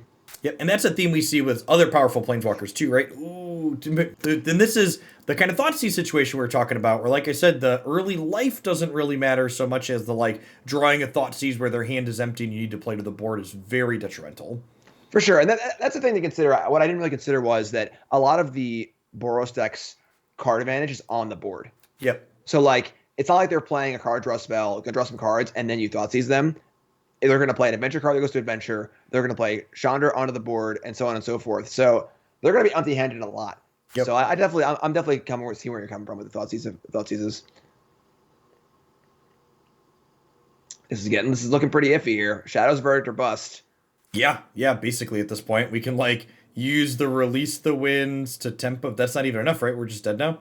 Yeah, because if you bounce Vanguard, you die to Chandra plus Bonecrusher. And you bounce Bonecrusher, you just get stomped. Yep. Yeah, that's gonna be it. Pretty wild game here where it looked like the Boros deck was very behind. And all those nickel and dimes really added up over the course of the game, just like chip shot after chip shot after chip shot. Yeah. And then the big slam dunk of Chandra to take it home. Yeah, I mean, there's definitely a pretty big cost, to playing Release the Wind in your deck. Like if that Release the Wind was like, any reasonable removal spell or some sort of planeswalker or some sort of interactive element, maybe we have a game here. But part of this problem too is, this could end up going back to the fact that the Thoughtseize that we played on one took that Declaration in Stone instead of the Bonecrusher Giant initially, right? Like if the first Bonecrusher isn't there, like the whole game just plays out differently if you get to draw a card when they kill one of your threats. Oh, for sure. Yeah, definitely. And then Declaration in Stone in hand gives you plenty of time to draw out of it. Maybe you have an answer to Chandra then, the game kind of starts snowballing for sure. Yep. So yeah, exactly. Definitely, that Thoughtseize was the crux of the entire game probably. Okay, and we've got Todd Turkey and Weg here as well. Looks like we've got some Angels on one side, some Bant Angels, some Johnny's in the main versus some Black-White Auras. All right, Auras is not a deck we've seen yet today. Do love Saram. Saram's one of my favorite cards. Love that card. Pretty reasonable hands on both sides here. Yes, having the Hateful Eidolon and the Myers Grasp is pretty clutch. Definitely an excellent start. Let's pull that one up here. That's a card that did not see a lot of play when it was in Standard, and it's been a hot second since it was there. So whenever an enchanted creature dies, draw a card for each aura you control attached to it. And as Jim astutely pointed out there, Myers Grasp is an aura you control, and Hateful Eidolon doesn't specify for creatures you control. So if you get to Myers Grasp to kill one of your opponent's things, it cantrips for you. Yes. Now the one downside here is that Selfless Savior is not going to be very good in this matchup. I imagine most things that the Bant deck are going to kill with are going to be exile effects. So while double all the glitters on the lifelinker sounds really good, there's definitely a major concern of it just being hit by a Skyclave apparition or something like that. So even the Johnny Strength of the Pride, if our Bant player is able to gain a bunch of life here, that could threaten to exile it as well. Absolutely. So Savior has its pluses and minuses. It's better against Wrath of God effects, but worse against exile effects as far as protection goes. And I like this prioritization, using the Grasp here to kill their threat right away, keep the board small on the Angel side. The Angels deck is definitely a critical mass deck that wants to flood the board with a bunch of different things as quickly as possible. For sure. Orzhov player also looking for one of its main engines in Saram or Core Spirit Dancer. Want to get that going, start drawing cards, kind of keep the ball rolling as fast as possible. Kind of got to decide here what 3-drop we want to play here. Going with Redain, God of the Worthy. So Redain over Resplendent Angel is interesting. Redain has Vigilance. The abilities on Redain are not really going to matter with the taxing effect. And this Hateful Eidolon start getting really, really big, really, really fast here. All the glitters, Cartouche, another all the glitters in hand. That's a large, large lifelinker. And left is about to start bouncing around a lot.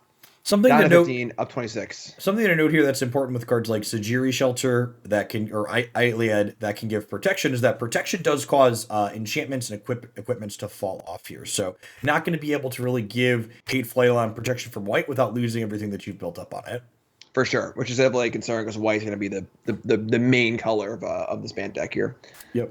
Cartouche again. So and I like this play from Todd. Todd acknowledging the fact that it's exile removal that they've got to worry about out of the opponent's deck. So they're diversifying their threats here a little bit so they don't get got by a single Skyclave apparition.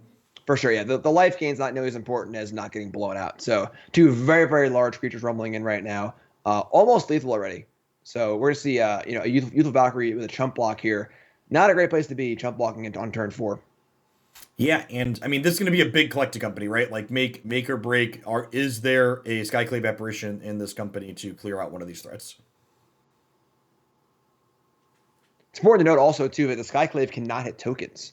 So this 7/7 token creature is pretty safe and almost unassailable in a lot of ways. There really aren't a lot of ways to take this off the board for this Angel deck. Sarav's been drawn. It is worth noting that the reason why that token is large, though, is because of an all that glitters. So Skyclave apparition could tag that off the board. Very fair, very fair. So rumbling in. This is a big company. Spin the wheel here, and what do we get? Survey says, all right, there's a Skyclave. And a Righteous Valkyrie to gain some life as well. Yep. All right, so Skyclave takes out Hateful Eidolon. Yep. Still a 7/7 in play, and no life to be gained on the Valkyrie yet because the Skyclave is not a cleric or an angel. And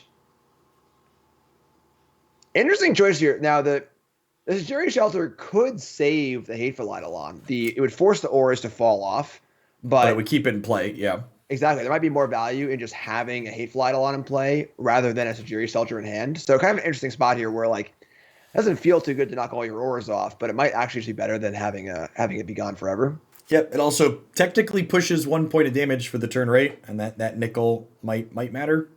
For sure. Like the Righteous Valkyrie here, caring about being 7 over your starting life total. So every point that you can get them away from that key 27 number in a game of Historic, that matters. For sure. So the token goes down to a 4/4 because all the glitter is now not as glittery with the enchantments gone. The token can get blocked easily with a 1/1, but the 4/4 is coming in. Would need to be chump blocked. Now I think you just double block here, right? On the 4/4? Yeah. Interesting. Seem pretty safe. Yeah. I mean, maybe not playing the Savior before combat was an error there. Yeah, that's a good thought. Yeah. So chump blocking with the Skyclave is also possible because realistically, once the Skyclave dies, they get a 1/1, and that doesn't really matter that much.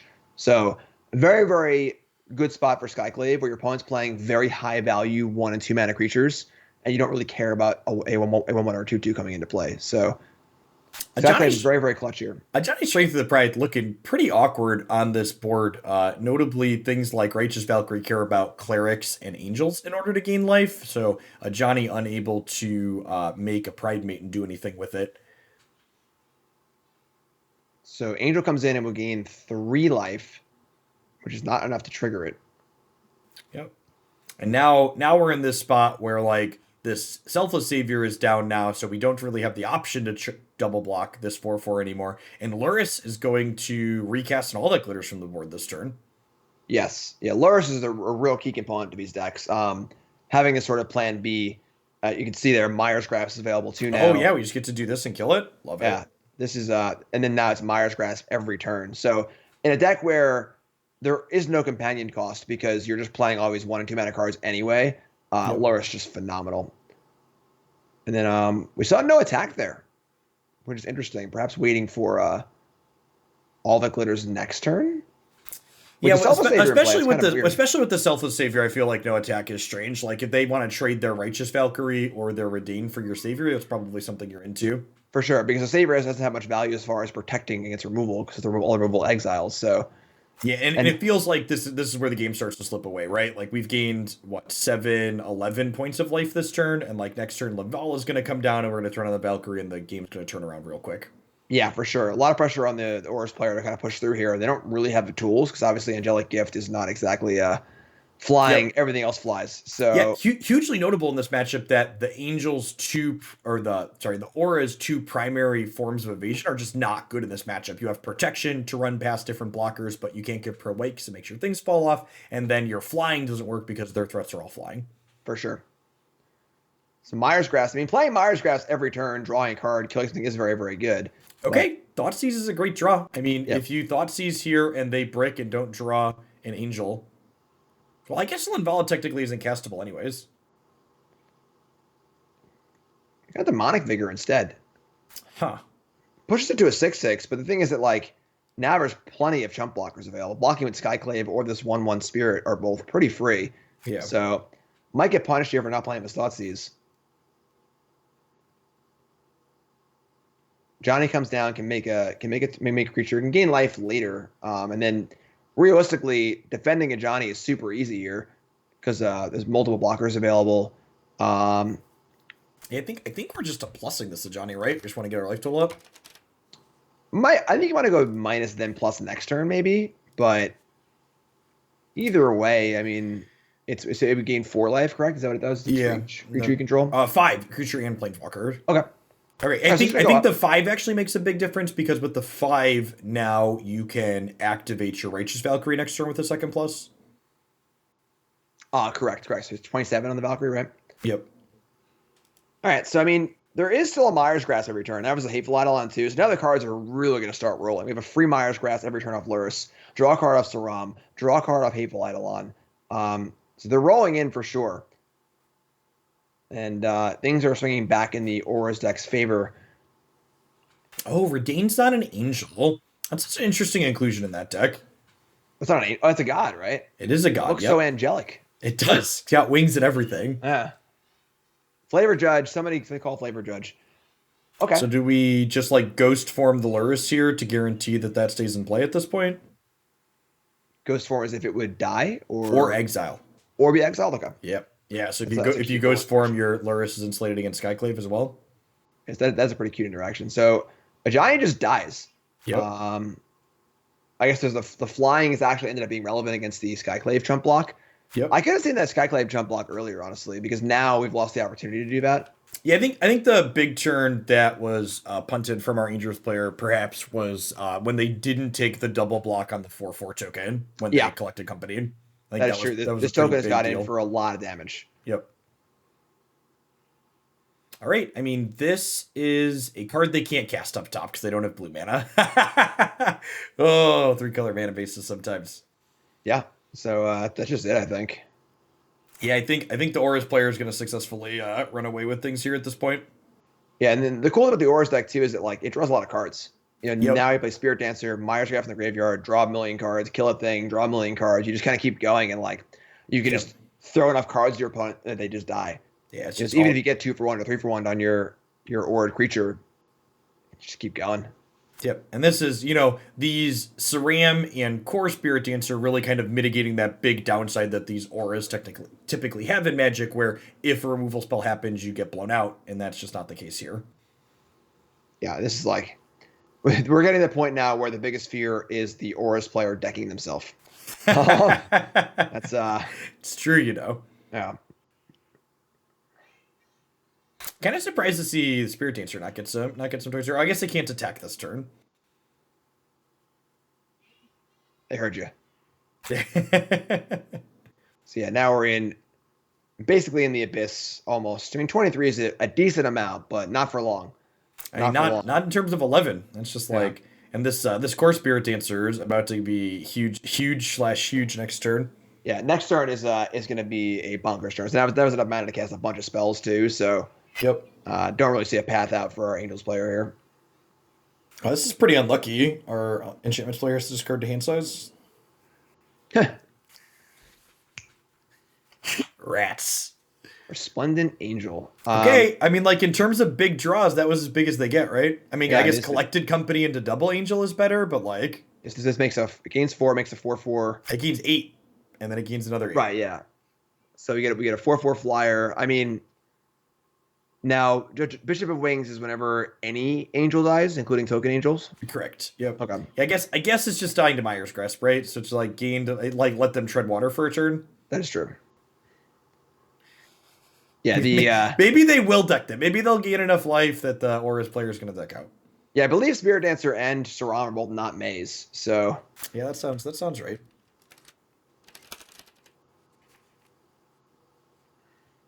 Oh nope, Spirit Dancer is May. Okay. Saram is not, sure. Still 22 cards left. So if we deck here, something went wrong, I think. We took a wrong turn. Yeah. Okay, I mean, there's no trample in here, so you just want to like make the Spirit Dancer kind of big, right? Yeah, I mean, I think you're gonna spread out a little bit at this point. I think you start saying no. Yep, there's the decline on the Spirit Dancer. That was a decline? Yep. Oh, nice. Yeah, I mean, you just want to spread out so you have a bunch of 4 power creatures, probably. Yep. So you can attack in here. Use the Selfless Saviors to survive. You also get the benefit of suiting up another lifelinker here. Yeah, I mean, there's no way the Angel deck is winning through damage here. It's either the Aura's player decks or the Angel player somehow gains enough life to resolve an Ajani and like wipe the board. Yep. And even then, like, I mean, there's just a perfect 7 in hand for the Aura's player too. So like, if you manage to not die here, you could company into double Resplendent Angel, which would make you a bunch of blockers, and it would turn on the Righteous Valkyrie. So I feel like that's probably the start. And then that would mean that every creature would need at least 6 power to punch through, and there'd be a lot of things to punch through. So. Yeah, and at that point, you might be in risk of decking. Right. So there's a path, and that's honestly one of the most important things of being a good Magic player is that when you're down in a game a lot, you got to figure out, like, okay, it may be improbable, but what's my path to victory? Oh, gosh. The Hateful Eidolon's not optional. Ooh. That's another one that's just like, oh. It's like, why do we draw so many cards? All right. So, what am I seeing a card count now? It's got to be like 15, probably. 16 looks like, yep. 16 cards left? Yep. All right. You're on the Angels player. You're topping your deck. You need to hit twice here. You need to not only hit a good company, but you need to hit company, but you need to hit a good company at that. Now the Aura's player can use Mire's Grasp on their own Saram, if that's true. Getting a little out of hand. It does require you draw 2. Okay, a brick here is what you need as the black-white player. Just like take a deep breath. I can kill them before I deck.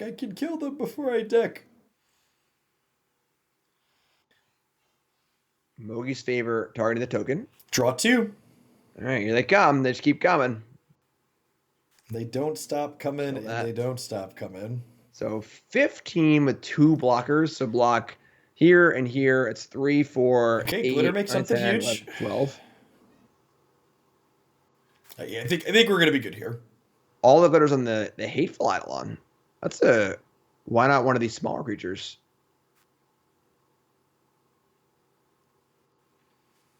So this is an attack for 7. Both things die. I guess there's really not like a. Yeah, I think once the Bishop and Valkyrie are dead, they both have to block here because we have 2 individually lethal attackers. Right.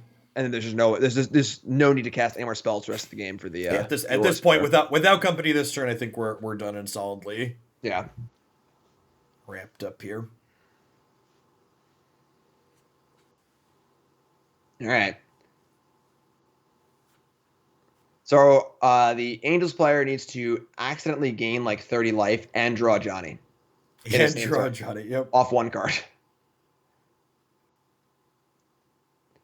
And? Not going to do it. Soul Warden. We need more souls, man. Yeah. We got the soul. All right. Top rate. All right. To the sideboards. I feel like winning game 1 for the Auras deck is a pretty big deal here. I feel like if you asked me heads up who I expected to be ahead in a matchup like this, I would say probably the Angels deck. I think I agree with that. I think that having a strong linear plan and 4 Skyclaves is definitely a really good place to be against Auras.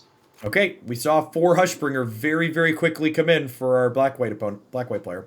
That's a big one. That's a real big one. And now a lot of pressure on the Auras player, the Angels player, to have an answer to Hushbringer, as well as Saram, as well as Spirit Dancer, as well as an Aura creature. It's a lot of things to answer for a deck with not much removal in it. Yep, I've got 2 copies of Baffling End here. Remember, those 4 Skyclave Apparition is generally what this Bant Angels deck wants to lean on, and the Hushbringer is going to shut that off. It's just a big deal.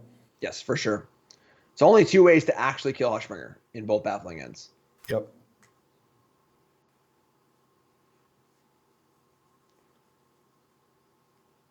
Not much else. Ajani is interesting because if it ultimates, it wins the game by itself. It needs to be at 35, though, right? Correct. But the Angels deck is obviously good at gaining life, and that could be an avenue. And the thing is, there just aren't that many ways to interact with the cards that the Aura deck has, aside from Skyclave. And also knowing that these Hushbringers are coming in, maybe you just need that. You just need to hope you can gain a life and then fire off the Ajani and win the game. Sure, so, I can see that. I think there's also an argument, though, there, too, that, if there's a Hushbringer in play, you're done gaining life, right? That is true. Yeah. Hushbringer's a tough one. Definitely a tough one. And there aren't even that many cards that these colors can bring to deal with it. I guess Declaration Stone or Baffling End. But, yep. As far as good ways to kill it that you're happy with, there aren't a ton.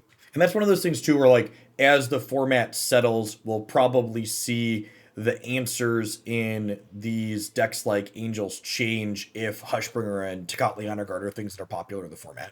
For sure.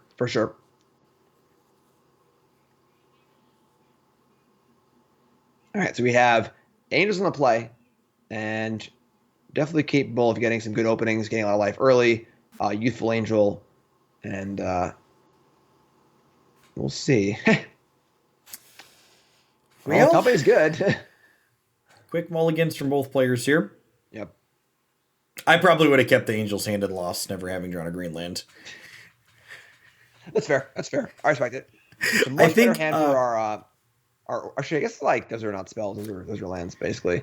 Yeah, they're mediocre hands that you probably keep on both sides. I think with the Hushbringer puts it over the top for our weak hand on the Aura side.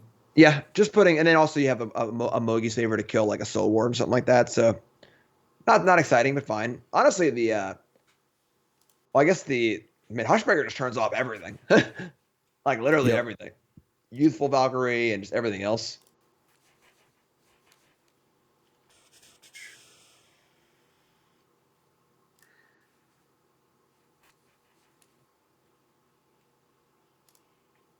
We're getting Spinning Wheeled on the top. All right, we're back, maybe. Ooh, Baffling End's a good draw. There it is. All right, that changes everything significantly because this Aura's hand is entirely Hushbringer and nothing else. Yep. We have one plan. If it's not good enough, we're in trouble at the moment. Yep. And of course, obviously, Lurrus can't retrieve it from exile, so Youthful Valkyrie. Okay. The Hateful Eidolon's at least kind of something to do. It's not a what's it called? It's not your Saram or your Core Spirit Dancer, but at least gives you something to do after this Hushbringer bites it. For sure. So Baffling End goes off, kills Hushbringer, and there aren't a ton of cards in hand for our Angels player. Resplendent Angel's pretty good. They can copy it or play a land if they need to. Oh, never mind. Everything's all good. Okay. Yep. Sure. Yeah. So now there is one answer left in the entire Angels deck that can remove a Hushbringer. Yep. And it comes down to, is the 3/3 flyer for 3 good enough to take the game? Honestly, with Hushbringer in play, Resplendent Angel is probably the best card in the deck, in the Angels deck, because you can just pay 6 mana to give it lifelink. Sure, that's fair. It's also the one of the few cards that actually battles by itself. It's the biggest creature. Yep. Yeah, this is gonna be tough. So nice little play here. Deal 2 to the Angel and fire off the Favor to kill it, and draw a card off Eidolon, just super nice. Nice. And it looks like a very innocuous attack too, right? Because like you're attacking just a lifelink or whatever. Yeah. Does Hushbringer stop the It does. play effect Yeah. of Eidolon? Oh wow. Because Eidolon, and then honestly, so we talked about Tecatli on our guard too. It's possible that this Aura's deck should be playing Tecatli instead of Hushbringer, because Hushbringer explicitly stops dice triggers as well. That is true. I think in the matches where you want Hushbringer though, like you'd rather have the lifelinker than like draw a card here or there off of the Eidolon. Like Fair. the lifelink flyer is very impressive. I guess like in this particular matchup they have flyers too, but against like goblins, like being able to have your hate card also be a Baneslayer is pretty big. Okay. So yeah, tough stuff here. We got a 1/1 for 1 and a 2/2 for 3 and a clone that can't really do anything in hand for our Angels player. And I mean, it's hard to not see Hushbringer going coast to coast here. You know, maybe some sort of like surprise ambush of the company or something could get it. For the most part, it's just drawing to the case baffling end. Yeah, especially with honestly, I'm a little surprised our Aura's player didn't bolt in the Awakening, knowing that they have like another baffling end as their only out to this Hushbringer. Oh, for shelter. Yeah. Oh yeah, for sure. That's huge.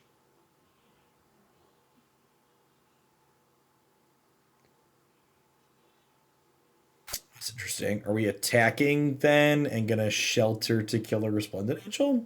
But you get it doesn't work because you get pro white. Oh, I'm sorry. It would be a 3/1. Yeah. Yep. I mean, you know, like I said, Resplendent Angel is the one card in the Angels deck that like has text when there's a Hushbringer in play, and with 2 of them, this game might not be over. If our bottom player doesn't find an Aura to trade with Resplendent in combat, gaining 5 and then like getting 2 4/4s could easily win this game. Yeah, I don't really like putting the Mogi's Favor on this Hushbringer. Now it's a 4/2. It still can't really attack. Like, I don't know. And then you're right. 1 land off the top for the Angels player, and like they might be able to get back into this. Yep. We could see a Sajiri Shelter with protection to fog a 6-mana activation for a turn, but it happens just again the next turn, right? Yeah. All right. So drawing some blanks here when your spells are much worse than lands. Yes. Yeah. I mean, most of the spells in the deck in the Angels deck right now are almost non-functional. Yeah, and Bishop of Wings with Hushbringer even gets shut down on its dice text for the Angels. So just a 4/1 for 2 or 1/4 for 2. It's a card like Giant Turtle or something like that. Horn Turtle. Horn Turtle is a 3-mana one. There's a 2-mana one too. Oh, is there? Yeah, I don't remember. Power creep. We got 1/4s for 2 now. That's crazy. A quarter monitor too, but all right. So the land is drawn. 6 mana up on the activation. Yep. And this gives it lifelink and +2/+2. Is that correct? Yep. All right. And I'll bet we see this Sajiri Shelter pop here. Yep. So which one got pumped?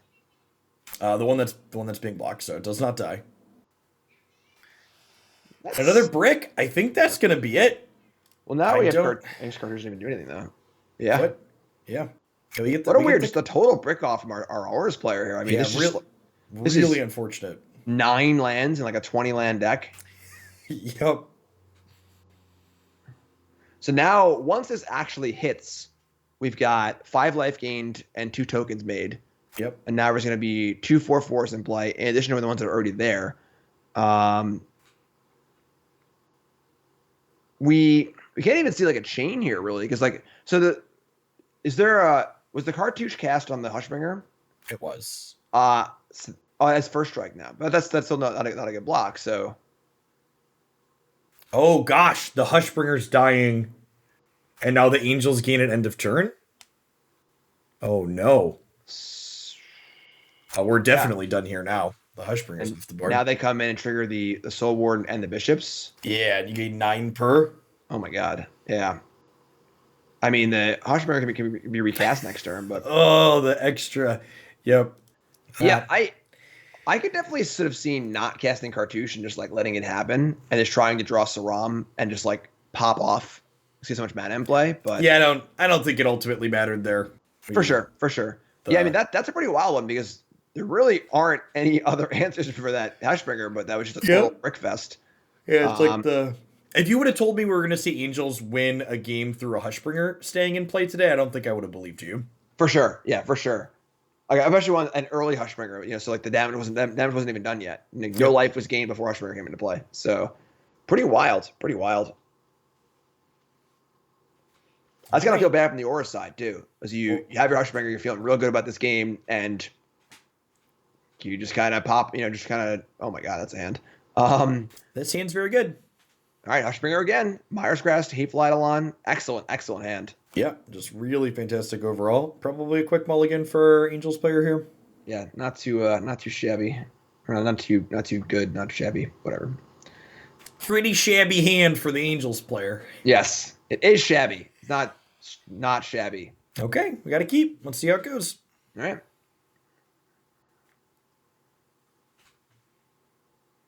Definitely a spot where I think you're a little more excited to just mulligan because you're drawing to your two baffling ends, which are going to be really, really important. Yep. Yeah, and that's how I often, when people ask about like mulliganing theory in general, and I think something that's definitely big post board is, if a hand is weak, a great tiebreaker is, does it have my sideboard bullet? Right. I've got, 4 blood boons against Tron or whatever. If I just mulligan, I can just spike one of my aces and like have a really good card. So. Yep.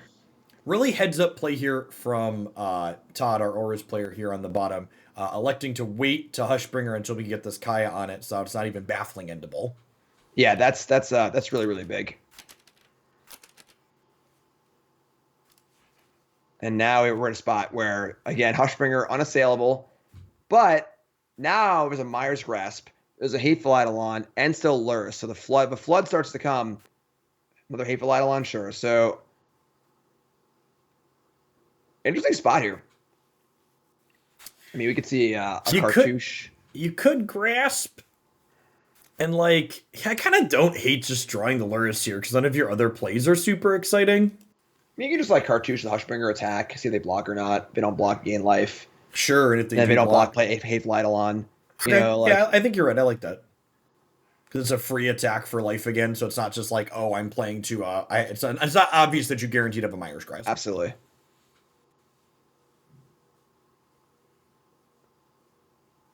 Yeah. So, and then obviously you have a play otherwise. So now it still looks pretty innocent. Yep. And then the Myers Grasp will draw 2 now if it kills them without the Hateful Eidolons in play. So, yep, looking pretty good. And honestly, if they play the Soul Warden here, you probably just use the Myers Grasp as a divination, right? Absolutely, yeah. And then you have Lurrus coming soon anyway. So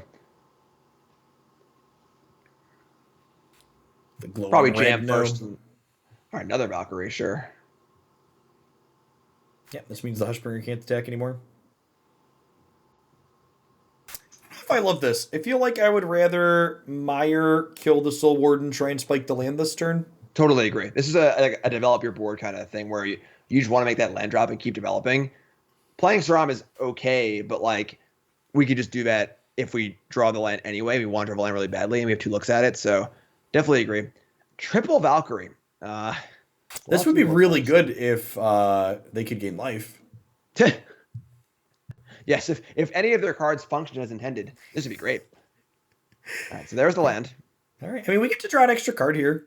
Really? Okay. I guess we hit the land. I don't hate that. I think most roads are leading to Rome here outside of... I mean, even I was just saying outside of Baffling. And Baffling, it doesn't even matter because there's a Kaya thing on it. Exactly, yeah. So we need 2 Baffling ends in a row. Well, even that doesn't do it because we're going to Lurrus and re-put Ghost Form on it. Oh, right, yeah, so sure. Yeah, wait, does Ghost Form exile itself? I don't know, actually. Or put into exile? No, it does not exile itself. No, yeah, so we literally just get to go Lurrus Ghost Form next turn, and yeah, this game is... I can't imagine the Angels deck wins from here.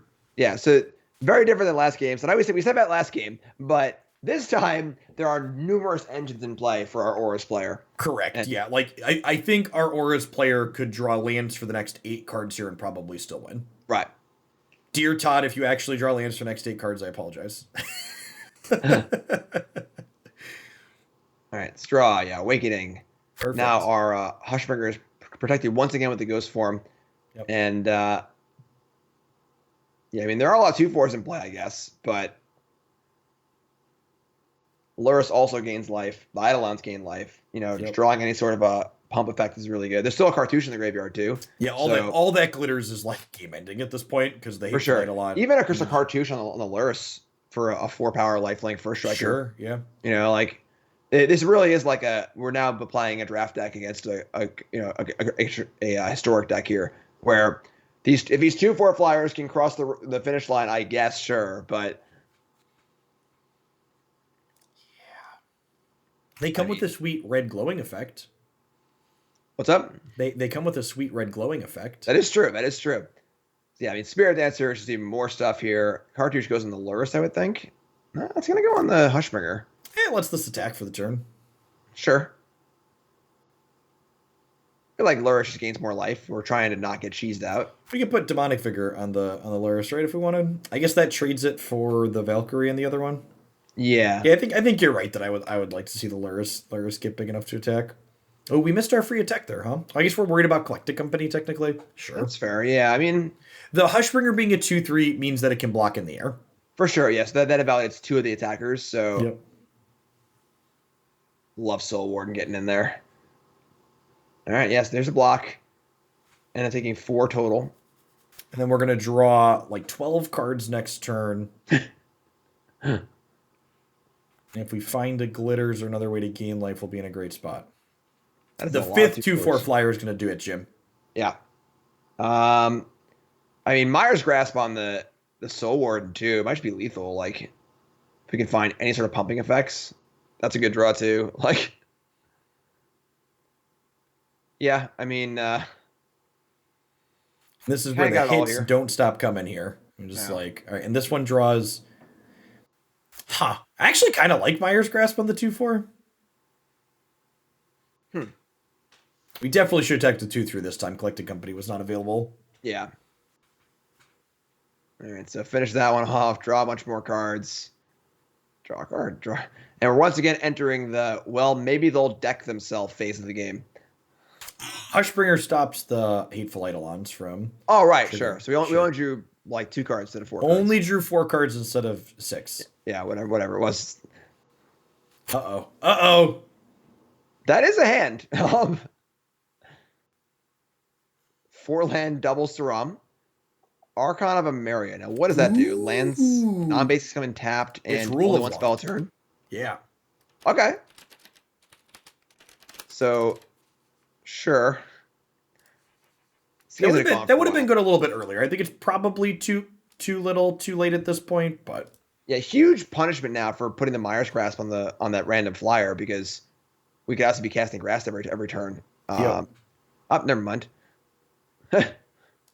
So rest in peace. No graveyard is gone.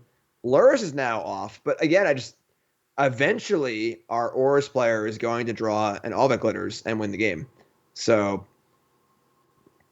and with there's 1 Baffling End left, and there's a what's it called on the Hushbringer anyway.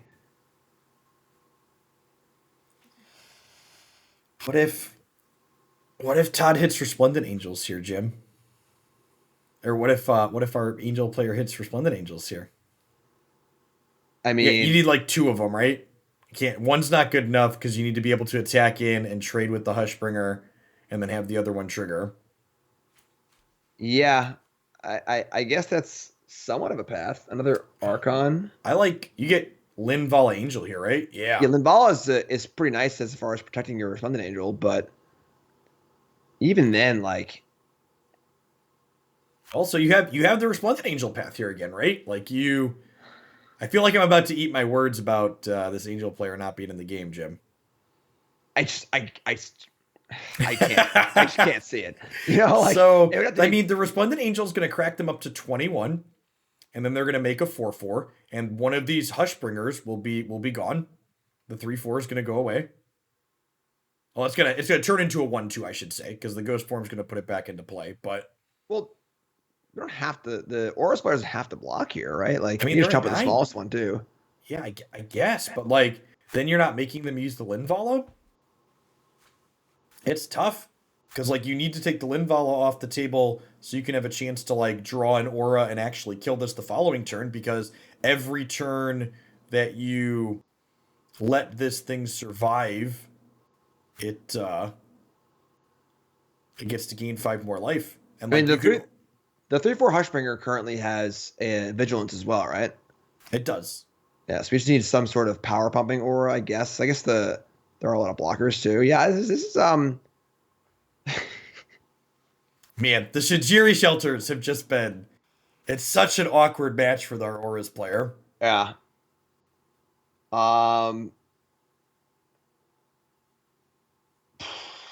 Yeah, I can't believe Angels is gonna slug out of this. I'm still not a believer yet. No, Right? I think I was wrong. I doubted Resplendent Angel, and I apologize, Resplendent Angel. I'm still on Team Auras here. I mean, how many Myers Grass do we have? We have the deck list up. I do not. Can grab it here. That's a good question. That's a very. I gotta imagine all of them are in their deck still. It is funny how his Rest in Peace is like actually being really relevant. I mean, the Luris in play, like the Myers Crest. It made the Myers Crest thing not actually only 2 all that glitters in this deck. Ooh. And there's 2 Myers Grasp. So yeah, I think our Auras player is in trouble here. This is astounding. It is. Like, Resplendent Angel is very impressive. We were talking about Plan Bs, you know, in those earlier matches. Yeah, this is definitely quite the Plan B. And the Auras player is at 10. I mean, this is not not a very safe life total. Hushbringer's in a chump block. Is there what auras on the Hushbringer? Just black ones. So you can Sure. give it pro white and nothing changes. You take 2 technically because you're going to take 4, gain 2, but you deny them the ability to make another angel this turn because they don't gain life, which is important. All right, don't draw the 4th Saram. Don't do it. Don't do it, Todd. Okay, that's huge. That I mean, this goes on a Spirit Dancer, makes it into a 2/5 or 2/4 flyer. We can't play any more spells.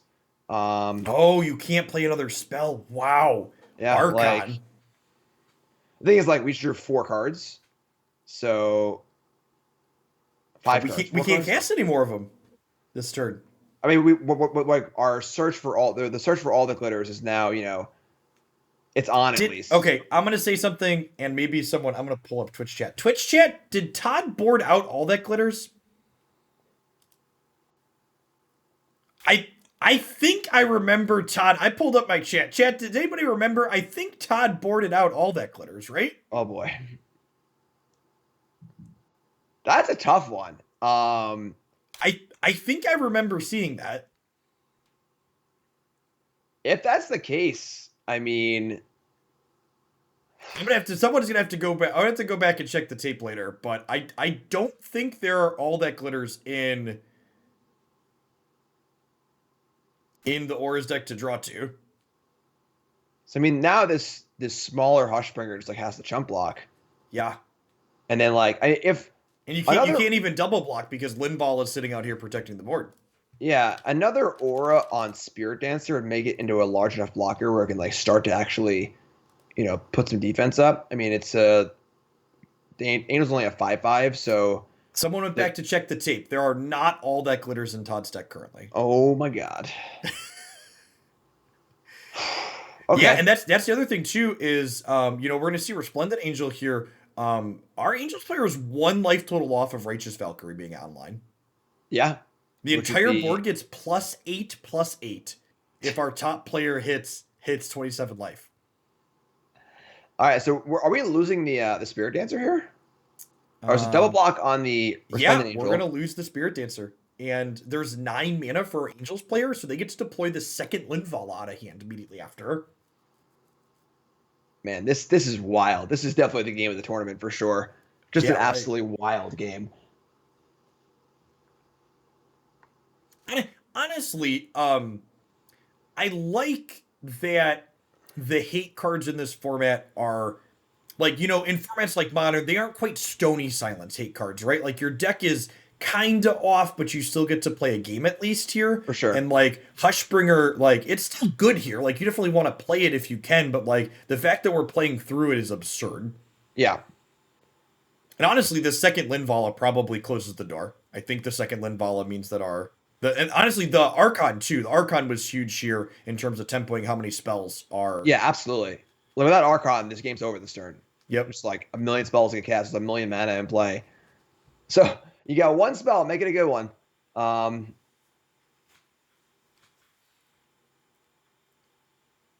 13 life. Gonna play it on the Spirit Dancer. I don't see how making Spirit Dancer a 2 or a 3/5 without flying is a. I mean, Are we just dead in the air? The Hushbringer is a 4/5 with vigilance. You can attack with it too, I guess, but that doesn't even work that well because so many blockers. We block 5, we go to 16, we have 6, 7, 8, 9, 10, 11, 12, 13, 14, 15, 16, 17. We are actually dead on board. Yeah, this is unbelievable. Wow. No, yeah, Archon is everything this game. Archon did everything. Okay. I think we're actually not dead on board with this attack. For sure. So we go to 21 basically, because we get to gain 3 with the Hushbringer. All right, so eat some creatures, gain 5 life on the suicide attack, and yeah, I mean, discard that 3rd copy of Saram. Dead weight, not really doing much. That was a Myers Grass that could possibly unlock the hand from Archon, maybe, but yeah, and honestly, so something else that's huge too is you want to talk about, like, I know it looks like our Aurus player got a little bit unlucky. The Myers Grasp on this Righteous Valkyrie was game losing. Absolutely. I know the Rest in Peace came down like 2 turns later, but there was definitely a window where if this Myers Grasp hadn't been put on the Valkyrie, it could have killed this Archon. Absolutely. For sure. Yeah, I mean, definitely at the time it was sort of like, we're just crushing, no big deal, whatever. But yeah, for sure. All right, Pump the Angel. Getting in for a lot. Making Speaking of a lot, this board's about to be a lot. Oh yeah. Oh. Pump up the jam. Pump it up. Okay. Right on time. Are you mad about that? I can't really tell if that's a bad draw. We've been there, Todd. It's oh boy. Yep. Insult to injury. On into the feature match area here. We've got Hedon versus Lurking Blade for our round 8 matchup here.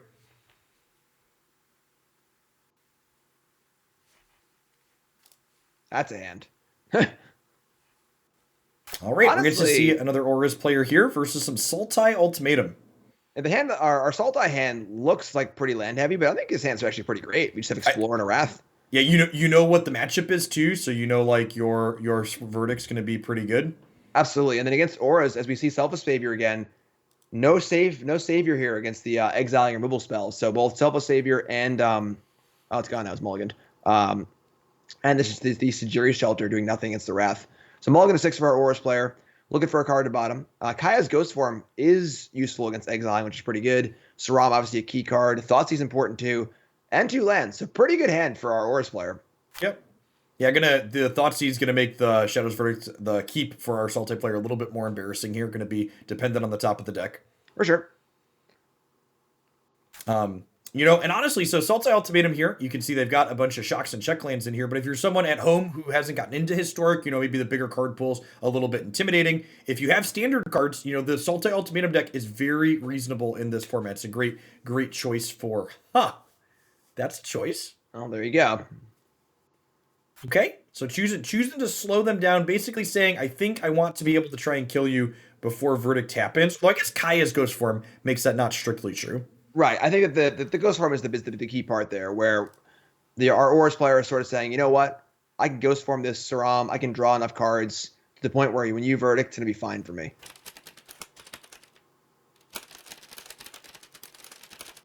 All right. Here's all the glitters. So swing for 4 here. And decent clock. Unfortunately, 4 is not enough for Languish. And Surprise Languish Wasn't in the hand before with Thoughtseize, obviously. Kills Saram. Saram comes back, but now it is yeah. naked. Yeah, this Kaya's Ghost form really honestly feels like the card that put this archetype up over the top. It's very innocent and very simple looking. It's sort of like an aura preemptive selfless savior, where it's a selfless savior that actually synergizes with the deck. It draws cards off Saram. It's an enchantment for all of the glitters, which is pretty cool. Yeah, and like, there's so much miscellaneous exile removal in this format. The fact that it insulates against that as well is huge. Yeah, definitely. Kind of a weird line of text for a card to protect against exiling removal, but very, very useful. All right, so big choice here if want all the glitters or not. We're going to get Shadow's Verdict next turn, which will remove everything but the Saram itself, but worth a chunk of damage. Now our Sultai player down to 10, and it's going to be a lot less once Saram gets to attack again off of the Ghost form. We have Sentinel's Eyes ready to come back, more auras ready to go, and a Thoughtseize, which is super, super clutch for the follow-up. Yeah, the Thoughtseize is going to do kind of another Kaya's Ghost form impersonation, letting this play through yet another sweeper, right? Yep. It's funny how this has been one creature versus sweeper every turn, but the sweeper's been correct, and then the answers have been very good too. So have to imagine it's Verdict here. Yep. So Nissa, while Nissa's a very good card, it's kind of a get ahead when you're a head card. If you're behind, it's not nearly as good. Yep. And with the Saram in play, while it doesn't quite have the core Spirit Dancer, I get bigger with auras on me text. It's going to hopefully find our enchantment player enough to get ahead of Anissa. For sure. And we have a land here. We can go. What's that? What card is that? The Vigor. Vigor. Is it Demonic Vigor? Demonic Vigor. Actually, not. That's a +1/+1. +1/+1. And when enchanted creature dies, return it to its owner's hand. So kind of like Kaya's Ghost form number 5 in a way. All right. So I think we're looking at a Lurrus here, based on the no auras. So pay 2, but Lurrus in hand. Yep. That's pretty sweet. Yeah, and the next turn we get to go Lurrus into all the glitters, right? Absolutely, yes. Very, very. Lurrus is really, really good in these decks. Really big draw up top with this Eerie Ultimatum. Ooh. All right, so now, is Ultimatum still castable through? We'll need a land. Will we need a land? Because we get to make you're right. Blue yeah. with the Nissa untap. Even if this land dies, we have the Ultimatum, right? Absolutely, yeah. You're correct. So pretty scary. I mean, there've already been 2 Shadows Verdicts accounted for. Yep. Ultimatum getting, I guess, like Tibble would exile. We'll see what the path's gonna be, but now the land can chump block, and no way to really push through it unless we're able to draw some sort of like angelic gift or evasion effect. Yeah, and we're really seeing like the power of Nissa here, right? Like she's a card that not only adds to your board presence and tends to be a card you need to answer, but like also accelerating you is huge. Yeah, there's just that one turn where you can play Nissa and on top with it, and you're in really, really good shape. Yeah, I'm interested to see what the Ultimatum pile is going to be from our Sultai player here, because with the Ghost form coming back out here, it means that like even getting another sweeper off the Ultimatum is probably not going to be enough. Yeah, I mean, the important thing to note here is that our Aurus player isn't 9. So Correct. even like Vorin Kleck's Time Walk, is pretty good. So we have a very scary turn coming up for our Aurus player here. Yeah, especially with the Nissa in play, the value on what a Time Walk is able to do goes way up. Absolutely. So it's an interesting choice here of not all the glittering and not threatening either a life total or Nissa. So not forcing this land to block. That makes Time Walk even more devastating. I find it hard to believe that the Ultimatum is not going to be lethal this turn. All right, here we are. All right, what do we got? We've got choices. So there's no way Time Walk's not one of them. For sure, yeah. And then we haven't activated the Nissa yet. We could see Shadow's Verdict happen here, I suppose. It technically doesn't get rid of the Lurrus, but it does get rid of the Saram. I guess you get Vornclix and Liliana, right? Because then you force them to give you the Time Walk. Because the Liliana Dreadhorde General, they can't beat her ultimate. The ultimate is sack everything but one thing, right? Or no, one of each One type. permanent of each type, yeah. So if you take Vornclicks and Liliana, you're guaranteed to get Liliana or Vornclicks plus Time Walk here. Yeah. Yeah. And remember, Vornclicks doubles the counters that Nissa lands make too. So Nissa will make Oh. 6/6s with Vornclicks in play. That's insane. Yeah, Yeah. that's really, really good. Yeah, Because so again, then, we talked about this earlier when we saw the Sultai deck play. We're just like, there aren't good choices. You lose regardless of what you pick here, basically. absolutely. I played the standard version of his deck in a cool stuff video a few weeks ago, and I always do like a fun, silly intro. My intro was a rip off of the Kobayashi Maru in Star Trek. It's the no-win scenario. You know, you're looking at the cards and you feel like you have a choice, but actually you don't. It's just a no-win scenario. All right, yep, and here's the Vornclicks and the Eldrin's Epiphany. So like we get to make a land a 6/6 and attack for 12. Yeah. And then we get to make another land a 6/6 next turn and attack for a bunch again. Yeah. So definitely super, super lethal. We have some. I mean, I guess the Lurrus can chump block and gain a few life and come back for next turn. But I guess this plays double blocking the Vorinclex.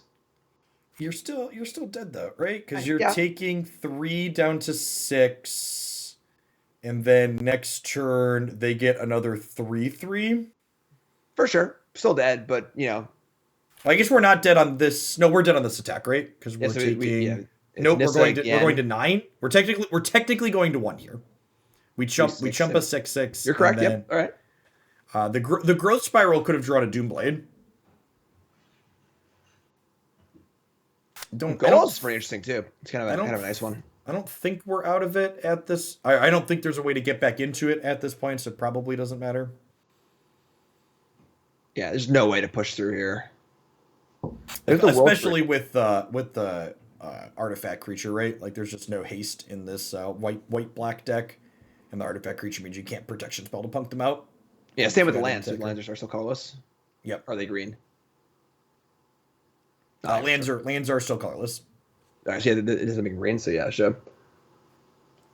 Yeah, so pretty powerful ultimatum there for sure, and a lot of answers here for this Sultai deck. I mean, Languish, Shadow's Verdict, a lot of things, you know, making the Selfless Savior look kind of bad. Even though there were 2 Kaya's Ghost forms in that game, it still wasn't enough. So this is gonna be a tough one. I like the look of this Sultai Ultimatum build quite a bit from Lurking Blade. We'll note that they like all of their counter spells and thought seizes are in the sideboard, and their main deck is just like ultimatum targets, ramp, removal. Just like completely respecting the very creature-based nature of the format. I like it too. Yeah, no Yorion, no junk, no omens, no wheel spinning. Just like, oh gosh, that's a really good point. You know, I just like passively assume Yorion with this deck, but you're right. They're playing 60 cards. Right. So I've got 8 explorers, 4 ultimatums, and some kill spells. Come get me. Yep. You know, like I'm not gonna spin my wheels. I'm not gonna play omens. I'm not gonna play bindings. Just here we go. So pretty cool. Acknowledging that there's no room for that in this format that's a little bit more aggressive than standard on average. For sure. Now, Grafdigger's Cage will stop Kaya's Ghost form if they were to go to the graveyard, but not exile. Correct. So templating. A little thin here on Grafdigger's Cage. Obviously, it stops Lurrus. It stops Lurrus, but obviously there's plenty of kill spells to just kill Lurrus. Sure. So I think the cage is a little thin here, honestly, but it's tough. Obviously, definitely don't think this is a keep, right? Like the cage doesn't do enough in this matchup to keep a hand without Black Mana. Yeah, I agree. And we've got on our Aura's side, Thoughtseize, Eidolon. I can't see the card in the far left. That is a what is that? That is Cartouche of Solidarity. Yep. All right, so only 1 threat in Hateful Eidolon, which unfortunately is going to be pretty soft to removal spells, but we've got a Thoughtseize. It's kind of like a second threat, and like if we spike a second black source here, we could Hateful Eidolon into Kaya's Ghost form. For sure. Couldn't ask for a better 6 on our Sultai side, I don't think. Just spot removal, mass removal, and then our big payoff card. We'd love an Explore. Yeah, I think I would be happier if Ultimatum was Explore, but we're going to lose one of these cards with Thoughtseize anyways, so it's like kind of a wash. For sure.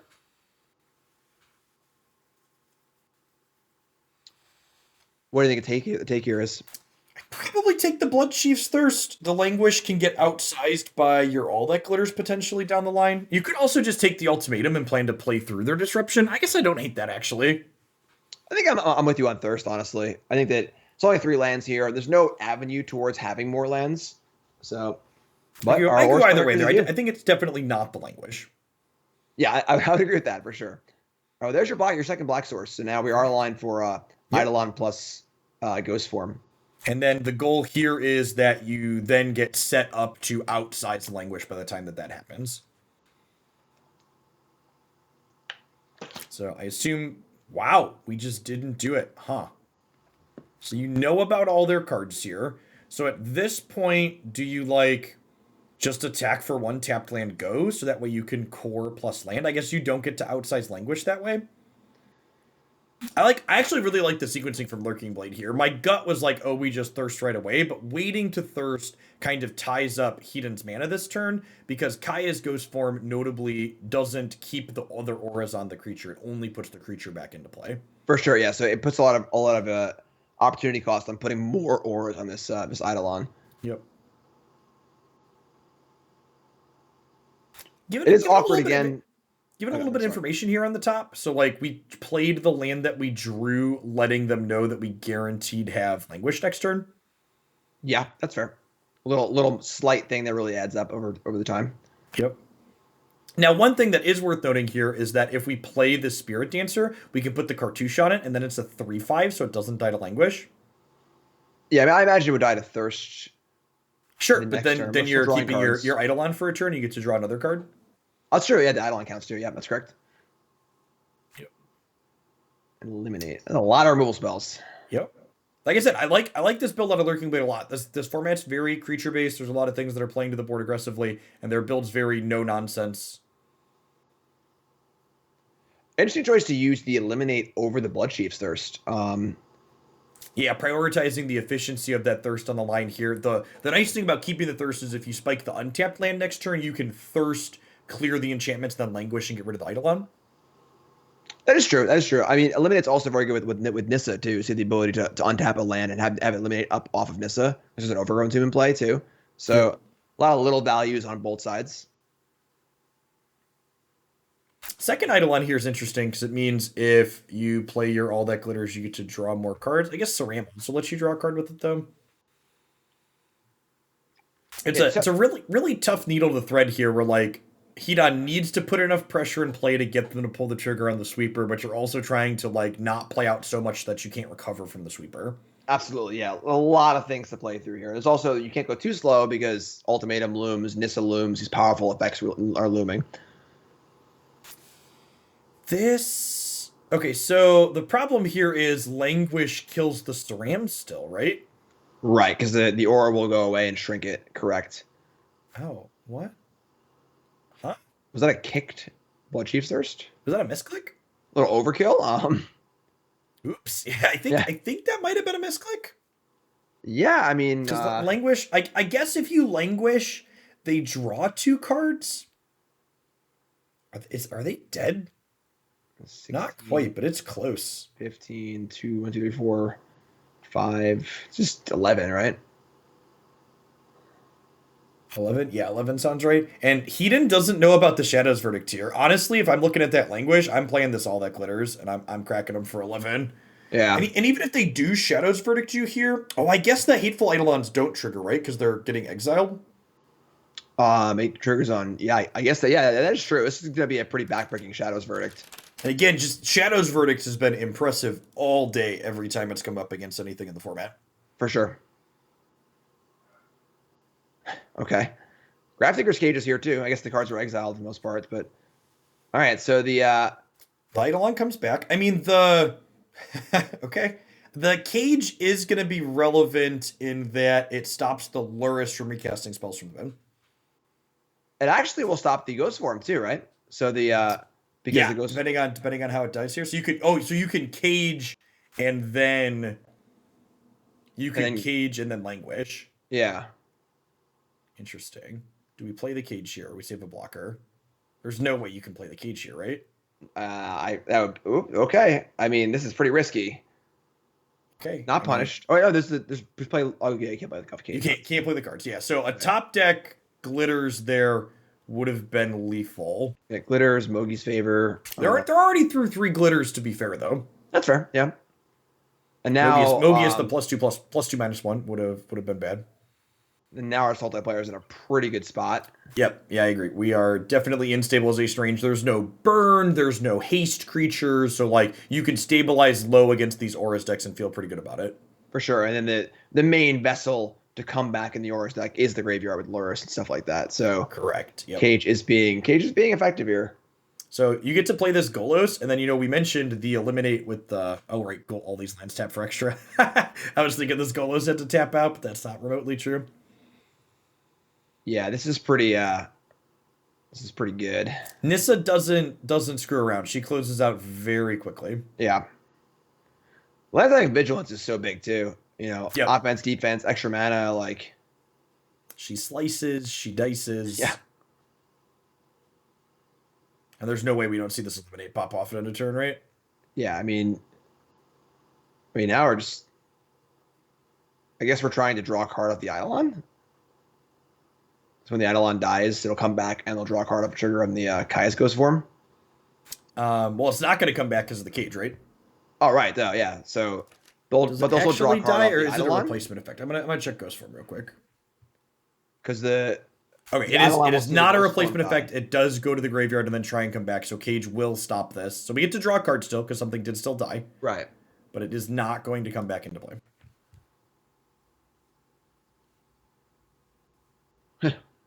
The orange glow. No. That's nice. It shows you all the cards you can't cast.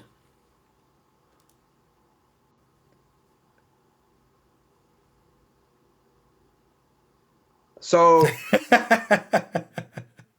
I mean, some sort of, I guess not anymore. I was going to say some sort of like flying or evasive effect on Lurrus could like maybe cheese out here, but. Yeah, you definitely cast the Shadow's Verdict and lose your 2/3/3 here. Yeah. I guess you attack first to see if they want to block, but when they don't, you have to Shadow's Verdict, I think, so you don't get punked out. I agree.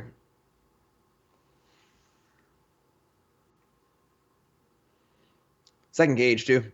Really wrap things up, put it in a can, put a bow on it. Now we're coming in with the beats. I mean, I guess we can still Verdict and just lose another 3/3. That's fine, right? We're far enough ahead that doesn't matter. It's 369 down to 9. Oh, we're blocking. Okay. Man, I don't think you can. I don't think you take this block. I don't think it matters as the actual answer. Yeah, the blocking is definitely playing not to lose, not playing to win. But that's if the angelic gift's even still in the deck. Correct. Yeah, there's a good chance that that card came out during sideboarding because they don't typically have blockers in this matchup, anyways. Yeah, that's a lot of cages in play. Another graveyard card. Not bad. The graveyard's a very contested zone in this format, and that's, one of the tougher parts about playing this black-white deck. If you're trying to leverage that as part of your card advantage, comes at a real cost with these with the sideboard cards that exist. For sure.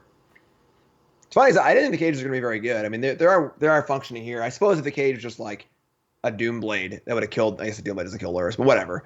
Some card that kills Lurrus, it would have done the same thing for the most part. It did stop the Kaya's Ghost form creature from coming back into play, so it wasn't just all bad. All right, so we've got Sultai Ultimatum moving on to one of our 4 remaining X and 1s. Our first time here in round 8 seeing some Jund action today. Oh, Mayhem Devil, here you are. We have not seen anything get claimed the Firstborn on stream yet today, Jim. Yes, it's been kind of nice actually. It's been very nice. That's because I get to pick the feature matches, Jim. We actually did not, Jim and I were talking during some of the breaks, we actually did not have that much Jund in this tournament. It was not one of the most played decks, and I think there were like 5 or 6 copies total between if you compound Jund Company and Jund Food together. Obviously, at least one of our Jund players making a deep run here. The old Corvold. Corvold's pretty good. So we had 6 cards for both players here. And Company being probably the most important card for our Bant player. It's there. Lands without to cast it. Skyglide's pretty good in a matchup like this too. Able to hit Oven, able to hit Trail of Crumbs. Yep. Yeah, being able to shut off Trail of Crumbs seems huge. Mayhem Devil's also very important. Yep. Honestly, I wouldn't be surprised if the Bant Angels matchup is better against the food version than it is against the Collected Company version, because Yeah, a lot of these food versions have gone down on copies of Priest of the Forgotten Gods, which is one of the most punishing cards for these creature decks as well. for sure. Yeah, definitely. The food versions are much more focused on just kind of grinding a little longer game, Yep. and can't take advantage of the faster draws with even a butcher or other sacrifice effects, claim the firstborn being actually kind of aggressive, like steal your thing, attack you with it, deal damage to you, and then sack and kind of put you in a pretty bad spot. So Yeah, exactly. Corvold is hard to deal with though. As we were saying earlier, 5 mana threats in this format, not a lot hit them. Yeah, passes that threshold on Skyclave, and should God forbid the Corvold get paired with a Mayhem Devil, you need something huge at that point. Otherwise, it's going to pick apart your board very quickly. For sure. So push here not being used in a Soul Warden yet. And it's kind of a nice slow start here. I mean, we got some chip shot damage to Soul Warden. We have Company waiting in the wings.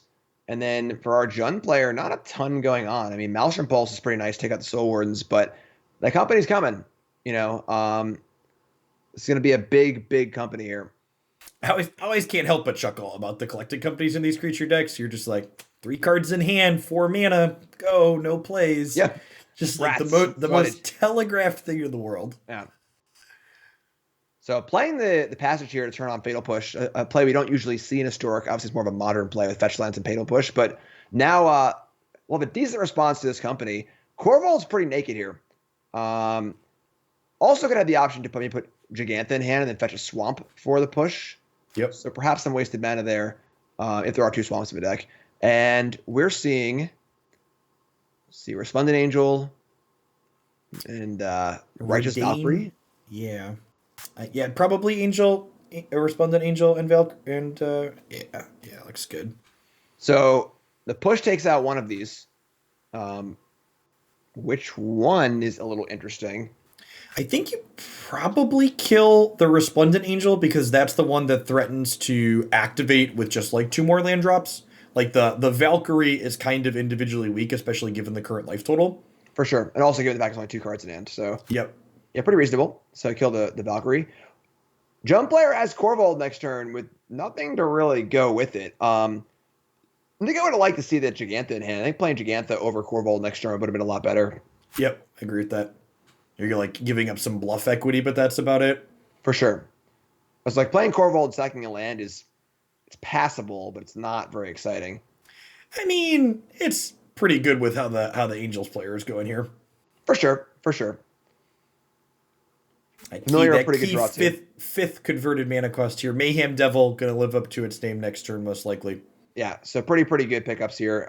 Familiar is a pretty good sack fodder for the Corvold. Mayhem Devil's gonna kill some stuff. Skyclave's looking pretty lonely here. Nothing really to Skyclave it up. Another good draw. Wow, yeah, that's incredible. So you get to do this, and then you get to play the cat, eat the cat when you attack with Corvold, and then bring the cat back with the food, trigger Corvold again, pay a mana, draw with the food from the Trail of Crumbs. Yeah, as we were saying earlier on, Corvold, usually that 1 turn's all you need to really create an unbeatable advantage. Yep, it's going to draw like 3 cards this turn, kind of. Yeah. Somewhere around there. Waiting to see if we get a block here before we bring the cat back. There is no block. And the cat came back. It didn't even wait a turn. It came back the very same turn. Came back the very same day. Yep. Oh god, Mayhem Devil number 2. Oh man, yeah, we're cooking with gas here. Yeah, we're even at a point now where like a good Collected Company doesn't even do it, and at that point the Angels deck is just out of it. Right. So the thing here is that this play did expose the cat to the Skyclaves in hand, but there's just a really, really big dragon. It doesn't matter. So correct. Yep. I feel like in board states like this, you basically, as the Angels player, you just like ask yourself, okay, what's the best Collected Company I can cast here, and does it get me back in the game? When the answer to that question is no, you can back it up. Yeah. So I mean, taking the trail and the familiar is a decent turn for your Skyclaves, but again, Corvold just looms and. Yep. I don't. And really the bigger see, part of Corvold too is like the Corvold is taking chunks out of your life total too, right? So like one of your recovery mechanics in the Angels deck is your ability to like have a high life total and then trigger things like Resplendent Angel. And once you lose that, the game is done. Yeah, and now some Mayhem Devils call here to cause some mayhem. This is like a million triggers. We have the familiar sack, the goose can sack a food. This is yeah. The cat can sack the food even. You get to. Oh yeah, right. It's just everything. They get a 2/2 here, sure. We're almost lethal. Heh. Need to bring the kitty back, maybe? No, You know, we're just not gonna expose it to her. Now Sure, the goose can why cast not? the oven post combat. And that's cool. Okay, yeah, you're right. That's much better. Oh yeah, and then we get to sack something else. Did we You know miss what? We'll lethal? just assign targets at random. It doesn't even matter. We missed lethal, right? I think it was one short actually. I think it was No, because two. the cat puts one and does one. Oh too, yeah, and the comes cast the back. one. Actually, Yeah. you're right. You're correct. Yes. It didn't matter. All the roads were heading towards Rome. Yeah. Again, choose targets at random with your Mayhem Devils. Rest of the game, you win the game easily. Yep. So, all right. Kind of So, we've been talking about Shadow's Verdict all day today. An interesting choice in Ritual of Soot here for our Jund Food player. yeah. I mean, I guess there's obviously some cost as far as like exiling your own cats or your own. I guess there are no Okay, predators, that's fair. Yeah. but and I guess maybe the utility of just being cheaper is more important because you're fine in the mid to late game, but you're trying to win that early game, I guess. Yeah, I wonder if we'll see the Heartless Axe come in here because of the Yarshans. Something that's notably missing from this Jund Food deck that I'm looking at here is there's no binding the old gods in this 75, which I think is interesting because binding is a piece of permanent base removal you can find with Trail of Crumbs. Yeah, it's also there's a lot of cool things too, where it ramps you out to Corvold. The Death Touch third chapter with Mayhem Devil. Yep. is quite nice. When it sacrifices itself on the third chapter, it triggers Mayhem Devil and draws with Corvold. Yeah. Exactly. A lot of little things happen with that card. And then just the flexibility of just having this format of Vindicate just kills anything. So whatever card they bring in that's annoying you, you can just handle it. So no worries as far as like, did I sideboard in the right card? Will I have an answer to this cage or whatever? All right. Angels sideboarding here, bringing in some Meddling Mages. Kind of an interesting card to bring in against the Mayhem Devil claim deck. That makes me feel a little desperation. Maybe you're just naming Claim the Firstborn? Is that like the game plan? Just like the body is almost irrelevant. Yes. And they have other ways to kill things too. So to me, the boarding a Meddling Mage is sort of saying like, I'm a dog here. I got to play this Meddling Mage. Strand 2 claims in their hand and hope we can kind of just get them. Yes, especially with the flexibility of removal that's coming in. Like, Meddling Mage isn't good against a diverse selection of removal, generally speaking, especially when you, like, see Ritual of Soot. And something that's kind of cute from the open deck lists here is our food player had to give up their companion to play Ritual of Soot. So there's Ritual of Soot in their deck when this game starts, because you're like, oh, it's their only double-costed card. Right. That is pretty cute. It'd be really cool if they uncompanioned and didn't board in Ritual of Soot. Just like the next level. Really get them, All right, we've got the Yarshan. We're going to get to see Meddling Mage here. We're going to see if that card is potentially reasonable or if it gets a little embarrassed. I mean, Meddling Mage versus a 3-pair hand could definitely get some hits here, but I'm not sure if we're naming Mayhem Devil or not. I mean, honestly, with the Goose on 1, Devil's not a bad name. No third land for our Angels player here. This could get a little dicey. Could definitely get a little dicey. Yeah, gonna be under the gun to draw that ASAP. The food deck, while not as aggressive as the company builds, can still apply pressure, especially when you have a Mayhem Devil early like this. Although we might see Goose plus Cat here, and then we spike land and play early Corvold. That is also quite good. So go over the big play. Now, this opening does sort of say, hey, I want some mana early. What could I possibly want it for? So Meddling Mage on Corvold here would be quite clairvoyant. It'd be a really heads-up play. The problem is that our food player will just play Mayhem Devil and kill everything. So let's see what the name is. I'd be impressed to see a Corvold name here. Either way, this is tough though. Our Bant player really needs to draw a land for the boar. Well, and if they hit the land for the boar, they'll never have a land problem again. That's true. Although I doubt there's a basic forest. There's Corvold the Fakehurst. Wow, that is the name. Oh my god. Ooh, yeah. I can't even watch this. This is Oh gonna be bad. no. Oh no. They're gonna massacre their boy, chat. I almost said poor Chris Pakula, but that's not Chris Pakula's picture. That's true. That is true. All right. So they get what? We have minimum 2 triggers here. So they Yep. can just like kill Metal Mage. It's not like the most backbreaking of all time, but Yep. And honestly, like having to use up the food before you play the Corvold means that you're pretty far off of the Corvold happening, right? yeah. I mean, with no pressure here, our jump player can just wait and play another Mayhem Devil next turn and try and go even more. Though that would require playing. I think you have to kill it in response to the Lindball here. That's fair. That's very fair.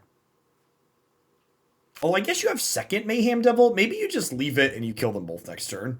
Yeah, the problem is that we don't have the extra mana to cast it without sacrificing the land or the food. Yeah. So.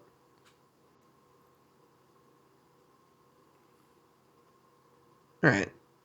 So I guess we're sacrificing our food also to kill this Correct. Yep. Melee Mage, but now we're a little light on mana, but we're at a pretty healthy life total though. Like even if we brick on a land next turn, we can like play Mayhem Devil and then we get another shot to like make 2 food. And honestly, if we hit a green, we might just make 2 food next turn. yeah. A Field Passage would be a pretty dirty draw here. Yes. Yes, it would be. Not quite, but also not bad. Okay. Double Yasharin in hand. I mean, if our Bant player can draw a land, we'll see if obviously with the Linvala and double Yasharin, this is going to be a Yasharin game. There's going to be a Yasharin in play for the next few turns probably. Our Jump player doesn't know that, but yeah, they don't know how important this Heartless Act is, right? Like right, and even so, I mean, like, it'd be interesting to see if they want to offer up Mayhem Devil for. Actually, they just block the 1/4, but I guess not. I guess you could always sack the sure. So if they block with the 1/4, we could see make a food, eat the food. Exactly. Yeah. So offering up Devil for Linvala and Bant player says no, I want this Linvala. Yep, Which might scream, hey, I have your shot. I have an important card I want to protect here. Yep. Honestly, and this is something we've seen out of the Angels deck a number of games now, like the Linvala protecting your key other card has been instrumental in so many of these games. Yeah, it's a cool card. The fact that its body is pretty relevant otherwise. Yep. It's an Angel, it's a 3/3, it's 3 mana, is nice, good company hit, and then it has the extra utility of being this sort of like super selfless spirit. Yep. As someone who's registered, yeah, it's just about to say, someone who's registered plenty of Selfless Spirit, getting it on a 3/3 body is really nice, especially when you get the various Angel synergies that come along with it in this deck. For sure. And then you get a little extra insurance where it's also hexproof too. So if they have Path to Exile or some sort of exiling effect, yep, you can actually stop that too, which is cool. All right, there's your land. There's your pig. It's big. It's a big pig. And like not only is this large, but like it's also like not only is it a hate piece, but it's also just big, right? Like it's a big pig that like crunches on in. Yeah, very well sized in all aspects against Yarshan's. Does Yarshan's templating stop Goose from making mana too? Does it stop what? Goose from making mana? I think so. Let's take a peekaboo here, huh? Players can't pay life or sacrifice non-land permanents to cast spells or activate abilities. No exception for mana abilities. Sorry, Goose. Ooh. Witch's Oven. Wait, we let the Yarshan die? Oh, wow. That is... I was pulling the card up, and I just assumed... Yeah, me too. I just assumed we were... Yeah, this is huge. Because now we get to kill... Draw. Yeah, we get to kill the Linvala with the Mayhem Devil.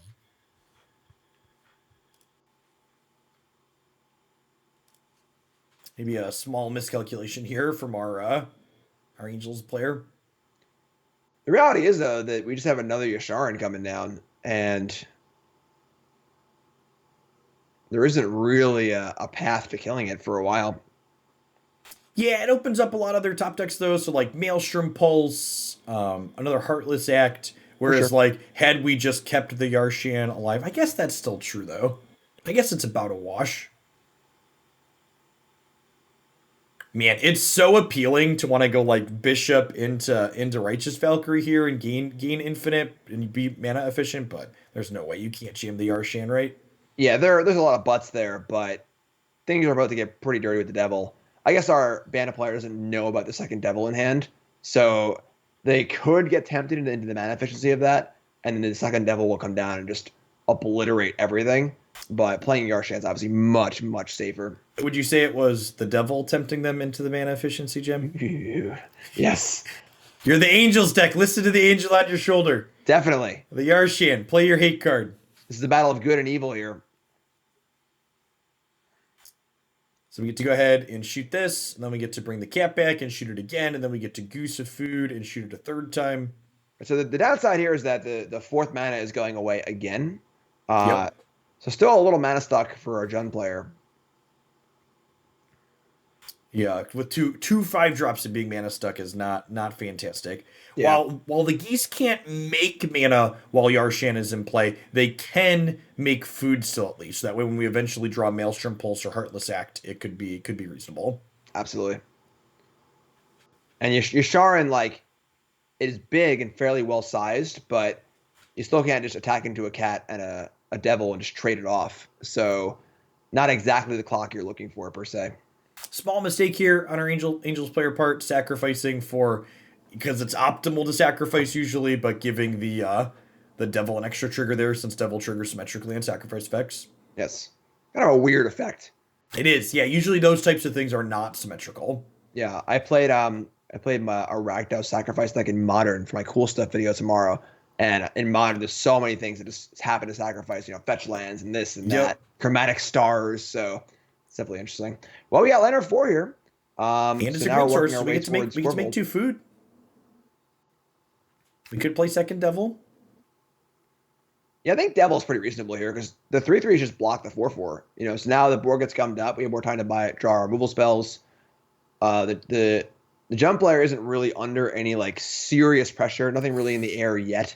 The Angels are pretty good at gummy boards. So like we get to see Valk. Do we just go Valk here? Yeah, that makes a pretty good draw. So doubling up on Valkyrie is very, very nice. It's a lot of life too. Yeah. We're at was it 16? 24 now, I believe. So to copy that, we gain 8. Yep. It's 24. So not quite having these enabled yet, but next turn. Ooh boy. Oh no. Oh, it's over. Oh no.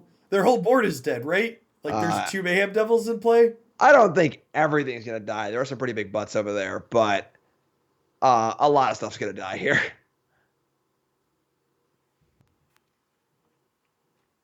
Yeah, get back that, kill that. That's honestly probably it for the turn. Okay, it's not bad. Yeah, so we've got Bishop next turn 2, which lets you gain 8 and get to 32 to 31. Yeah, problem being that just next turn, Corvold is guaranteed to come down, and it's gonna be on. I mean, this is the 27 is the exact threshold, right? Oh, it is, yeah. So if a single point is dealt to our Angels player, things are going back down. This is a chunky swing, but I don't think that there's any coming out of next turn. Yeah, Corvold is just about to pick this entire board apart. Yeah. So and the land's drawn also. So now we can use the full cycle on the Cauldron Familiar, Corvold, sack something else. It's just gonna be yeah. This is about to be a complete and total massacre. Yeah. Start by sacking a Gilded Goose for a food, and we got to put 1 damage to the Angels player to shrink everything down. Nice match. We'll get there eventually. Yep. Sack the cat, 2 more triggers, another trigger on a Corvold, and then bring the cat back, 2 more triggers, draw an oven. Ooh, wait. Wow. So now you pause and you're like, wait, no, wait, what? No, this is wrong, right? You should play the oven, right? You should play the oven, and then you sack the goose to the food. Exactly. Yeah. Oh, wait. Yeah, so you would sack the food to the goose to play the oven, then sack the goose to the oven and get another food. Yeah, and then use that food to get the maybe some cat. unfamiliarity with the matchup here. We saw they also dealt 6 total to the angel, not realizing that it was about to have its effect wear off there, I think. Yeah, so definitely still in really, really good shape here, but little minute details here and there. I know this has burned me when I said it about this Bant Angels player before, but I don't think they can win this game anymore at this point. We have said that a lot, and they have proven us wrong. They've proven us wrong twice before, but I'm gonna call the shot the third time and say that this one's probably over. With triple Witch's Oven in hand, they're probably just dead to Mayhem Devil triggers alone next turn. Yeah, now they're definitely just dead to Mayhem Devil triggers. Yeah, and every sacrifice is 3 damage because Corvald gets bigger on every sacrifice too. Right. Yeah. So this is yeah. It's enough. I don't have to whip my math degree out to compute that it's enough. Yeah. I don't even have a math degree. I'm an English major, and I can even figure out if this is enough. I can count on my fingers. That's 2. Yeah. I think that's enough. We got a Noxious Grasp. That's exciting. Oh boy.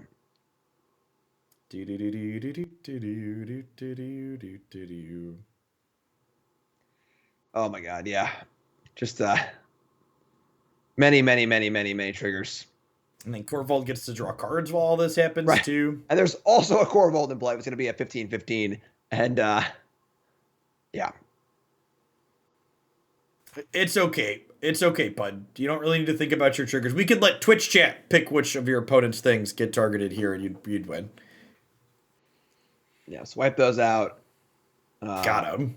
Corvald's up to an 11. Yeah. Dragon's so silly.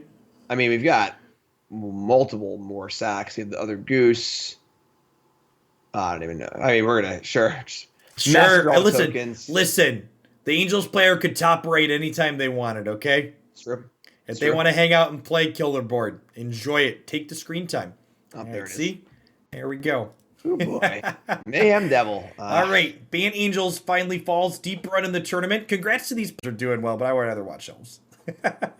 Yeah, the Elf deck is definitely out. So this is our first look at This is the Naya? This is Naya Company. Yep, this is our first time. We watched a little bit of Elves earlier today, but we haven't seen any of the Naya Company decks. So yeah, glad we got to see this match here. Yeah, and then Naya has been at the top of the standings almost the entire day. They were undefeated until like yes, they were. 6. They were our other 6-0 players. So they lost ultimately to Gruul to be the last undefeated, but very very good tournament for all these players. Honestly, like all these people are 6-1 at this point. So. Cool. So we have another company deck here. Company's been one of the cards of a tournament for sure. We've seen a lot of companies in various decks, in both of these decks, in the Naya deck here, and a lot of that's due to the power level of the 3-drops. Skyclave's been super great. Also, we got Ronus here, the Indomitable. Really strong starts for both of our players here. Obviously, Land War Elves is exactly what you want in any deck that's playing it on turn 1, and then the Arc Druid very strong, but it's going to get met by a Skyclave Apparition here out of the Naya deck. Yeah, an absolute must to kill the Archer. Archer is a card you just cannot let your opponent untap with. Huge flood of mana. But yes, the hand's still really, really good with Visionary, Clan Caller, Sentinel, War Master. Going to be going really, really wide here. And Naya deck doesn't really deal with a super wide board super well, aside from just like, I'm going to attack you and kill you. Yeah, so. I mean, Ronus is actually a pretty good way to deal with the wide board in a way, because it lets you punch through and kill them through their chump blockers. For sure. It's going to be an important company, I think. Can this company find more Skyclaves, things like that? So very interesting choice here of letting the company go. Is War Master, it's on enters, not cast, correct? Correct. Okay, so our Naya player can respond to any elf cast and decide if they want to cast company or not, and try and axe the War Master. Interesting here on Ogre Stone, our elf player here, prioritizing getting the Arc Druid into play as opposed to like second War Master getting more triggers that way. Yeah, and an interesting conundrum for the company player here is that once Archer is on the stack, you kind of want to play the company response and possibly kill the War Master, but Archer is so important, you want to kill that too. I think I agree with your comment earlier, Jim, that this company was really important and kind of a swing and a miss here. Yeah, Elephant, not too good. Ooh, okay. The boat. Okay, yeah, that's a really, really card. I found the boat to be very good in Historic. Same thing. Cards that cost 5 are just good. And then It kills things. It can be repeatable damage, sort of like a Glory Bringer for any deck in a lot of ways. The boat's solid. And the boat's gonna be really, really good here. It probably kills Arch Druid. Yeah, I gotta imagine it's gotta be the Arc Druid. Yeah, because the Elvish War Master has a 7-mana activated ability. So if you don't, I guess you don't know they have a second one. But yeah, I like killing the Arc Druid here. The Elves just have so many payoffs for mana dumps that you just don't want to leave them that activated ability. For sure. And then now the boat boat plays defense reasonably well. And then obviously once the boat starts to attack, the Elf deck is a critical mass deck based around a few key cards. So you can pick those cards apart. If you can kill the War Masters, kill the Arch Druids, all that's left are a bunch of 1/1s, realistically. So Bo's going to do some serious work. That was a huge, huge draw. And hitting the interactive piece here is pretty punishing for the Elf player prioritizing getting mana online sooner as opposed to going wider with the War Master. Like, imagine the War Master had happened last turn, they'd have an extra token in play, they'd be getting another token here with the Nurturer. That's kind of a cool combination of cards. So the Marwyn has the problem of you want to play it before you play all your Elves, but it costs 3 and has this awkward kind of tension. But with War Master, the token will trigger the Marwyn itself, which is kind of cool. So instant gratification. And now the Nurturer here is out of range of the boat, dealing 3. Yes, the Nurturer taps for a green for its power, correct? Taps for green, green equal to its power here. It gets bigger every time an elf enters, which one of the neat interactions with like Clan Caller is it's technically like mana neutral when you have Nurturer out if it's not summoning sick. Oh, that's pretty cool, yeah. All right, so the boat is good, but the boat's got a lot of things to shoot down. They got to load those cannons up. Clan Caller. And you got to decide like, okay, if I'm attacking with the boat and killing something and I no longer have it on defense. Yeah, for sure. And definitely kind of a smattering of decent cards here. Obviously, Ronus, Lovestruck Beast, Scavenging Ooze. These are all, they're bodies. They enter the battlefield, but they don't really go over anything super well. I mean, the Ooze can eat some stuff, which is nice. It's going to come down to, can this boat pick things apart before they fall apart? Killing War Master is good here. The thing is that if our Naya player has to hope that there isn't another payoff for all this mana, we know there is, of course. So there's a War Master there, and Marwyn's currently making 4 mana, so 7, 8 mana. I guess 9 with the Sentinel. So the Elf player can actually play War Master and activate it immediately by tapping some Elves. Yeah, and I guess there's almost a question, would you rather activate War Master immediately? Like, is that lethal? Or would you rather get another Clan Caller? That's very true, too. The Rowanist can't block here, so honestly, the War Master's probably lethal. Yeah, so we have 2 blockers. You got to tap the Elf and the Marwyn and the Sentinel and a creature.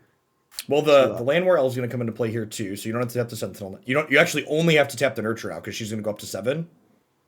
Oh, wow, yeah, that's 2 more, 2 more triggers? Wow, yeah. Oh, I guess it's 2, yeah, that's really, really good. So they've got 2 blockers. We've got 1, 2, 3, 4, 5, 6, 7 attackers. So if they block the biggest 2, they're taking 5 times. Yeah, that's lethal. I think it's actually exactly lethal because the Clan Caller's a 1/1. Oh yeah, you're right. Yeah. So they block 2 4s, and that leaves them taking 19 out of 27. Yeah. Let's see if our Elf player gets to that count. Yeah. The Rowan is not blocking is something that could easily be missed. For sure. Your Ronus is the kind of card where in your really, really good draws, it's a 5/5. It just crushes your opponent. But when it can't attack or block, and you have to cast it, put it in the battlefield, and just have it there without being able to do anything, it's a huge, huge cost. Yeah, this is not easy counting, right? And if you miss the Rowanist, you don't think you can attack with everything because you die on the backswing. Yeah. All right, let's see what the verdict is. Did we find the orange button? Coming in. Oh, yeah, not Marwyn. Ooh. Oh, we missed it. Okay. So Clan Caller's got to Naya. So now we have 2 blocks on 2 2/2s. They become 4 4s, and we get in for 16. Yep. Which is of course not 19. Although I guess the Skyclave will die. We're probably gonna still be okay. Yeah, we have some blockers here. The Mammoth and the Skyclave Apparition are both dying. Wait, why are we crewing? It's tapped. I mean, that would turn Ronus on. So that Ronus okay. Okay, sure. Yeah. That makes sense. That's why we're crewing. Still, Skyclave dying, another blocker there. Is Ronus lethal? Is Ronus activations lethal on the backswing here? So it would need to be Ronus on like Mammoth draw land, get in for 6 in the air, and the Mammoth can trample over maybe. It's possible. I mean, if there's like a Fable Passage on top or something like that to really push the Mammoth into the Stratosphere, that could be an avenue. Yeah. Yeah, we could see a punish for the mislethal here. Which is pretty wild. There's a number of blockers on defense. Correct. Yep. Okay, and we're actually seeing, I kind of like this from the elf player at this point. Like, you're far less likely to die to an oops here if you hold on to this. And holding the activation this turn means that the flagship cannot kill the War Master next turn. Also, you can search for a Clan Caller too, right? So we have activation. Sure. Yeah, you have a couple different Clan ways Caller. to. Yeah, if they go to tag your War Master, you get to search with Clan Caller and then like add power to the board that way. For sure, yeah. And then you get a token, pumps the Marwyn. Yep. Yeah, pretty good spot. So there's Marwyn on defense. It's just a house. It's just a 7/7. It's gonna be like an 8/8 or 9/9. So the Mammoth goes to 7 or goes to 5, and then you can push it up to 9 with double Rowanus activation. Yeah, I don't think we're even close to being lethal here. I mean, they're only at 8 technically. Because of the boat? That's fair. That's fair. Yeah. So we got a... Casting Lovestruck Beast is technically more efficient because it's letting you attack with everything else. So we're crewing the boat with the Lovestruck Beast. Yep. And then we're attacking with everything except an elf, so we can activate Rowanus to attempt to push lethal, because we're definitely done on the backswing here. So this is definitely a math is for blockers, attack you, hope you mess it up. For sure. So yeah, we have 7 trample on the Mammoth. This can't be. We misclicked and we attacked with the elf. That's not gonna do it. Yeah, I mean, even with the trample, I don't think it's even close to lethal. So yeah, because that's true. Because Rowanus can't give itself. Sure, and they're gonna clan caller. It's just like you can clan call or you can pump with the War Master. You can do many things here. Yeah, Elves feels like it's pretty well positioned against these other creature decks that play to the board as opposed to interacting, because the snowball draws out of Elves are just so good. Yeah, very similar to Modern, where the Elves crushes decks like humans and things like that, where they're just kind of like, I'm just gonna do my thing, and like I don't care about your Thalia or whatever, like, you know. Yep. Of course, the corollary to this is that they really suffer against the removal decks, because they're like, all right, I'll bolt your one important elf, and you're like, oh, I have some minor elves and an Elves Visionary. I'm in trouble. So, yep. All right, big blocks coming in, and as long as the trample from the Mammoth is not going to be lethal. Well, they can't trample because they didn't. Oh yeah, they didn't. Yeah, sure. So this game just not even in contention anymore. Yeah. So this is going to be a massacre, as everything is Death Touch. So yeah. All right, pretty impressive showing from the Elf deck here. That was a great start. Yeah, I think if you're the Elf player and you could pick your matchup from among the other 3 X1 decks, you would pick the Naya deck. Yeah, it is. I mean, the Naya deck does have 4 Bonecrusher and 4 Skyclave for sure. Yep. So there are tools, and that game, the turn 2 Archdruid did get killed, but there were a lot of other payoffs in our Elf player's hand. Yeah, good. Honestly, like we said when we started, we had good draws from both players. They both had their turn 1 accelerant. They had reasonable turn 3 plays. You know, maybe the collected company from our Naya player not being fantastic was definitely a big part of the swing. Yeah, that was a big one for sure. If that hits a Skyclave there and some other more threatening creature or something like that, there's definitely more of a path for sure. And we see our what's it called? Our Naya player boarding out their Great Henge and leaving things like Embercleave in their deck, identifying the fact appropriately that they are the beatdown in this match and they need to get the game over. Something that's kind of sweet here that I haven't seen in a lot of these Elf decks is you'll note there's Fierce Empath in this Elf deck. So this way you can basically collected company into Craterhoof Behemoth. Yeah, that's super sweet. That's a really fun. That was an anthology edition, I believe, right? Yep. Yeah, another really cool, like, kind of niche. Oh, Jumpstart maybe? I think this was Jumpstart. Oh, sure. Either way, whatever, you know, supplemental product in some way, but really kind of niche, kind of narrow, but some decks really want it. It's a really cool effect. Yep. Yeah, the fact that you get to like play this card that like digs you up to. Oh, they have a rights in their deck. Is that a growing rights? Yeah, not quite Gaia's Cradle on the backside. There's Yeah, two pretty sweet copies of card. that hiding in there too. So like the top 4 cards of your deck, grab an elf. Yeah. And like, honestly, you talked about a second ago that while they kill your one important elf and then you're in trouble, like cards like Growing Rights, while not generating card advantage like Collected Company, getting multiple things, this is a card that lets you find your Elvish Archdruids more consistently. For sure. Definitely a cool card. It's also, the backside taps for a green for each creature you control, so it's harder to kill than Archdruid and can power up your different activated abilities nicely. There are a lot of good mana sinks now for this elf deck. I mean, the addition of the War Master is pretty huge. Yeah. Clan Caller, of course. So a lot to do with your mana and a lot of ways to make mana is obviously quite a good combination. Right, Naya gets to be on the plate for this game. Honestly, the fact that the elf player was on the plate for the first game felt like a pretty big deal. Yeah, this hand's great. Yeah, pretty interesting where it's not the most aggressive hand, but there's, 2 removal spells and a threat is pretty awesome.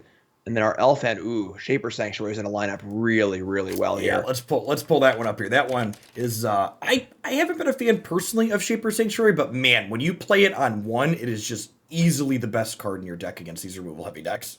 Absolutely, yeah. So now every kill spell, I guess it doesn't work for, it is ability too, so it works for Fairgrounds Warden as well. So yeah, Yep. Between Shaper Sanctuary, Realm Walker, and company here, our Elves player is very, very well set up. Okay, Skyclave Apparition, big draw for the Naya player. That's any permanent, so that'll be able to deal with the Shaper Sanctuary here potentially.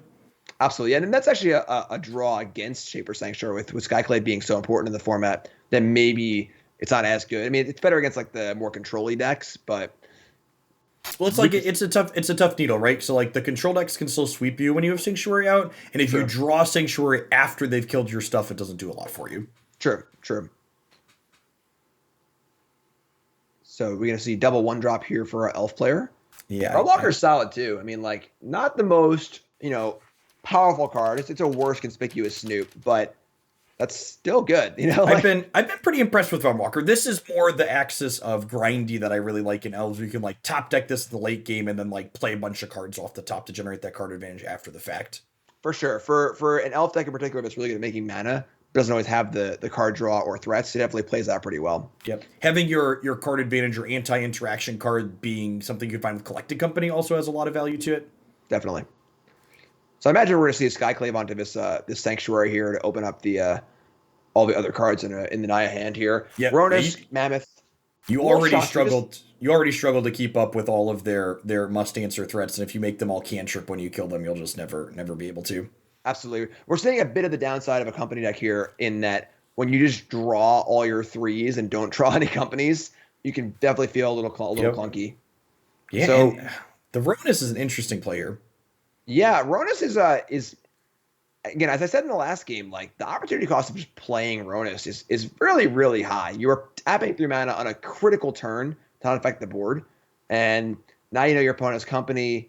They drew another company, which is pretty insane, and now we're in a spot where like, what can we even do? If we go to kill the Sanctuary now, we have to deal with the company of creatures coming in and their next turn. Yeah, like imagine this company finds Elvish Archdruid. They get to untap with it, and they'll just have all of the mana. Yeah, playing Ronus there is a very, very ambitious play, and we're understanding that we think we're the control deck here, trying to kill the creatures. We have all these removal spells in our deck now, so definitely we're gonna see how this pans out. I guess the Naya plan here is like play Bone Crusher and start attacking with our 5/5, but I feel like you just can't. I feel like Naya has to be the control deck in this matchup. Like it's not great at assuming that role, but it feels like what you're most likely to win by doing. Yeah, and the tools are there. I mean, before Skyclave, before Bone Crusher is a pretty solid suite of removal spells. But this is going to be, once this company misses, this is probably going to get really dirty really fast. Okay. I mean, not the best hits in the world, but not the worst either. For sure. And you have another reroll with the next company the following turn. So our Elves player here is saying that we want to stay alive. That 5 damage is worth an elf.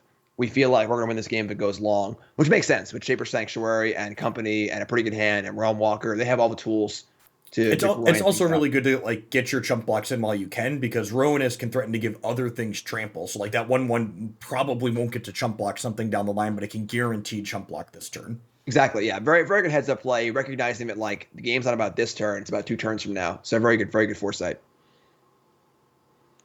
All right, we got Realm Walker here over company, which is interesting, and Rewarded Rewards with here. an elf on top and mana to cast it. It's a good one too.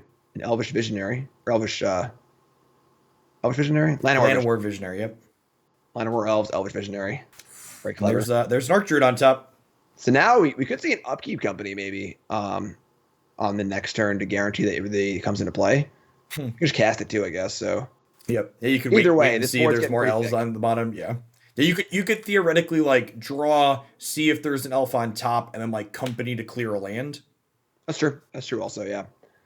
Yeah, I mean, this is it's getting through this board is gonna be pretty difficult. Like, I'm honestly not sure that I loved the Realm Walker this turn from the elf player. I feel like I would have rathered company to try and be able to use an Arc Druid next turn. Cause like, and obviously we know it's on top of their deck here, but like imagine we cast company this turn, we would be untapping with Arc Druid next turn and just have infinite mana essentially. And infinite mana is really good with this Allosaurus Shepherd. yeah, and we definitely. I mean, the elf player spiked. I mean, player on Walker have exactly a 3-drop on top is very ideal.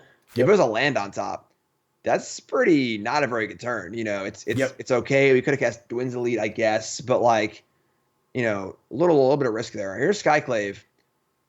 Wow. The Shepherd, Okay. and now we're in this spot of I gotta kill your stuff or I'm gonna die, but you're gonna draw cards off of it. And I mean, if our Naya player can draw an Embercleave or some sort of way to just like push through these last few points, that's probably gonna be one of the few paths to victory here. Yep. And I don't know that I was in love with taking 9 there. It's probably fine. So top cards Dwin's Elite. We've got 7 potential mana in play. Archdruid, Company, Clan Call. I mean, we got lots to work with here. And you kind of need to find 2 Archdruids this turn in a way, because like the first one's probably gonna die, and then like you have a board, but you don't really have enough mana to do a lot of stuff with it, which is again why I would have liked the company the previous turn as opposed to the Realm Walker, because if we had an Archdruid this turn, we would have been able to just like do everything we wanted to do and so much more. Yeah. So tough spot here of do you take the guaranteed thing with the Archdruid and just say go? We can leave a company.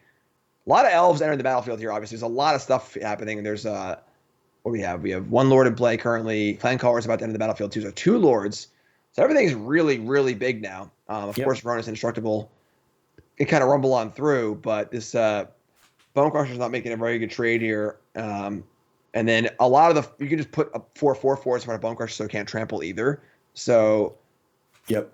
it's feeling like Embercleave or bust here for our Naya player. Honestly, I'm not even sure that Embercleave next turn is going to be enough. For sure, honestly. Like there's going to be so many more bodies added to the table. Like they can Dwinnen's Elite and Collected Company next turn. Yeah. We need like Mammoth, Embercleave, Fable Passage, something like that, and being able to like pump with Ronus, pump with Embercleave, and really get like a huge attack in. Whoa, there's no way. Wow, I can't imagine a world where we let them untap with this Archdruid. Yeah, I mean maybe our Naya player is just thinking that, like, I can't beat anything here. This hand has to be all lands. Sure. Or something like that. You know, like, yeah, that's probably not an unreasonable approach. You're like, all right, if they're on anything, I'm dead, so let's pretend they're not on anything and like take their thing that activates. Yeah. They're both lords. I mean, if you send Bone Crusher and Ronus and the Bone Crusher dies in combat, now Ronus can't really attack super well. You can obviously like Mammoth and play a land and have it attack that way, but she gets chump blocked. Like,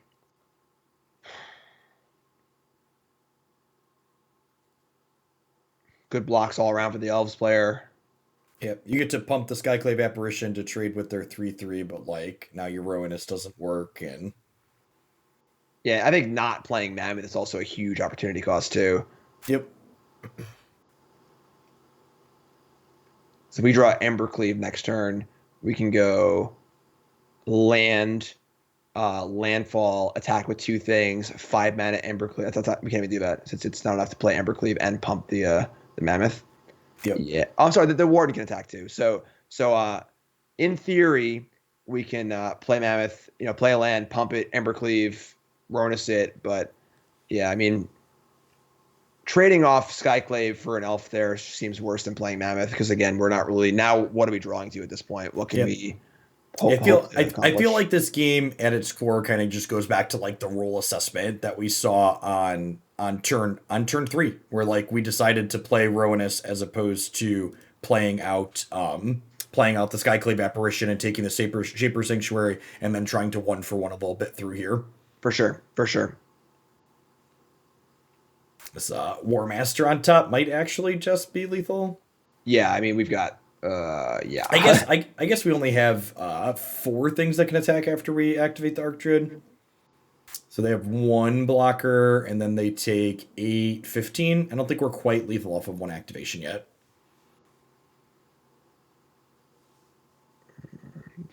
We might just see them go super wide here, honestly, as opposed to attacking this turn. Is this lethal? What is this deck? They block 5, 13, 13. No, this attack is lethal. Okay, sweet. Right, sure.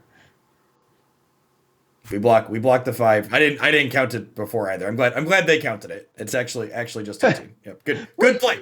I did not. I totally would have missed that. I would have been so into all of the different big things I could do that turn with my untapped Archdruid that like attacking with it would have blown right back. Right, let's get him queued up here. Interested to see, the Elves deck looks really good when it gets to do its thing, but we talked earlier about Lurking Blade Sultai build. So we've got a ton of just ramp and removal and sweepers and, ultimatum payoffs. So I really like their build in general. Very focused. Very quick mulligan. Love the mulligan. And paid off, too. We have a solid hand here of Explorer, Shadow's Verdict. Yep. What's the ultimate on Nissa Vital Force? Whenever a land comes into play under your control, you get to draw a card. It's Nissa's -3 is pick a permanent backup, which can be nice in terms of grinding. Sure.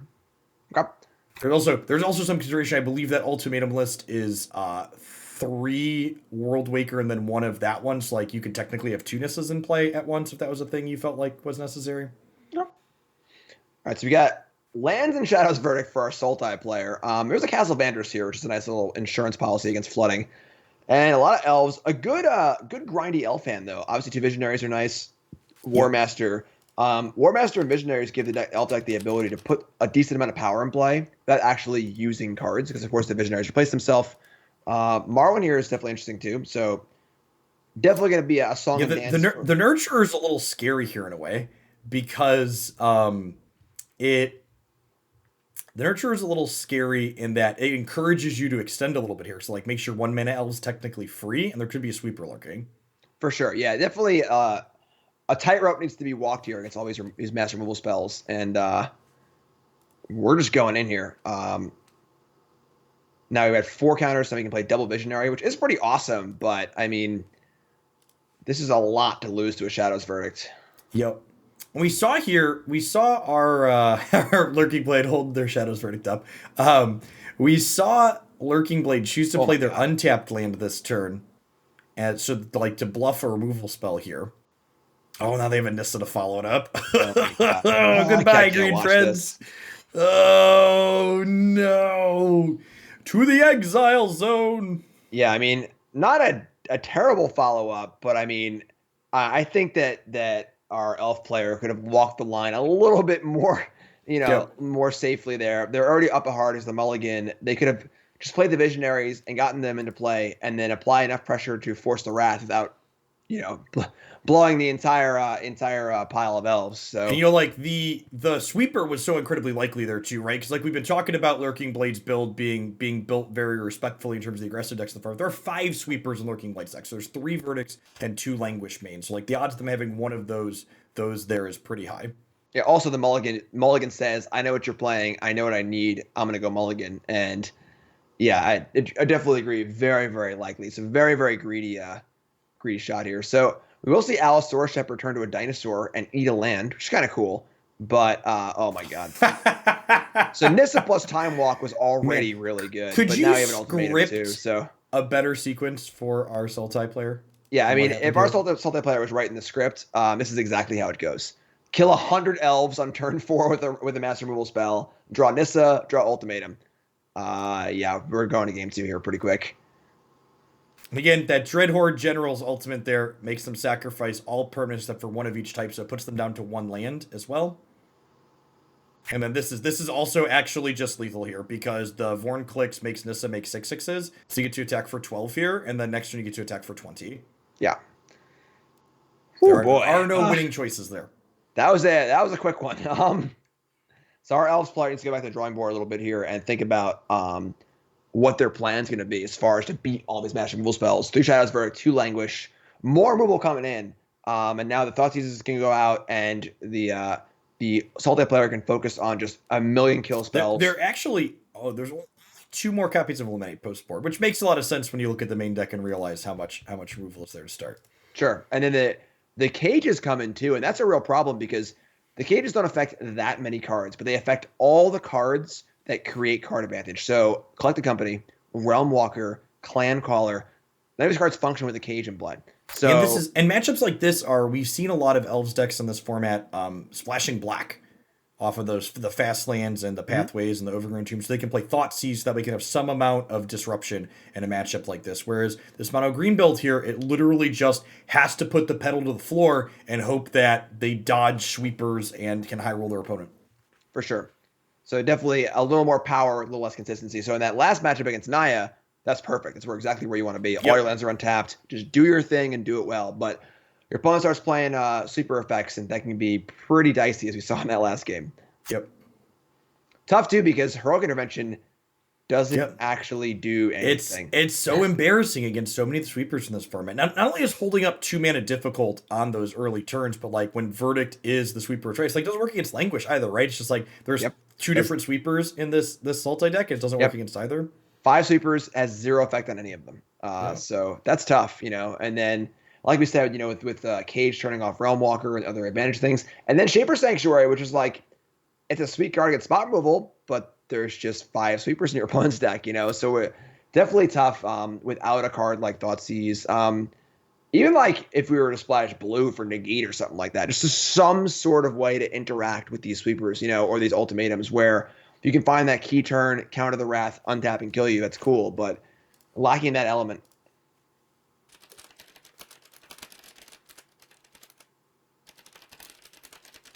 All right, Elves in the play. Pretty good hand. Llanowar Elf into Visionary. Llanowar Visionary is going to be a great card in this matchup. Card advantage, mana advantage. The kind of card where if they kill it, you don't really care. Leading into a company, which is great. Very, very good hand for our Elves player. And our Sultai player, I missed the mulligan, but down did not have any removal or interaction in it. And they mulliganed relatively quickly. Good and mulligan. Then down into a not great hand. No Wrath. Kill spell. Valki is obviously castable.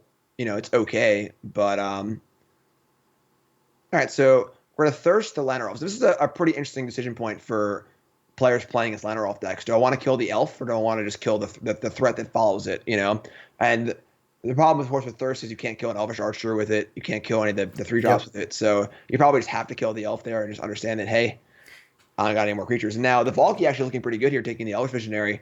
Yeah, and you're going to be able to turn into the Visionary, so you can ramp towards your Ultimatum. Yes, which is pretty sweet. 4th land draw for our Elf player, pretty important for this company. It's kind of weird because we see land, Ultimatum. Our Elf player needs to be cognizant of Languish and Shadowsburg and all these cards. So, I mean, I don't know. If that first matchup game was any indication, they're just like all gas, right? They're just like pretending the sweepers don't exist and hoping to run them down.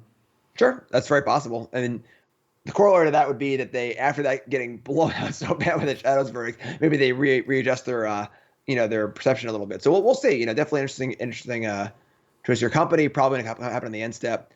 Attacks here. Not willing to trade Clan Caller for Valki, even though they would get the Visionary back, which I think is fine, given the company already in hand. And eliminate a good. Yeah, I like the eliminate here, I think. I guess you're worried about like an Arc Druid or something post-combat? Yeah, so waste the mana on eliminate, not ideal. Can turn Valki into Visionary, but now that mana probably needs to be spent on eliminate, so this company can be huge here. Yep. Yeah, good company is probably game ending here with no sweeper out of Lurking Blade. Yep. All right, here we go. Okay.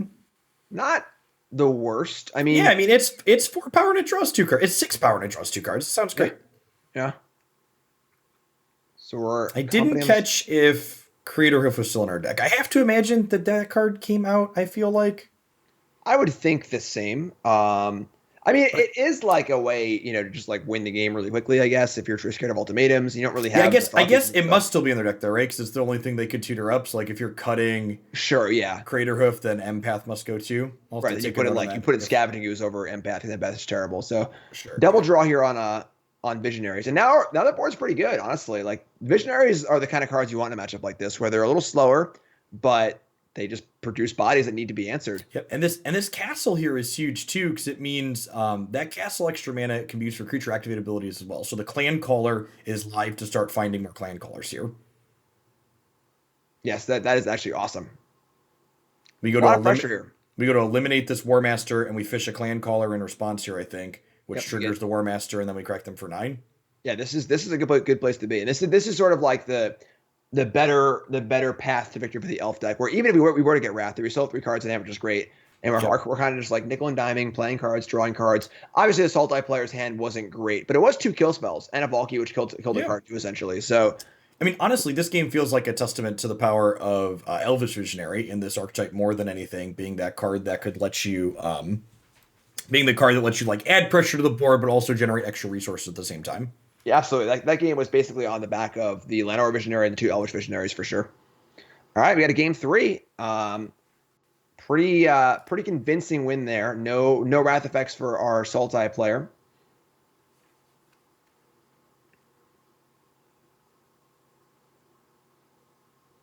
The opponent had a shot to draw Languish, right? So could have drawn a card there, but see that Crater Hoof is in fact still in the deck there, making sense that the Empaths are still in. Honestly, notable here from the Elf player that they've not boarded in all the Realm Walkers, kind of acknowledging the fact that like they don't really want to go long.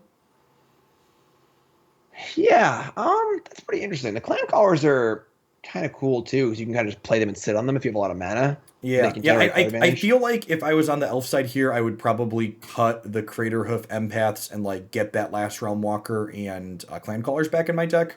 Yeah, I think I agree with that. All right, no black. You got a mulligan for Sultai, and not a great hand for our Elves player either.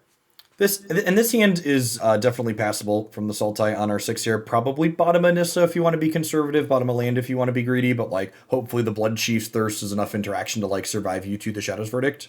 Yeah, definitely. This looks pretty reasonable. So if I'm the Elf player here, I'm probably mulliganing. I don't think his hand's good enough. We're not really exploding. Like we have a lot of like the kind of iffy, middle of the road pieces here. Like, the Shepherd's all right later in the game. The 1/2 it can make mana sort of, they kill our stuff. We're gonna have a Crater Hoof in our hand, so pretty rough. That's a rough 6 here. You probably got to throw it back again. I guess you could keep and not like this. Yeah, these Fierce Empaths did not look too good. Yeah, the Empaths would have been better as a 2-drop both of the times for sure. Yeah, not much better. I know even with Clan Caller, these hands still don't look great. But even a Realm Walker. Here now, if this like Empath was a Clan Caller, we'd be 1, 2, 3 right on out the door here. Yeah.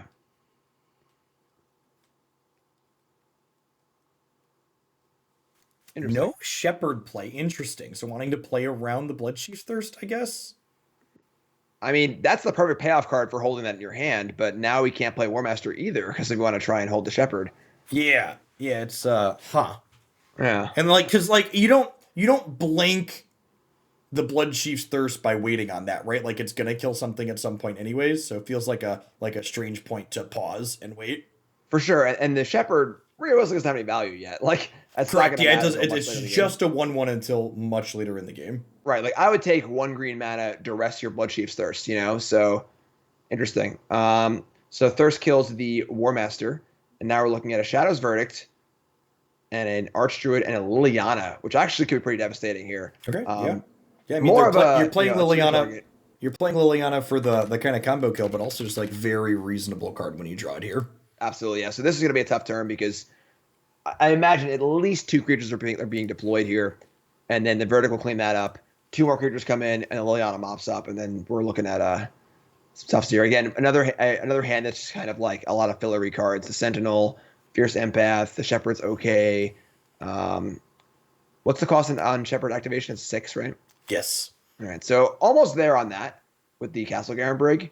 So a little bit of a silver lining for sure, but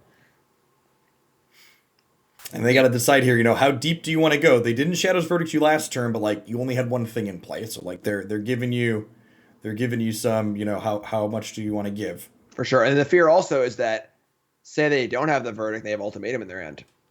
Yeah. Next turn's a 7-mana turn. So like, right. There's like, okay, do I get pinched by the sweeper, or if I don't put enough pressure into play, I probably can't beat the Ultimatum, right? And like, this isn't an 80 card deck like we've talked about. They're playing 60 cards, and they have 5 sweepers and 4 ultimatums. So like, the likelihood of them having some combination of those things is so high here. For sure. All right, so basically, this verdict isn't that good because we were obviously basically only killing their Archdruid. Their other 2 cards replace themselves, but now we've got, almost no board into this Liliana here. And, we have a Llanowar Elf, a Sentinel, and a Shepherd. I suppose we have the mana to activate Shepherd, in theory.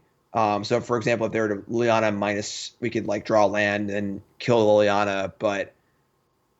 That's the perfect draw. Yeah. So we get to kill something, and then we get to Liliana -2. And you have the board completely clear, and you have Liliana and Castle versus their Behemoth in the top of their deck. Yeah.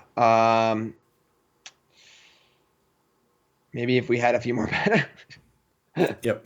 We're still 3 into our hand. Yeah, we're still 3 mana off of this Behemoth here, and then the Dreadhorde General says every time one of your creatures dies, you get to draw a card from your hand out, and you're going to start pumping out 2/2s here. Yeah. Oh my god. All right. So. All right. If that's a card to draw, it's probably that one. You're not even afraid to attack into company here, because if it dies, you draw a card. Yeah. I think that I probably want to attack first before playing the Time Walk, see what they do, and not give the information away, but don't think it's going to matter too much. Yep.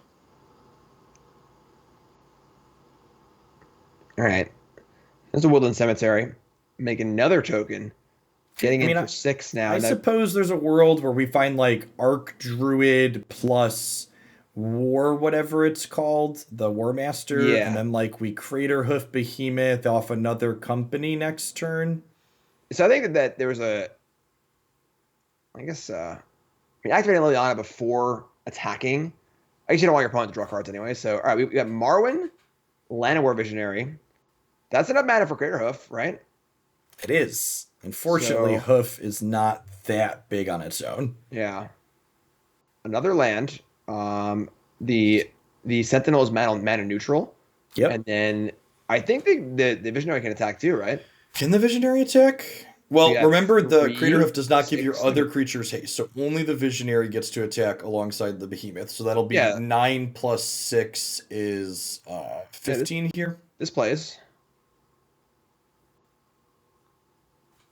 I mean, I must say I'm pretty impressed that the Craterhoof actually got onto the battlefield.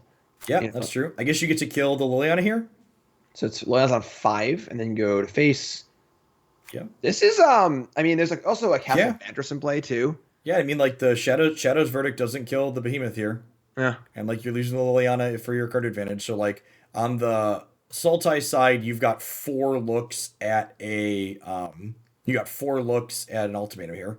So you get to scry to draw. Might have liked to scry before we draw the card here. Sure, honestly. All right.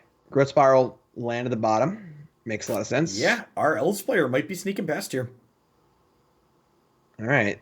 I guess these things lose trample next turn, so we've got some time. For sure. And there are still 4 creatures on defense too. So gotta go for the upkeep scry, which turns off the ability to draw ultimatum. But even a spot removal spell or a Shadow's Verdict is pretty good here. Oh no. Realistically, this isn't even that bad though. There's just 4 blockers, there's plenty of time. Okay. Nothing has trample, another scry, a cycle. Okay, yeah, that's a brick. Yeah, I mean, and realistically, you have 2/2s, right? So they can only really attack with the 5/5 for free. For sure. And then you could just throw a bird in front of it, and just you got at least 3 or 4 more looks here. You got a cycle on the Triome. Can upkeep the. Oh wow, that's aggressive. Upkeep the Vantress. Okay, yeah. So you eat the 2/1/1/2 here.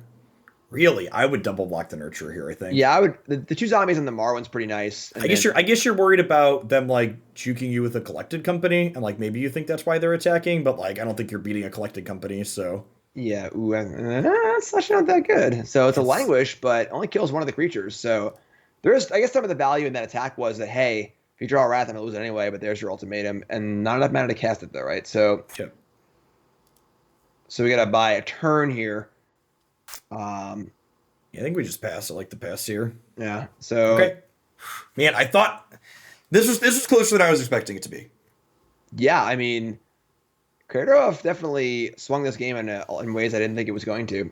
Yeah, I think after seeing how this game played out, I think I was incorrect, perhaps with my assessment of maybe Craterhoof doesn't belong post board. Yeah, the Castle Garenbergs help a lot too. Just being able to like have it 1 or 2 extra mana for it. Yeah, these last few turns have not been kind of the elf player. Destroying Forest there is definitely tough, but and then once again we're in the Kobayashi Maru, so I don't think it really matters anymore. Thinking about getting a okay, we're getting a Bloodchief's Thirst, which is cute the way this is templated. If they give them the Bloodchief's Thirst, they can pay the extra 3 to kick it here to kill the Craterhoof Behemoth. Why is this better than a Time Walk with a castle in play? I don't know. Were they out of Time Walks? Maybe perhaps they boarded down. Do they only? How many Time Walks are they playing? There's one more. Oh, it's already in exile. Oh, they already cast it. Right, you're right. Yeah, they have 2. They might have had the other one boarded. I didn't catch when they looped through their deck there, but they might have boarded. I saw the Time Walk in the exile pile. I thought they were searching their deck right there. Oh, okay, so, yeah. All right, so we got the Thirst to kill the Craterhoof, the Tybalt to exile the Marwin, which can be cast now by our Sultai player, and I think that drawing company exactly that turn was probably one of the few. Yep. Yeah, you needed the instant speed here.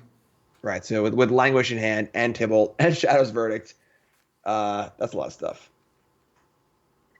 Just gotta fire up the Verdict first. Sure. Plus Tybalt, play Marwin. I don't really see. All the roads are heading towards Rome here at this point. Kill them with their own elves. Look at me. I'm the elf deck now. Oh, Tybalt. All right. Good run for our elf player, though. Yeah, no, not a shabby record at all. You know, like I said, both these players had really good runs. This is round 10. Both of these players are X, and 1.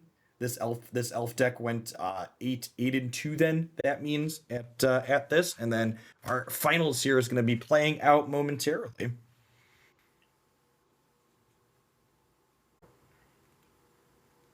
All right, tee it up here. And something too, so die rolls or who's going first are still random here. The upside to being the undefeated is that they have to lose twice here in the finals. So it is random who gets to play first here. And it looks like the Gruul player continues to run hot here, winning the die roll. So big match for our Gruul player. Can take the whole thing down right now. Oh, that's yeah, that is a good one. This is how you start 7-0 with Gruul, chat. Double Burning Tree Emissaries. Now, our Sultai player does have the ramp spell and does have a Shadow's Verdict. The question is, will it be fast enough? Rootbound Crag up atop for our Gruul player completes the full curve. We do have Burning Tree into no other follow-up. That's so true. Not the complete, awesome hand, but 6 power on turn 3, pretty good. I appreciate the proactive growth spiral here, not bluffing anything. Deck lists are heads up. We're just like, I'm just going to cast my card and get my auto pass value. It's the end of a long day. Huge draw for our Sultai player. Flashing the Languish to us. So while we thought it was going to be a turn sweeper or 5-mana sweeper on turn 4, now we have the Languish. And of course, deck lists are open. We can see the hands. We know, it's Drew Languish, but Drew obviously needs to think about, well, that could have been there in the first place. So how much do I want to commit to the board here? And it's tough. And and again, going back to open deck lists, that Lurking Blade's on 5 sweepers, but 3 of them are Shadow's Verdict, right? So like, what are the odds they have the 4-mana sweeper here? Worse than the odds that they have the 5-mana sweeper. Absolutely. And in playing the Mammoth here, this is a lot of damage next turn. We're looking at 8 or 7 this turn, and then lethal next turn. Yep. So Languish here are going to be a huge blowout. And then Something noteworthy here is that, our Sultai player is down to 7 at this point. And unlike Elves, which doesn't really have haste threats, the Gruul deck has, things that are going to come off the top and be speedy and smack in. for sure. Golo is a pretty good draw. We'll need to shock in to cast it. It's now down to 5. A little bit precarious, but gets the World Tree, gets the ramp. Impervious to Shadow's Verdict. Probably going to chump block this Mammoth here. Yep. I prefer chump blocking's death. I guess that is true, actually. It is 5, not 3. And then Voltaic Brawler comes down. And unfortunately, another Super in hand, an Ultimatum in hand, another Ultimatum in hand. Yeah, okay, so we don't think Ultimatum can win here. We'd rather clear out the board. I think that's probably pretty reasonable. Yeah, going to 3 and casting Ultimatum, it's probably still fine, but I'm not sure exactly what they'd be getting. Llanowar Elf the follow-up here, and something tells me we're going into game 2 here with a pretty convincing just double sweeper finish for our Sultai player. No garbage time here. Yeah. Shout outs to Drew for knowing when what's done is done. We So see those Sultai- Clothis and Chandras coming in real fast here for our Gruul player. That's right. So the scary part is now, for a deck like Sultai Ultimatum, usually against a control deck, the Gruul deck can bring in Chandras and bring in these kind of like anti-control-y, sticky threats. The problem is Sultai deck isn't really a control deck. It's more of a ramp deck with 20 removal spells, where you're going to kill some stuff, but they're not building into like, some end game with some planeswalker. It's very Teamer Scapeshift-esque, right? From the old days of Modern, where like it's a combo control deck. Okay, Boomer. But yeah, exactly. So that the master removal with the combo finish is devastating for creature decks that don't have access to Thoughtseize or Negate or some sort of element that can disrupt the primary win condition of the control ramp deck. So we'll see what goes on here. We saw some Clothis, saw some Chandras, but fast start also necessary. The cursed tapped land here on the Cans Do Mammoth. Yeah, that's a tough one. Obviously, Llanowar Elves in turn 1 would be great. Turn 2, not as good. We got a mulligan here from our Sultai player. And this has been a very common mulligan. 4 lands, 1 removal spell, 1 wrath effect. Yep. It's how you do it. It's how you stay alive. And the 4 mana sweeper here, huge pickup yet again. Yes, for sure. So Rootbound Crag looking a little awkward here, but this can be like a Llanowar Elf setup turn. Could be a Voltaic Brawler turn. I think the Llanowar Elf leads very well into the Chandra. I guess the Llanowar Elf plus tap land leads into Chandra next turn. I don't hate that. I think this is fine too. You get to go Voltaic Brawler into like Skoo's tapped land next turn.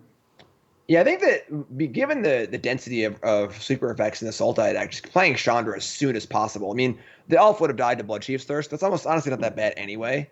But we have this Rootbound Crag is just looking real stinky here. Yeah, the big pickup here is the Crag Count pathway. So now that the 4th land has been drawn, if you knew you were drawing a 4th land, I totally agree with not playing the Llanowar Elf there and trying to get the Chandra out so you can play Chandra now. So this Chandra is going to be huge.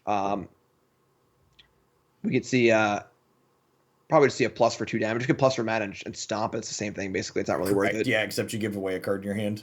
Exactly. So Burning Tree on top. Can't guess that one. It makes mana, but not for itself. And we see here, the control aspect with these sweepers just not lining up well into this Planeswalker here. Absolutely. So now the Sultai deck is like, I'm going to languish this 2/2, and I need to buy time to draw Ultimatum before I just die. Because Chandra Ultimate's pretty fast. Yep. And pull Torch of Defiance up here for the Magic Zoomers in chat that aren't familiar with her. Gosh, this card's old at this point, Jim. It's been years since this card was standard legal. Yeah, they remastered the set it was out in, which is like, really? That wasn't like a few years ago? Man. All right, so we see mana from Chandra. And leaning into, it could be a Spellbreaker here. Could be a Stomp and a Llanowar Elf. So not applying a ton of pressure to the board. Spellbreaker is obviously good post-Wrath effect. Bloodchief Thirst is huge here. Yes. This kicks up to kill. And really, so something that I've seen a hot topic of discussion in this format is the issue of Fatal Push versus Bloodchief's Thirst. And I definitely think Bloodchief's Thirst is the better removal spell overall in this format. Not only is it not trivial to enable Revolt, unlike in Modern, but the upside of killing Planeswalkers is really huge. Yeah, definitely. People see Fatal Push and they just go, oh, that kills everything. But without fetch lands, it's much, much less consistent. It's funny because we were talking about how 5 mana is an important flashpoint because it gets around Skyclave and so on and so forth. Funny how 3 is the point that gets above Push or Thirst. So there's their super effect. Here we see the Spellbreaker comes in, empty hand essentially for this Sultai player who's now dead on board. Big draw step here. Grafdigger's Cage not gonna do it. We're going to game 3. Grafdigger's Cage. Yeah, we saw the Lurking Blade do this against Elves too. They brought in Cage just for the copies of Collected Company. The thing is that against Elves, there was also the Realm Walkers and the Clan Callers. So okay, yeah, that's fair. And the Gruul deck is much more pressuring and much more punishing as far as like just killing you. You know, any random threat can just kill you. Don't think I like the cages here at all. Really think you want to be focusing on just you want to ramp and you want to kill, and that's it. So the cages worry me a little bit. You know, they're a sort of a preemptive Thoughtseizes if they draw company, and if they don't, it's definitely trouble. So we'll see how it pans out. There's the cage. You know, that was a mountain, I think they'd be happier. You know, give me any land. We'll see how it pans out. Pretty good hands from both players here, honestly. Extra land tiers, a great pickup for the Gruul player. Might just want to play Mammoth on one here to guarantee your 4 lands. Feels greedy not to, because like you have the Bone Crusher Giant as a 3-drop anyways. Yeah, kind of a weird burn tree here, where it might just be a bear with a shock attached to it with the Bone Crusher. Yep. All right, as an Explorer. And remember, this is game 3 of this match, but our Gruul player is undefeated. So if Sultai manages to win this, there is a second match that they have to win as well in order to be the winner of the tournament. Yes, double elimination, and Gruul has 0 losses. So, all right, and Sultai spikes the 4th land. There is no double black though. So, however, now any land gives Golos for black. Yep. And there's your cage. So there is a company. And oh my god, just prove me wrong. Yep. The Grafdigger's Cage. So a second company is drawn after the cage is played. Just your typical play Meddling Mage, name a card, draw the card. And I don't believe there's any way for our Gruul player to remove the cage. So the best case scenario of the cage actually answering 2 companies being more than a 1-for-1 has been established here. Chandra's back again, though, to cause some problems. Yeah, I mean, Chandra, like, even if Golos comes down here, Chandra plus Bone Crusher Giant kills the Golos, and then you get to crack in for 4 plus play another Bone Crusher Giant out, potentially. Yes, and no Bloodchief's Thirst in sight to actually kill the Chandra. It's already on 5, going to 6 this turn. And it's funny, we might see Collected Company win this match. Chandra Emblem, cast a Naked Company just to deal 5. So they aren't blank. They are not blank cards. Oh, I like this better. So we Chandra plussed, and then they can't block because of the threat of Stomp. I like it. And we can play this. We can play this and hold up Stomp now. Now we're sacrificing. I guess we could just block with a 3/2 and Stomp. Correct. Okay, that's cool. Yep. So we're risking damage to Chandra here if they have a kill spell for the Brawler. Oh, I guess Golos gets to activate here, huh? If they want. That is true. That's risky though, right? Oh, and now we played around the Stomp by not blocking last turn, but now we expose it to Stomp with the Languish. Yeah, I think the thought process there might have been like, oh, Languish kills your stuff and not my stuff, but kind of forgetting that he was going to shrink the power and the toughness, so could attack Chandra and died. I think that might be all she wrote. I think the cage countered 2 companies, and we might be done here anyways. I think you decline that and play Klothys. Yeah, I think that Chandra could have added 2 mana there and played Bone Crusher and Klothys, right? Nah, I want to deal 2. I don't think it matters either way. Oh, never mind. Okay, all right. Is there a path? If there's a path that starts with that draw, I spoke too soon. I apologize, Drew. I willed the ultimatum to the top of their deck. All right. All right. Definitely an esports moment here. Yeah, this is something. So Chandra is currently on 7, waiting to ultimate, but will probably be hit by something here to prevent that. Vorinclex. I mean, Vorinclex Liliana Time Walk is pretty good. Yeah. Wait. Looking at Noxious Gearhulk? Does Noxious Gearhulk kill Planeswalkers? I don't think so. It kills itself to gain life? It would gain 5 life if it killed itself. It can't target itself. Another, yeah, like that cannot. All right, so We're gonna kill the Vorn clicks. If they don't give us the time walk, we take the Vorn click. We kill the Vorn clicks to gain 6. why?